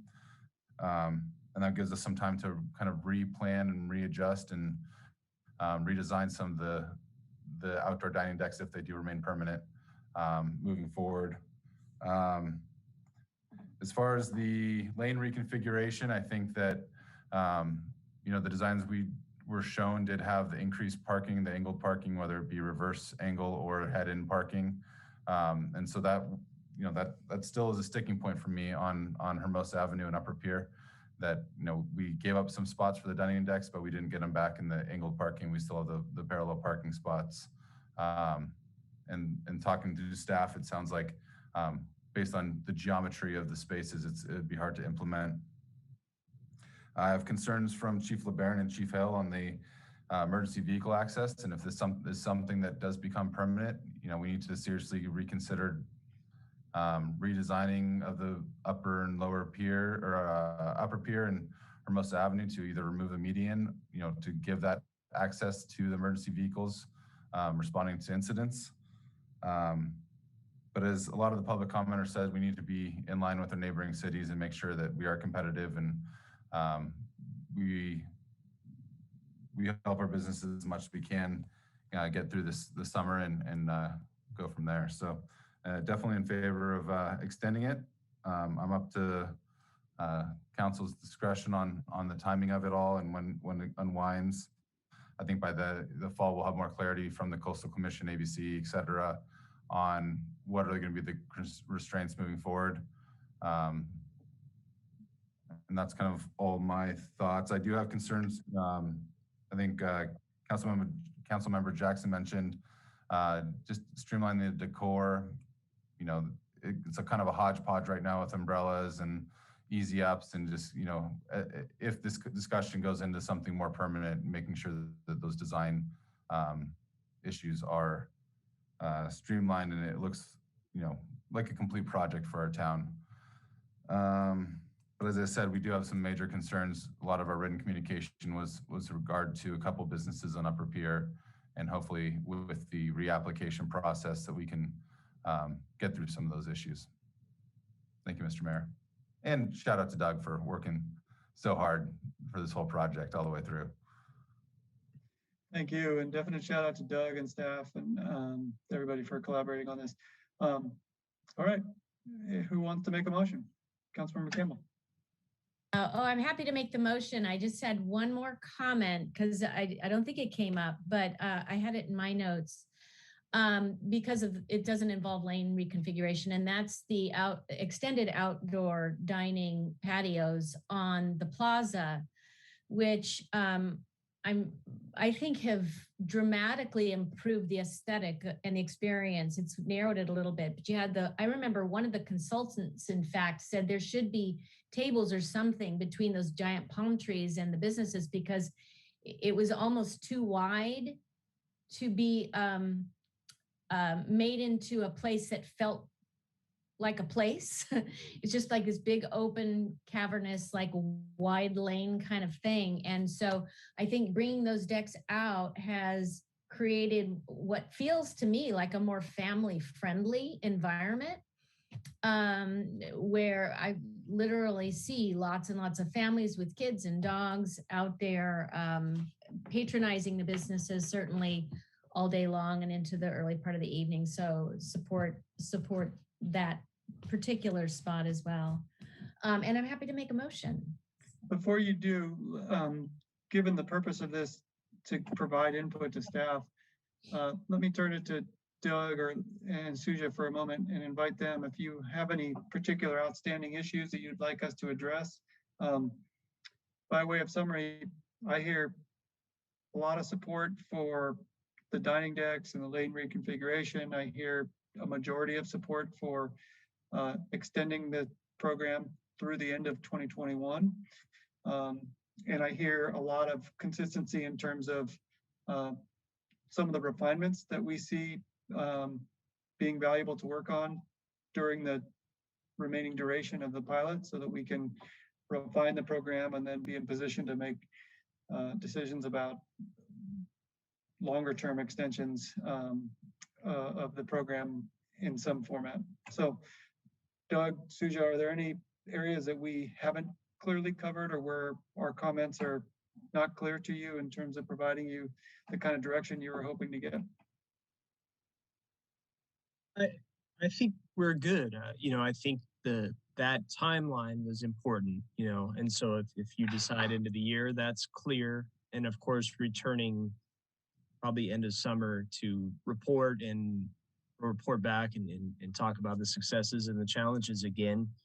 And the other recommendations are all a good start. I mean, again, we will always continue to monitor and investigate design standards, et cetera. So, no, I feel like we have it covered. Yeah, I appreciate it.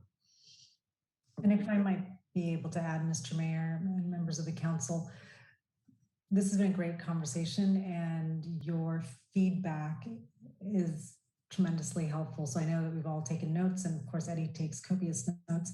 I did want to touch on the concept of flex space. That's quite unique and interesting. I think we will look at it and be curious to find out if perhaps some of the deck proprietors would be interested in converting to a less structured deck, which I think may create public safety concerns for PD and fire. So the decks are of a structure that appears that they have to be dismantled in order to be moved. And so the storage and dismantling might be a concern. So if there is a different version of a deck that would be acceptable for public safety. I know in some places for parking day, for instance, people roll out the AstroTurf and they put out chairs, but that's very temporary. So that would require a lot more review. But I do want to share that we'll look into that and see what other examples are out there that might afford that flexibility if that's something that businesses would want and if that would comport with our safety requirements. Right.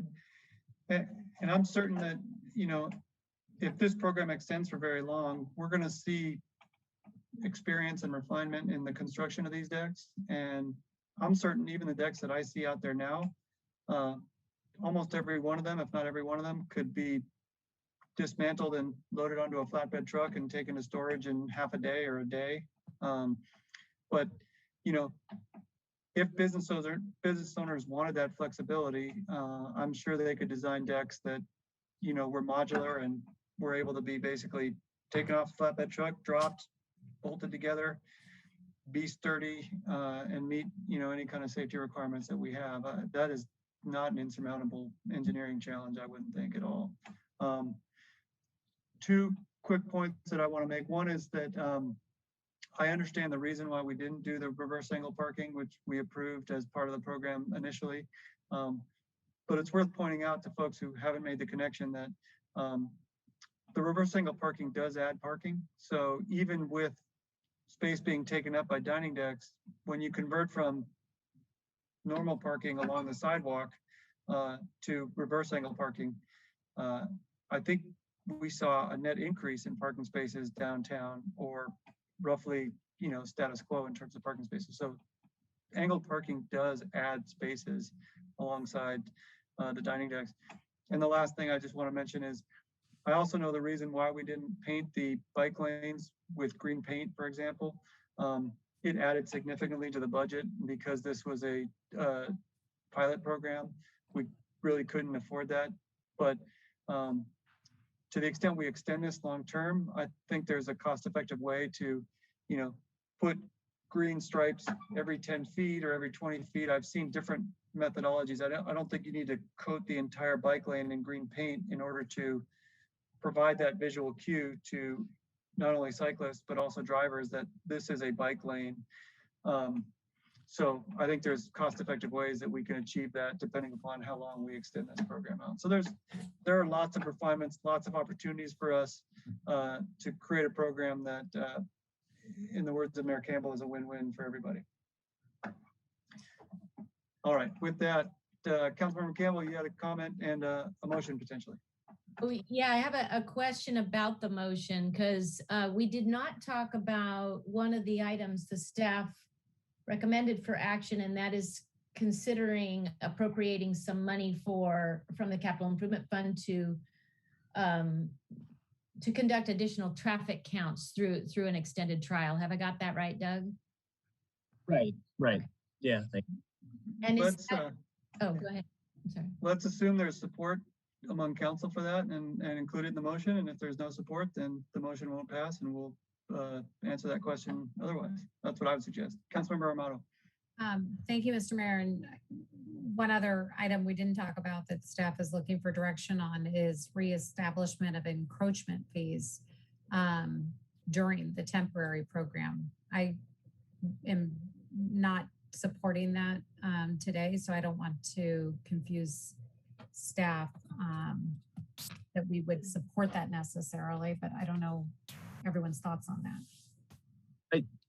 Thank you for that. I will say we phrased it in a way we'd like your direction to bring it back for discussion. So, if you a time frame on that would be appreciated too, if you support that. Right. Okay. Well, and I would also be open to having that kick in September or something like that. I think right now we're coming out of the pandemic. I totally understand. There was a reason why we waived fees for several months, is to allow our businesses to survive through the pandemic. But what I see and what we hear in our comments is they're doing gangbusters business. There's a lot of pent up appetite for coming down and eating out and all sorts of other stuff. And walking through downtown Hermosa, you see it with the weather warming up and with the pandemic restrictions lifted. Businesses pretty well booming. Now, that doesn't mean that they have some ground to make up for what they've lost during the pandemic, for sure. But by September, I suspect that most of them, especially with these dining decks available to them, are going to be in substantially different financial positions. So the encroachment fee conversation is one that I think we could have as early as September. But if council wants to wait through the end of the year for the pilot program to have that discussion, then we can do it. But I think we ought to be clear in terms of setting expectations amongst the businesses that, these spaces are going to come with a fee at some point in time. Mr. Mayor, if I might ask then to you and the staff on this point, would the motion that includes direction to bring back a recommendation about the application renewal process and fees and a timeline for fees to impact these encroachments, and let the staff recommend something of a timeline that they feel is doable administratively and consistent with some of the comments? I think that's a great idea. I invite any other council members to weigh in. Mr. Mayor, I'm fine with staff coming back when they think it's appropriate and they have all the information to provide us a recommendation for encroachment fees. But my thinking right now is I would not likely be open to implementing those before the end of the year, but I do think we need to have the conversation before the end of the year in order to be best prepared if in fact this program is extended longer or becomes permanent. We need to be prepared for that conversation. Fair enough. I'm supportive of that concept. And I absolutely do think we ought to have that conversation before the fees start to be collected so that we set the kind of clear expectations that we want to. Okay. And Doug, on the estimated amount for studying traffic counts, does that 3,000 do it for the rest of the year in your view? I was estimating that's only one more count. So if we want to do an additional one, and be another 3,000 more or less. Yeah. Okay. Or would it be preferable if you needed it to bring it back to us and ask for it? Yeah, I mean, I was assuming one more this summer. And then when we come back to you at the end of summer, ask for more funding for additional traffic counts as needed. Yeah. Okay. All right. Well, I'm ready to take a stab at a motion. see if I can get all of this. Okay, Mr. Mayor, I move that the City Council move to extend the current dining and retail pilot programs through the end of 2021 and bring back an extended urgency ordinance as necessary to continue the program. In addition, that we move lane configuration pilot program through the end of the year, 2021, and that we direct staff to bring back to council a permit reapplication program with some details, including their recommendation for possible encroachment fees and a timeline consideration for introducing encroachment fees so that we can have a discussion as council in preparation for that eventual decision process, and that we appropriate $3,000 from the Capital Improvement Fund to direct staff to implement traffic counts sometime during the summer, and lastly, that we direct staff to continue to assess, troubleshoot, refine as is possible throughout this extended pilot program through the end of 2021 in service of considering the future extension of some version of these pilot programs beyond the end of the year. All right. I'll second that. I just want to clarify with Council Member Campbell and with staff on the item about implementing the reapplication. I don't think that was necessarily intended to be connected with the encroachment fees discussion. It sounded like we were going to leave that to staff to work with the business owners as soon as July. It sounded like, Doug, from your earlier comments. Yeah, the reapplication would start immediately. Okay. You know, based on how we designed it there, and then yeah, come back later with the encroachment fee discussion. And okay. And through the reapplication process, implement the comments and concerns and feedback that you've heard in this meeting. Right. Okay. Okay. So what I'm hearing is this: the council, to your question, the council need not be brought back anything about the re-permitting process. That is to happen immediately, if you will, but rather to bring back to council additional information and some potential guidelines for our consideration and discussion about eventual fees related to the encroachment on public spaces that these pilots have resulted in. All right. So I'm just removing the direction about the re-permitting process. All right. That's not needed, is what I'm hearing. So we have a motion and a second, I believe. All right. Hearing no objection from the movement and the second, I will now turn it over to the rest of council if there is any discussion or deliberation that anybody wishes to have. Hearing none, I will call the question. Mr. City Clerk, would you call the roll, please? Thank you, Mr. Mayor. Councilmember Jackson. Aye. Councilmember Campbell. Aye. Councilmember Armato. Aye. Mayor Pro Tem DeToy. Aye. And Mayor Massey. Aye. The motion is approved, Mr. Mayor. All right, thank you. What's next, Mr. City Clerk? Thank you, Mr. Mayor. That brings us to item D, award of construction contract for CIP 186 and CIP 190, street improvements on various locations. And we have Interim Public Works Director, Angela Crespi, to provide this report. Angela, welcome. One second, Angela.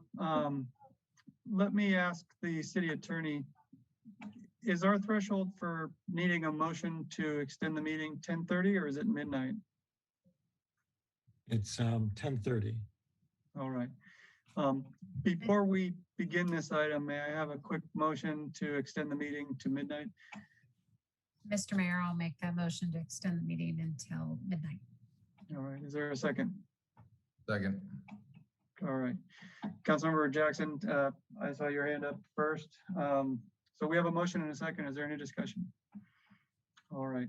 I'll call the question. Mr. City Clerk, would you call the roll, please? Thank you, Mr. Mayor. Councilmember Jackson. Aye. Councilmember Campbell. Aye. Councilmember Armato. Aye. Mayor Pro Tem DeToy. Aye. And Mayor Massey. Aye. The meeting is extended to midnight, Mr. Mayor. All right, thank you. And now back to our regularly scheduled programming. Item 14D.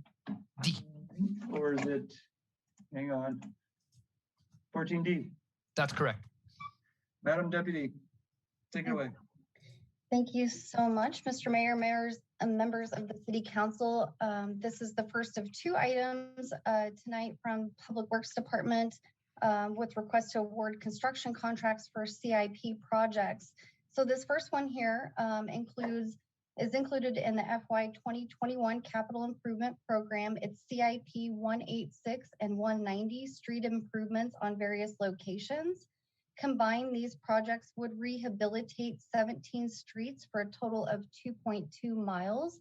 The scope of work includes, but is not limited to, milling existing pavement, paving, striping, adjusting utilities, survey monument covers to grade, removing and replacing sidewalks, curb gutter repairs, ADA accessible curb ramps, and installing traffic loops.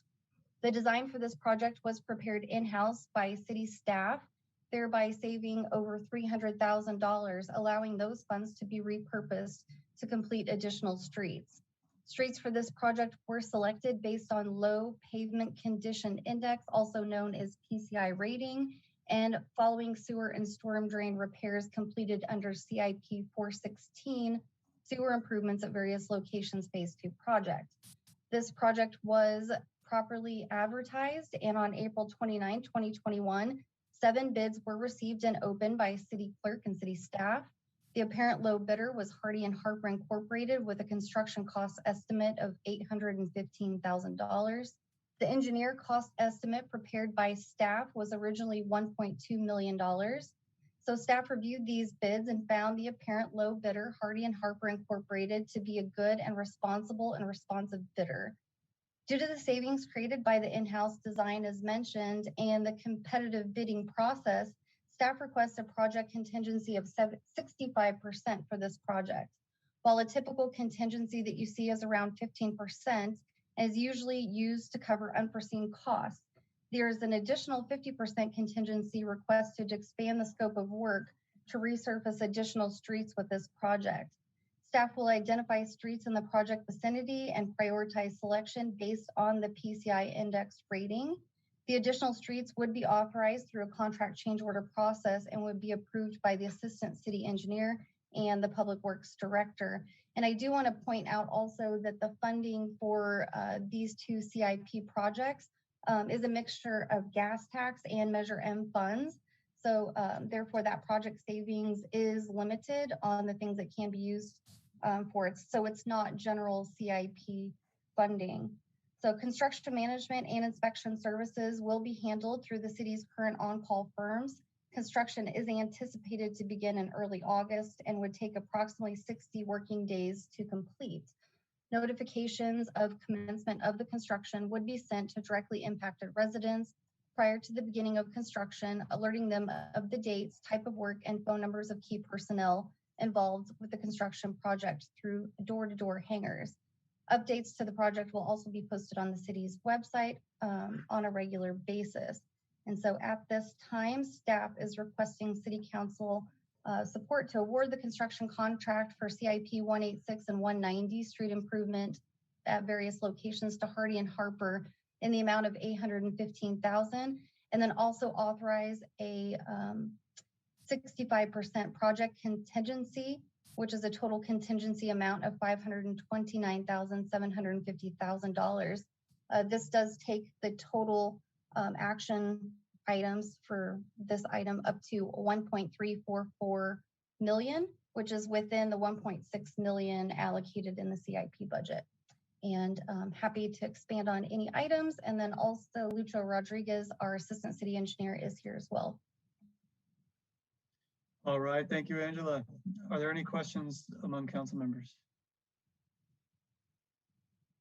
All right, hearing none. Lucho, I want to thank you for bringing this forward.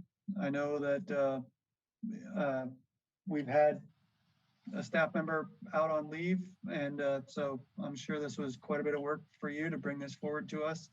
I also want to point out for the benefit of the public that as reflected in the staff report, streets for this project were selected based on low pavement condition index rating and following sewer and storm drain repairs completed recently in the city. So this is exactly the type of efficiency that we've been talking about for years, where we have our sewer master plan, our storm drain master plan, and our pavement condition index, and harmonizing those three things, cross-referencing them to make sure that we're hitting high priority streets that we're not going to tear up a year or two later to replace the storm drain or repair a sewer, is exactly the type of thing that we should be doing. So kudos to Public Works staff, you, Lucho, in particular, for bringing this forward. Thank you. Appreciate it. Any last call for questions by council before I open this up for public comment? Hearing none, I will open this item up for public comment. Any member of the public wishing to comment on this item, now's your opportunity to do so. If you're on Zoom, please click the raise hand button at the bottom of your screen. If you're on your phone, please press *9. That will raise your hand on Zoom, and we'll call on those people first. Mr. City Clerk, do we have any hands raised? Thank you, Mr. Mayor. Yes, we have Commissioner David Grayson with his hand raised. Welcome back, Commissioner Grayson.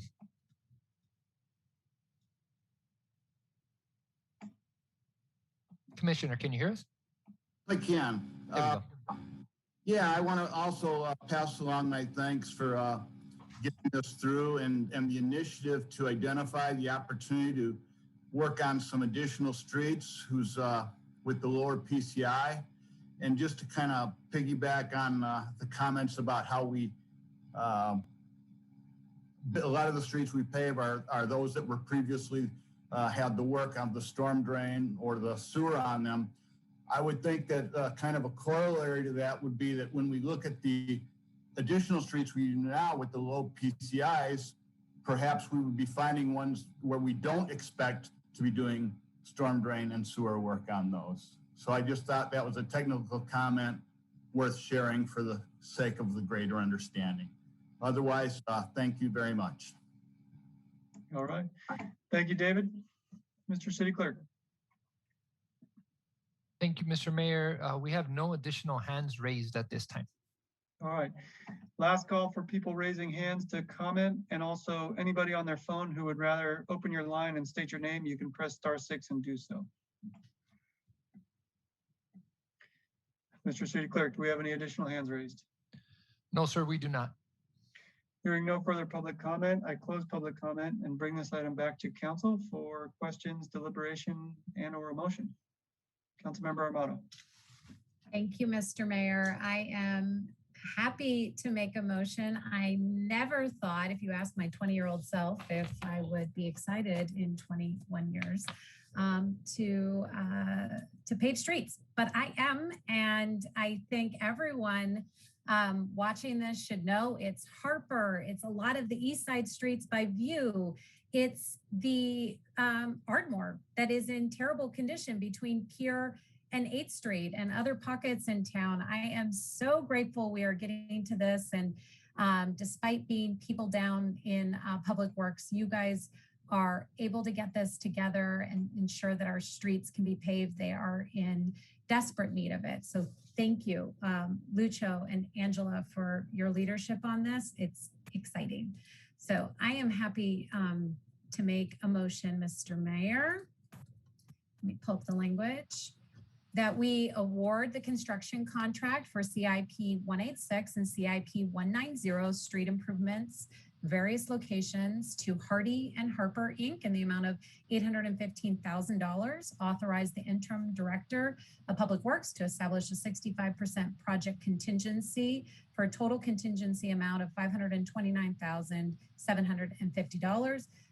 Adopt the attached resolution entitled "A Resolution of the City Council of the City of Hermosa Beach approving the construction of CIP number 186 and CIP number 190 street improvements, various locations pursuant to Government Code Section 830.6 and establishing a project payment account. Authorize the mayor to execute the construction contract and the city clerk to attest, subject to the approval by our city attorney, and authorize the interim director of Public Works to file a notice of completion following the final completion of the project. All right, thank you. Is there a second? All right, I'll give this one to the Mayor Pro Tem. All right, we have a motion and a second. Is there any further discussion? Could I just add one quick comment, Mr. Mayor? You sure can. Go ahead, Councilmember Jackson. Yeah, I just wanted to echo the sentiments of Councilmember Armato. I was actually driving down a few of our streets today and ran across a resident who was talking about how Manhattan Beach had better paved roads than we did. So it's nice to see that things are happening, and we applaud the efforts of the city despite their personnel shortages in making this happen. So the more we can do, the more we can show that we are making things happen within the city. I think the more people will be appreciative of your efforts. So thank you, Lucho and company, and I happily support this motion. All right, thank you, Ray. Mayor Pro Tem.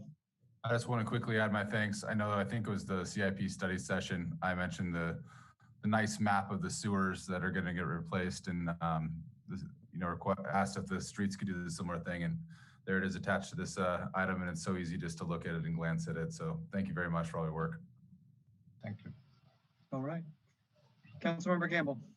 I'll just add, I'm sorry we didn't rearrange the agenda so that you could go to bed earlier than this. And I thank you as well. Thank you. Indeed. All right. Hearing no further comment, I will call the question. Mr. City Clerk, would you call the roll, please? Thank you, Mr. Mayor. Councilmember Jackson. Aye. Councilmember Campbell. Aye. Councilmember Armato. Aye.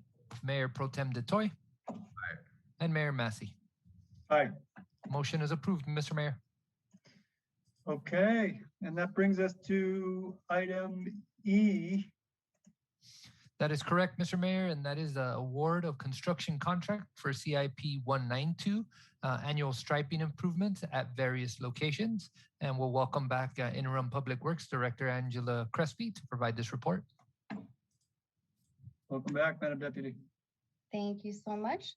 Okay, so second item on the CIP construction contract award this evening.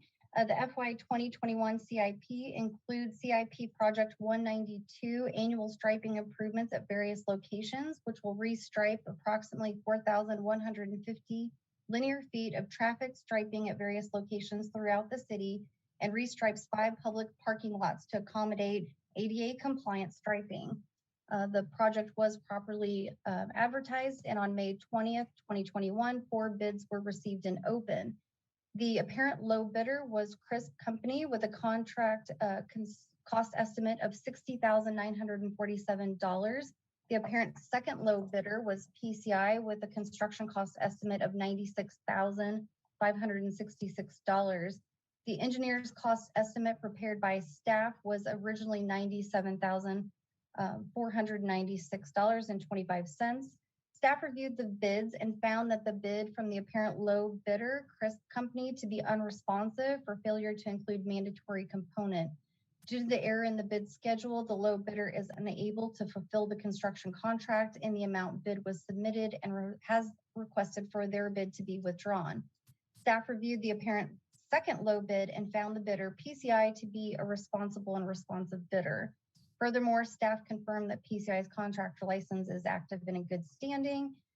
If approved, construction for this project is anticipated to begin in early July and would take approximately 28 working days to complete. Notifications of commencement of construction would be sent directly to impacted residents prior to beginning of construction, alerting them of the dates, the expected type of work, and the phone numbers of key personnel. On this item, at the time, staff recommends City Council reject the low bidder due to the unresponsiveness and failure to include a mandatory component, award the construction contract for CIP 192 to the lowest responsible bidder, PCI, in the amount of $96,566, and authorize a project contingency of $3,434. That amount, those two amounts totaling to $100,000, which is the budgeted amount for CIP project 192. And that project is a 50% gas tax funds and 50% CIP funds. So with that, staff is also available for any questions. All right, thank you, Angela. Are there any questions? Hearing none, I open this item up for public comment. Members of the public wishing to comment on this item, now is your opportunity to do so. We'll start with folks who raise their hand via Zoom. If you're on Zoom, you can click the raise hand button at the bottom of your screen, or if you're on your phone, you can press *9 to raise your hand. Mr. City Clerk, do we have any hands raised? We have no hands raised at this time, Mr. Mayor. All right, last call for folks to raise their hand. And while we do that, if you're also participating by phone and you would rather just open your line and state your name to provide comment, please press *6 and do so, and we'll take your comment. Mr. City Clerk, do we have any hands raised? No hands raised, Mr. Mayor. Hearing no public comment, I close public comment and bring it back to council for discussion, questions, and/or a motion.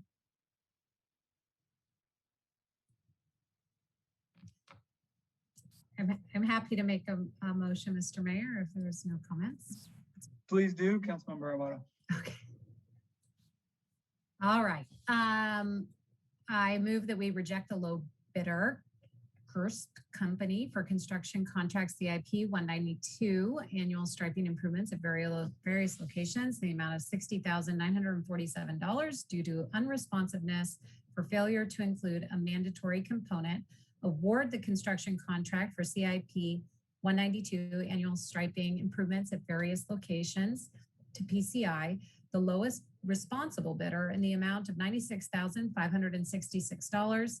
Authorize the interim director of public works to establish a project contingency of $3,434. Adopt the attached resolution entitled a resolution of the City Council, or the City Council of the City of Hermosa Beach approving the construction of CIP 192 annual striping improvements at various locations pursuant to Government Code Section 830.6 and establishing a project payment account. Authorize the mayor to execute the construction contract and the city clerk to attest, subject to the approval of the city attorney, and authorize the interim director of public works to file a notice of completion following the final completion of the project. All right, thank you, Stacy. Is there a second? I'll second. All right, Councilmember Jackson. All right, we have a motion and a second. Is there any further discussion?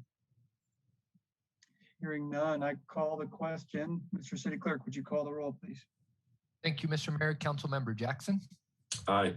Councilmember Campbell. Aye. Councilmember Armato. Aye. Mayor Pro Tem DeToy. Aye. And Mayor Massey. Aye. The motion is approved, Mr. Mayor. All right, thank you. And what is next on our agenda, Mr. City Clerk? Thank you, Mr. Mayor. That brings us to item F, a letter of support for the Hermosa Beach City School District's efforts to implement its equity and inclusion goals. And we have Deputy City Manager Angela Crespi to provide this report. Thank you so much, Mr. City Clerk. City Council, at your regular meeting on June 8th, 2021, you approved placing an item for consideration of a letter of support for the Hermosa Beach City Council School District, an item related to efforts to implement its equity and inclusion goals on the next regular meeting agenda. So staff has included this item, including a draft letter in support of the Hermosa Beach City School District for your consideration this evening. Okay, and the draft letter is attached and subject to any edits from council as we consider this item. First, let me ask whether there are any questions amongst council members. Councilmember Armato. Thank you, Mr. Mayor. I'm wondering, A, if you wanted to read the letter, it's not very long, and B, if, you know, I mean, if you were just authoring this letter, you could have done this on your own. This wouldn't have needed to come back. Do we want to sign this as a city council? As I mentioned last week, I'd be happy to put signature blocks for each of the council members on it, or to have it signed by me on behalf of the city and the city council. Either way, for what it's worth, I think there was a comment or two which made the mention in the nature of, you know, we're allowed to speak on our own behalf, but we're not allowed to speak on behalf of the city. I'll just point out that that's a fundamental misunderstanding of the way our Republican form of government works. We represent the city, we bind the city in any number of items of city business that we handle.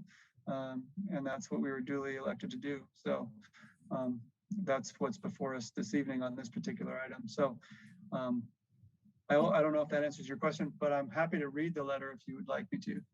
Yeah, I think if you don't mind, I think it'd take 2 minutes to read it. And I apologize, I missed that the letter starts with the city of Hermosa Beach supports their goals. So obviously you would want to bring this to all of us, and it would be fine if you just signed it if we supported that today. So sure.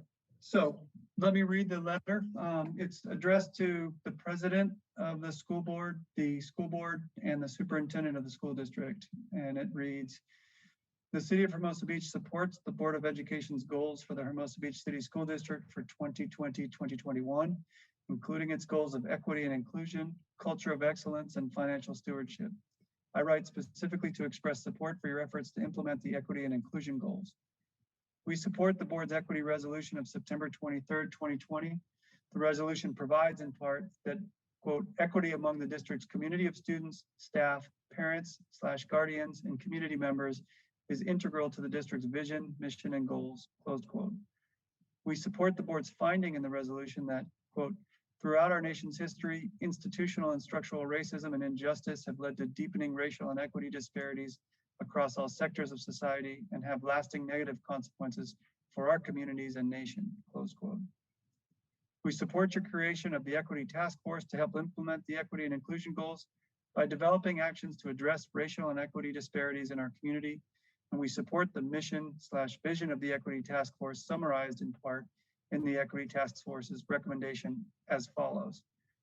The mission of the Equity Task Force is to empower all HBCSD students to be 21st century leaders, critical thinkers, thoughtful listeners, effective collaborators, global citizens, and compassionate contributors who understand how equity, diversity, and inclusion improve the way we experience and thrive in the world.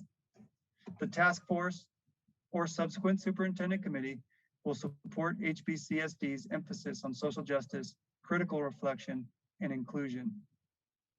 Developing 21st century leaders, critical thinkers, thoughtful listeners, effective collaborators, global citizens, and compassionate contributors to our community is a goal we share with the school district, and the Equity Task Force's recommendations advance those goals. We commend you and the Equity Task Force for your efforts to implement the recommendations.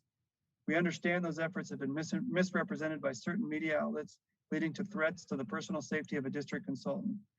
We condemn the misrepresentation of your efforts, the disinformation on which it was based, and the personal threats to the consultant. Those actions strengthen our support, and we look forward to supporting your continued efforts to implement the board's equity and inclusion goals in any way we can. All right. Are there any questions, any further questions by council members? Hearing none, I will open public comment.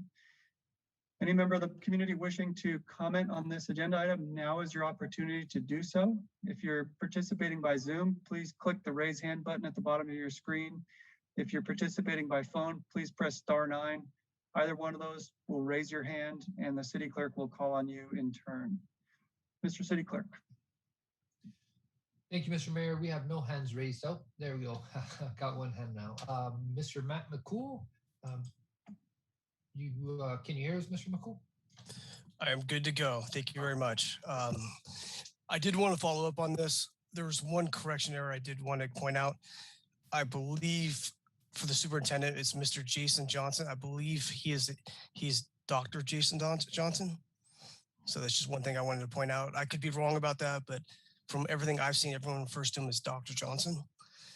The other point I wanted to point out, and this is really has bothered me, and this is going to go to the next level, is the misrepresentation of what I had put out and saying that my video was doctored. And the fact of the matter is the political agenda of this equity task force was exposed.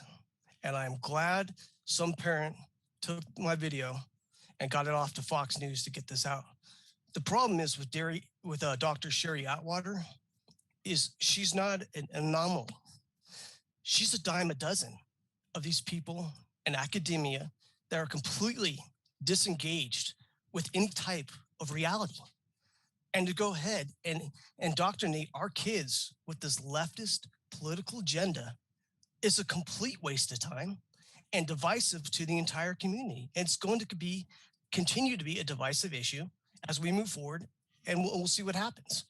But I just go ahead and say that I went ahead and I doctored a video to point out and put out my own personal political agenda.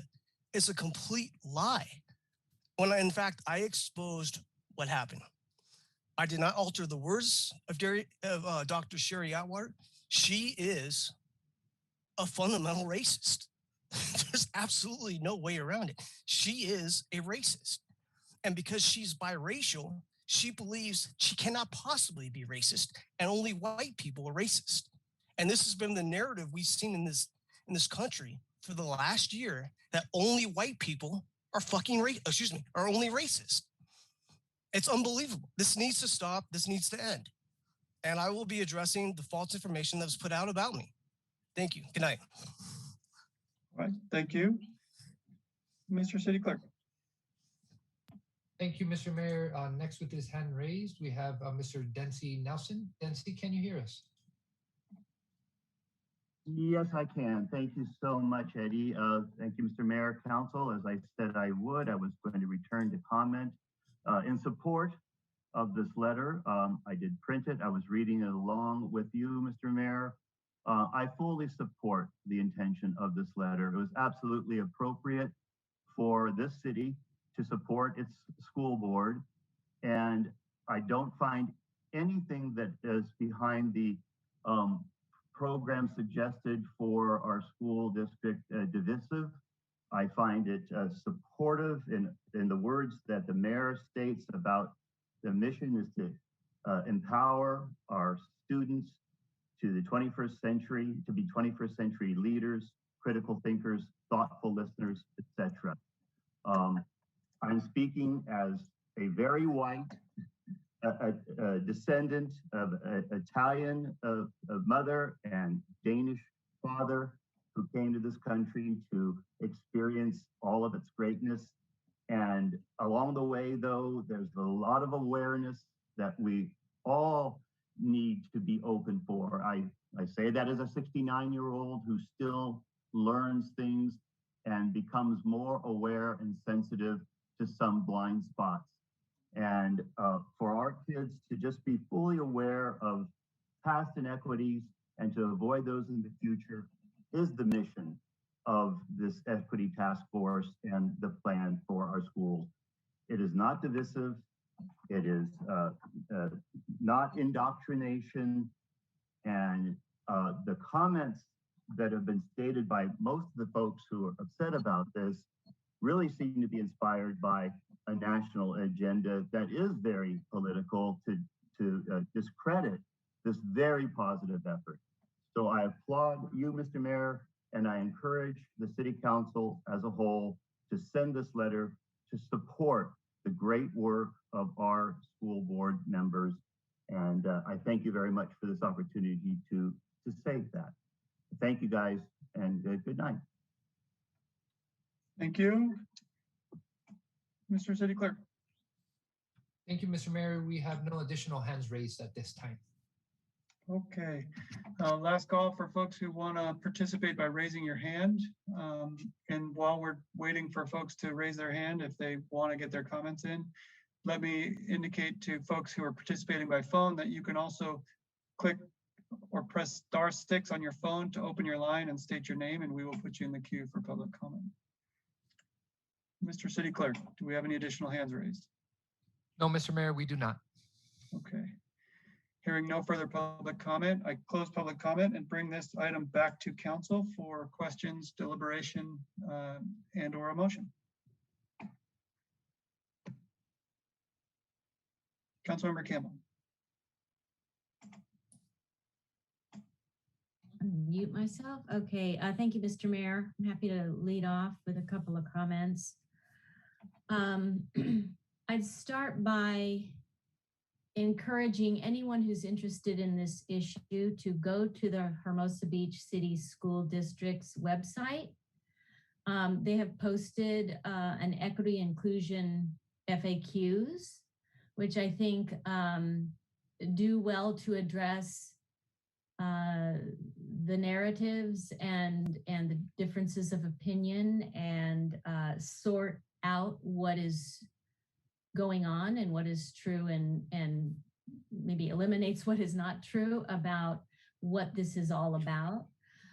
It is not unusual for any school district to be concerned about creating an environment that is as inclusive and supportive of student success as possible. So I'm actually on their website right now and just going to read like 2 lines. And it's an answer to the FAQ. What is the work of equity and inclusion in HBCSD, which is the acronym, of course, for our school district?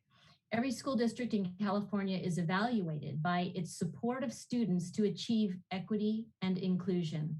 The California School Dashboard evaluates school districts on their ability to do so. The work of equity promotes inclusiveness and removes obstacles that impact academic success. We not only validate each and every student, but also proactively work towards providing class environments and instruction where all have the opportunity to succeed. And that's an excerpt, but I just wanted to make clear that this is about ensuring that every child has the ability to succeed to their greatest degree. That is the essence of what this is about. It's not unusual. It's very common and was a concern of the school district long before the recent year. Unconscious bias is a real thing. It's important to learn about and understand whether you're teaching or just a member of society. If you haven't had a chance to avail yourself of insights on a deeper level about that, it's a great place to point some attention. As a former school board member myself, who served for 4 years in our Hermosa Beach City School District, I have immense faith and trust in our district's leadership. And that includes the board, of course, and the new superintendent who is at the helm. They are extremely knowledgeable, competent, and extraordinarily dedicated to the students in Hermosa Beach and the families in Hermosa Beach. I did touch base with a school board member today and was asking about kind of the parent and reactions. And it is my understanding that it's an extremely small percentage, something like 5% of dissenting voices that are raising grave concerns and often based on inaccurate information. And with that, I'd just like to say tomorrow is the last day of school for Hermosa Beach City School District for this 2020-2021 year, and want to give them a huge shout out for getting our children and their families through what must be the most challenging school year on record for all of them. And with that, I will yield back, Mr. Mayor. Thank you. Thank you, Mary. Further discussion? Councilmember Jackson. Thank you, Mr. Mayor. I just want to first start out by giving a big shout out to Dr. Johnson, our superintendent, for all his hard work, the people on the school board led by President Steve McCall and his unbelievably dedicated staff and all the great folks that continue to do great things for our school.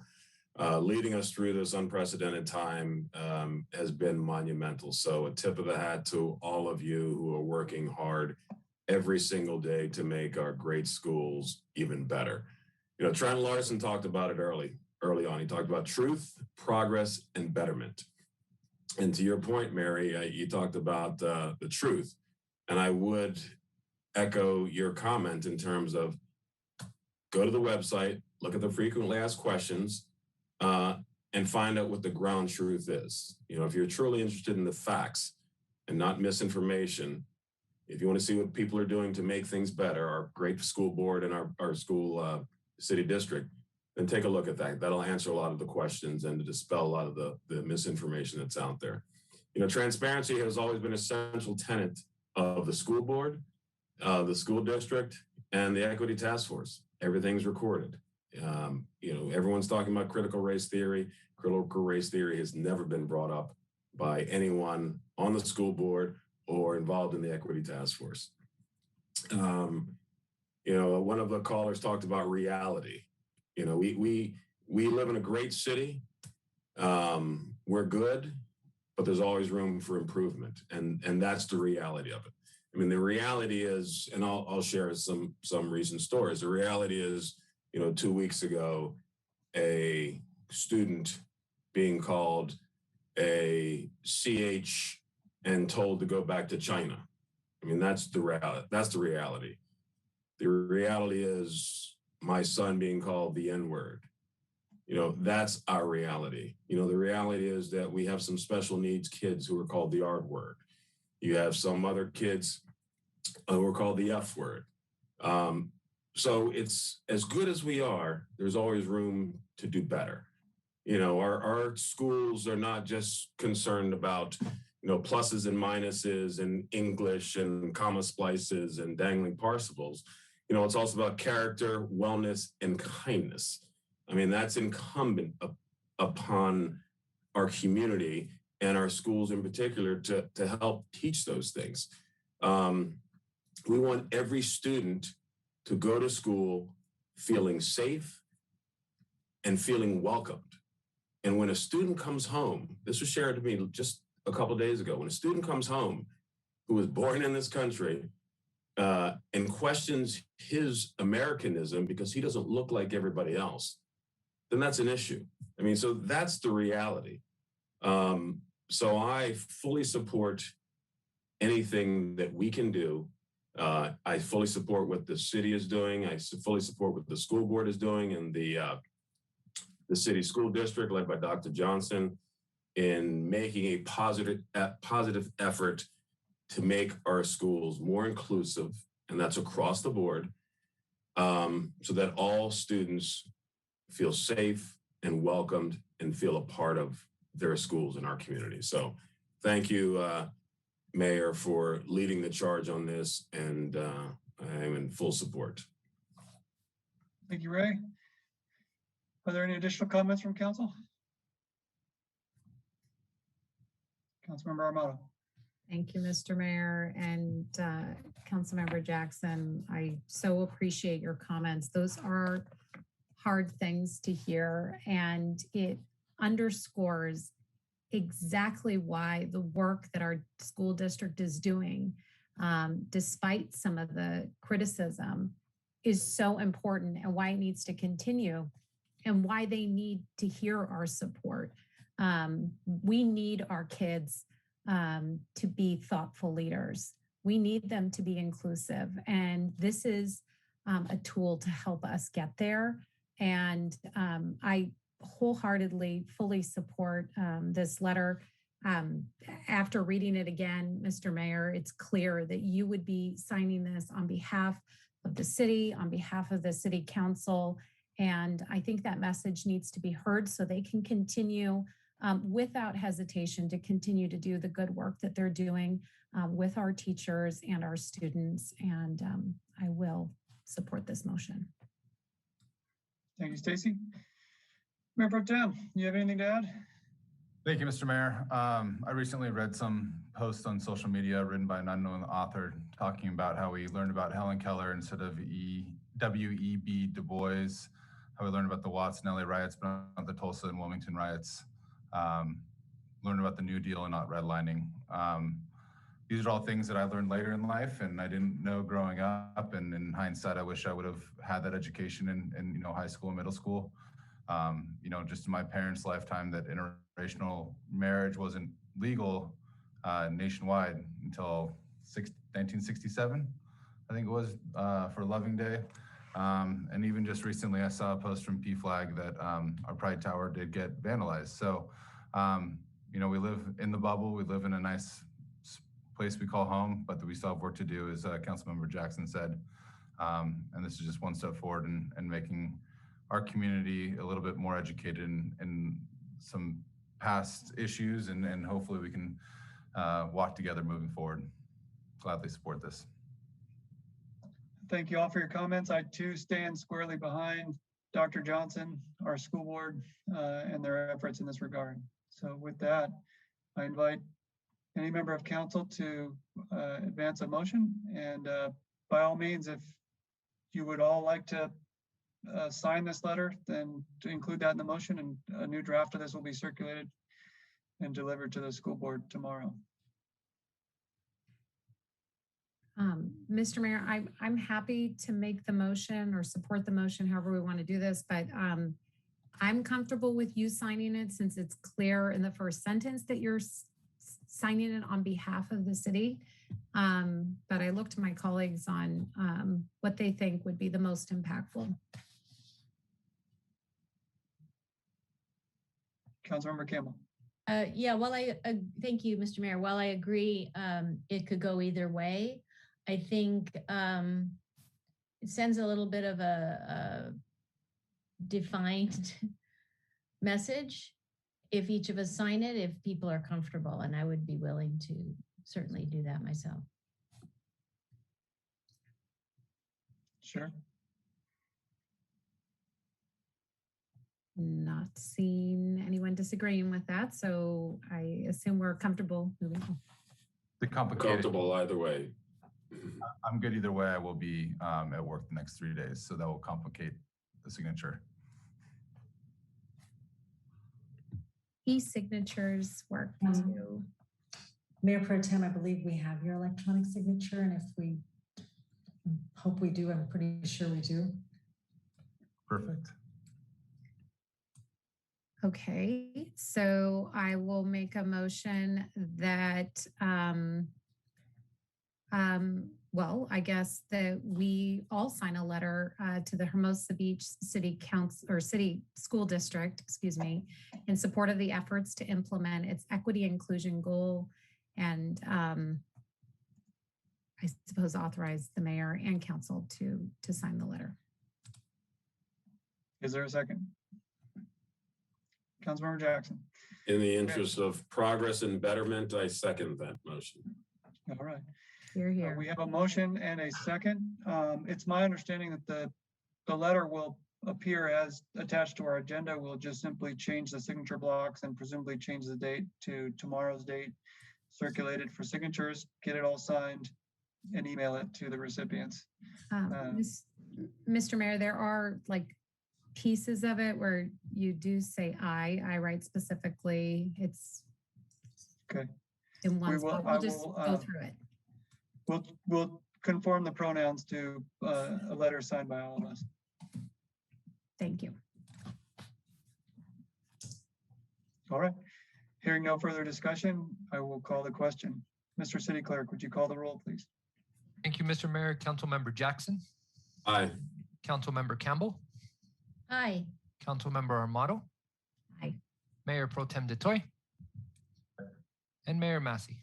Aye. Motion passes with unanimous consent, Mr. Mayor. Thank you, Eddie. What is next on our agenda?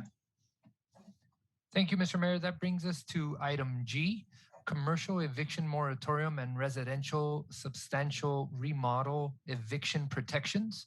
And we have City Attorney Michael Jenkins here to provide this report. Thank you, Eddie. Mayor, members of the council, this item follows from the council's June 8th discussion of the commercial and residential eviction moratorium ordinances that have been in place since March of last year in response to the COVID-19 pandemic. On June 8th, the City Council discussed these items in consideration of the discussion in the staff report and gave direction to bring back certain ordinances. This item implements your direction from June 8th with one notable exception. We have three recommendations tonight. The second and third recommendation pertain to the residential eviction moratorium. As we indicated on June 8th, the state's residential eviction moratorium expires at the end of this month. Consequently, we advised you to allow that residential eviction moratorium to expire. However, we also recommended that if you wished, you could adopt an ordinance that would keep in effect the city's unique provision that requires residential landlords to obtain all necessary permits prior to engaging in extensive rehabilitation and remodeling of their residential units. And you gave us direction to bring back an ordinance that would extend that ordinance on a permanent basis so that any landlord going forward who wishes to evict a tenant based on the ground that they are making a substantial modification to the rental unit would be required to have all permits in hand prior to evicting the tenants. We have consequently two ordinances being presented to you tonight. One is an urgency ordinance. That ordinance, if adopted by a 4/5 vote, would take effect immediately. The reason that we need to adopt an urgency ordinance, should the council decide to go in this direction, is because the city's current ordinance expires on June 30th. Consequently, we want to avoid any gap in the effectiveness of this ordinance. The second ordinance is a regular ordinance, but it is in all respects identical to the urgency ordinance. And we are asking the City Council to adopt the regular ordinance as well. That ordinance, of course, only requires 3 votes. It will come back at your next meeting for adoption on second reading. That is what we are recommending with respect to the residential eviction moratorium. On June 8th, we advised you that the governor had not acted to extend the ability of cities to keep in place commercial eviction moratorium. At that time, we told you that the governor's authorization was set to expire on June 30th. 3 days after your meeting on June 8th, the governor acted by way of Executive Order N0321 to extend local commercial eviction moratoria ordinances through September 30, 2021.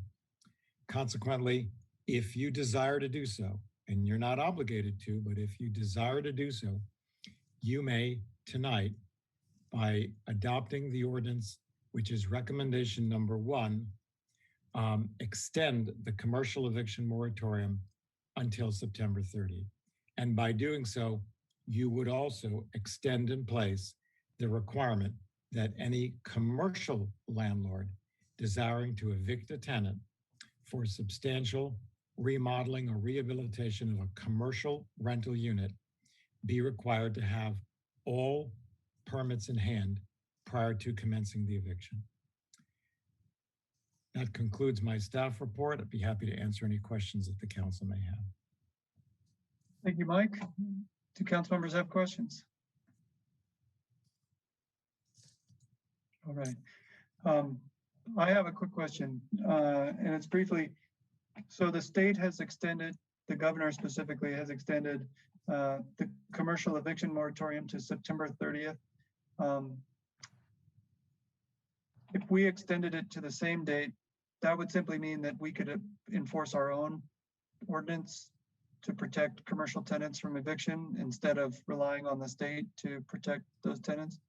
The state does not have a commercial eviction moratorium. It only has a residential eviction moratorium, which, as I indicated, is expiring at the end of this month.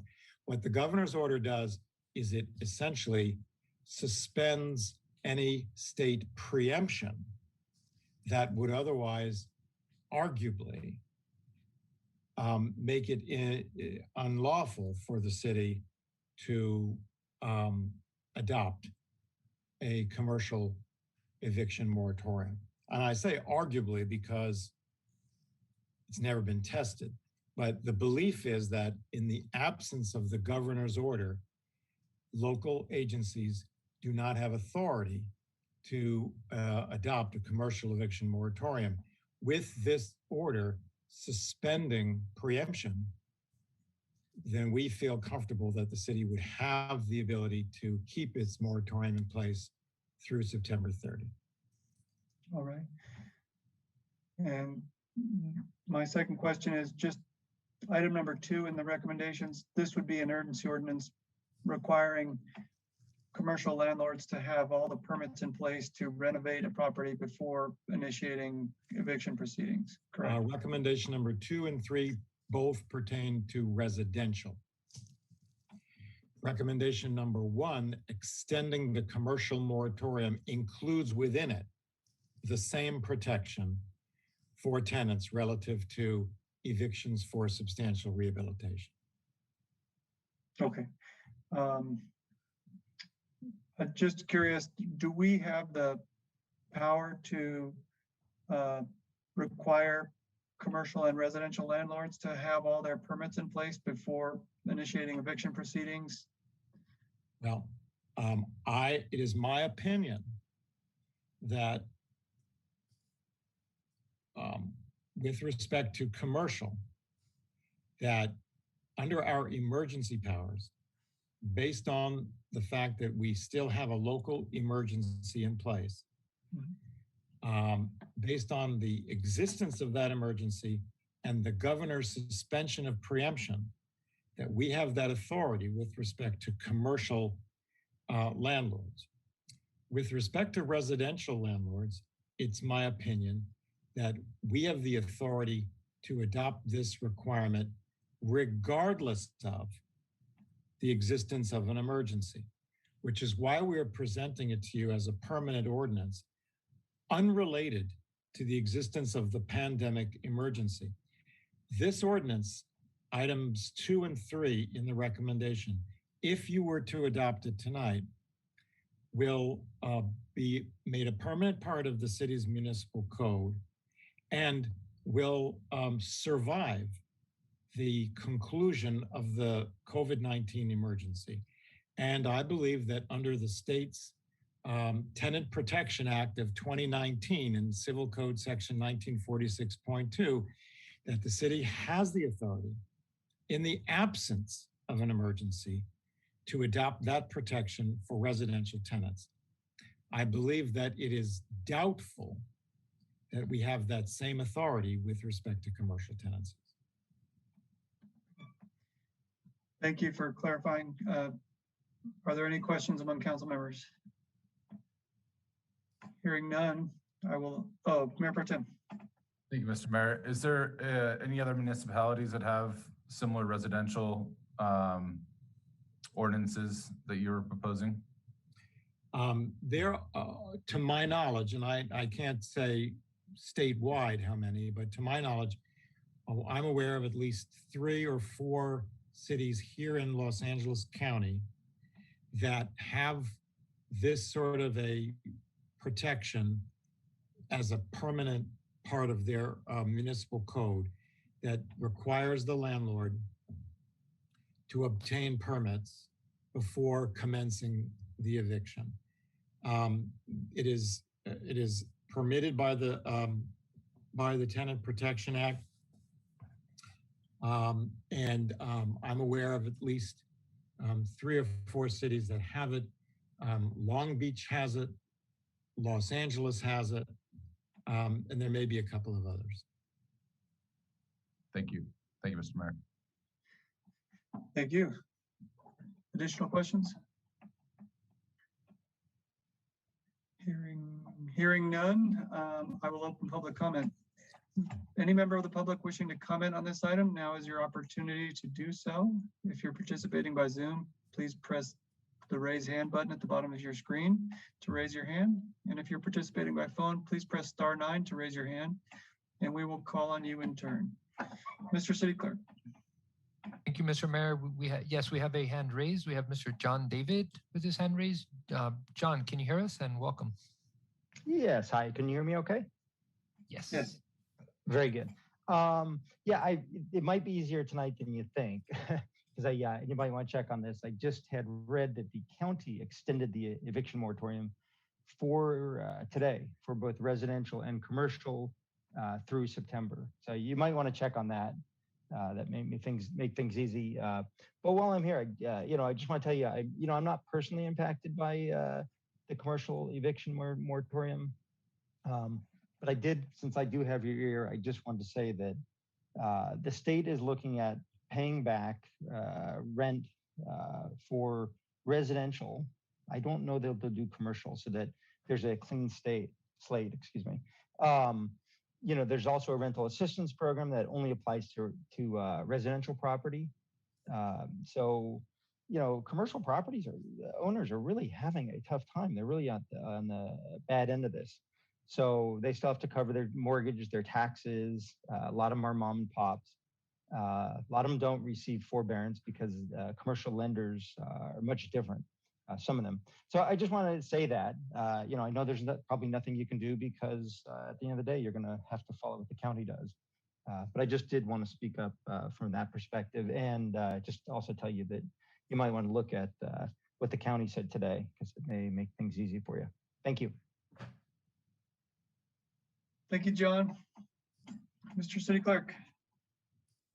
Thank you, Mr. Mayor. We have no additional hands raised at this time.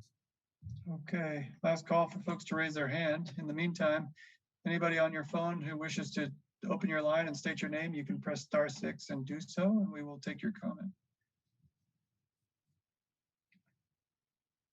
Mr. City Clerk, do we have any hands raised? No, we do not, Mr. Mayor.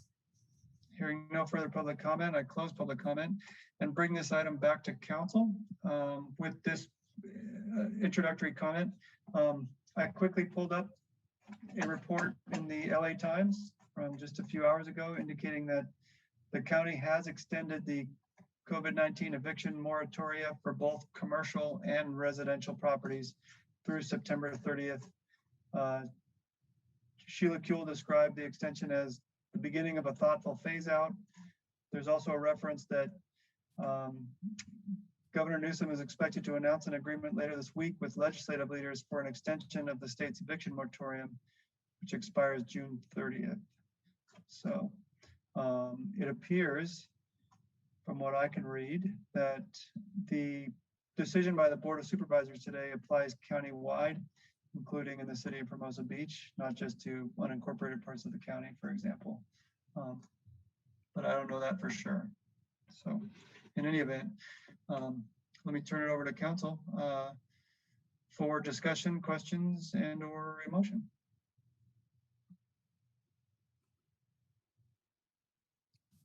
I would just make the observation, Mayor, that if the governor were to extend the residential eviction moratorium, because that's what covers the city right now, we would be automatically extended without any further action under the residential. So if the governor were to do that between now and June 30th, the city would be covered. As far as the counties is concerned, the county believes that it is countywide. I'm not so sure, but nonetheless, that's what they believe. All right. believe Councilmember Armato and Councilmember Campbell, you both had your hands up. So let me turn to Councilmember Campbell first. Thank you, Mr. Mayor. Well, I think maybe City Attorney asked my question. I'm a little confused with the late breaking news, whether or not we need to see if that comes about. Nothing about the news that you just heard should affect what you do tonight. Okay. Our recommendation is to do what we recommend in the permanent thing. Okay. All right. I was just wondering if it implied like a special meeting on at least one of the fronts, but go ahead. No, it does not. Okay. Well, Mr. Mayor, I'm happy to make a motion. I know that this eminently affects multiple renters that are paying renters that will otherwise get evicted without us passing this. And I'm sure they will be very grateful for our efforts if we have support tonight. So I'm happy to go through it. And I presume I go one by one. Is that right? I see Mr. City Attorney kind of shaking his head. You can I just think you read them certainly all and can. we take one of them. Before you make your motion, let me just see if I can review our discussion the last time this came to us. I know the sense that I had at the time, and I think was expressed by Councilmember Jackson and others, was we're in a different place than we were 15 months ago. I don't recall right offhand whether we distinguished between protections for commercial tenants versus protections for residential tenants. My sense currently is items 2 and 3 are ones I support. I absolutely think that landlords, both commercial and residential, should have all their permits in place before they evict a tenant, so that we know that they're not just trying to flip a tenant and jack up the rent gratuitously. I'm less sure about the commercial eviction moratorium, and I don't recall exactly what the nature of our discussion was a couple weeks ago. So if anybody has a clear sense of that, I'm happy to hear that out. But in any event, I don't want to just dissuade you from making a motion now, but I just figured I'd touch that base and see if anybody had a sense for our prior discussion. Councilmember Campbell. Well, Mr. Mayor, I think that my recollection is that we came to a decision on the commercial that we would not need that protection, but I'm willing to be proven wrong. And was your recollection that we decided we didn't need it because we're in a different time than we were 15 months ago, or because the state or the county already had a moratorium that obviated the need for us to have a municipal one? Yeah, and thanks for the clarification. My recollection is that it felt like it was time. Mr. Mayor, as it relates to commercial, is that what we're talking about? It was preempted by state law, as I recall, Mr. City Attorney informed us. That was the basis of our recommendation, that you not extend the commercial, was that in the absence of the governor's extension of the authorization, that it would be preempted. With the governor's extension to September 30, we no longer have that concern. So that gives you the opportunity to continue to protect commercial tenancies for an additional few months. And I'll just add that, I realize that there's arguments on both sides of this, just blanketly, adopting a eviction moratorium. But lots of folks had a hard year last year, and they are on the road to recovery. Are they there yet? It's hard to say, and I would venture to guess that many aren't there yet. This would offer them a leg up. It has the support of the state, our county, and now here locally. We're enhancing that in a different way by an eviction moratorium as it relates to substantial remodels. And I think it's important for us to pass tonight, and I think it would affect a good number of our residents, and they would be grateful for that. So I will be supporting the recommendations, and I'm happy to make a motion if you are ready. Yeah, I'll just offer comment and then invite other council members to comment before I ask you for the motion. And that is simply that I do recall that I do recall our discussion. I do believe we're in a different place, but stability is important through a pandemic. And I think for some retailers, for example, having the summer season to recover some of the revenue they've lost during the pandemic may allow them to repay the debt they owe their landlord and stay in their space, as opposed to getting kicked out now and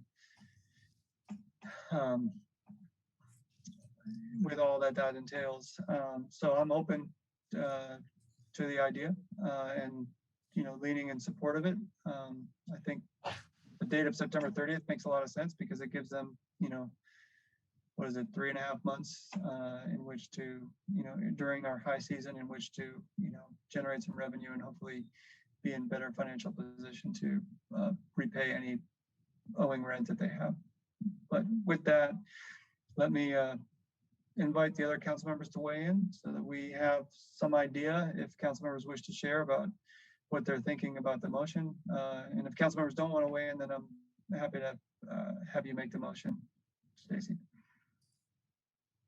Councilmember Jackson. Thank you, Mr. Mayor. No, I'm happy to weigh in.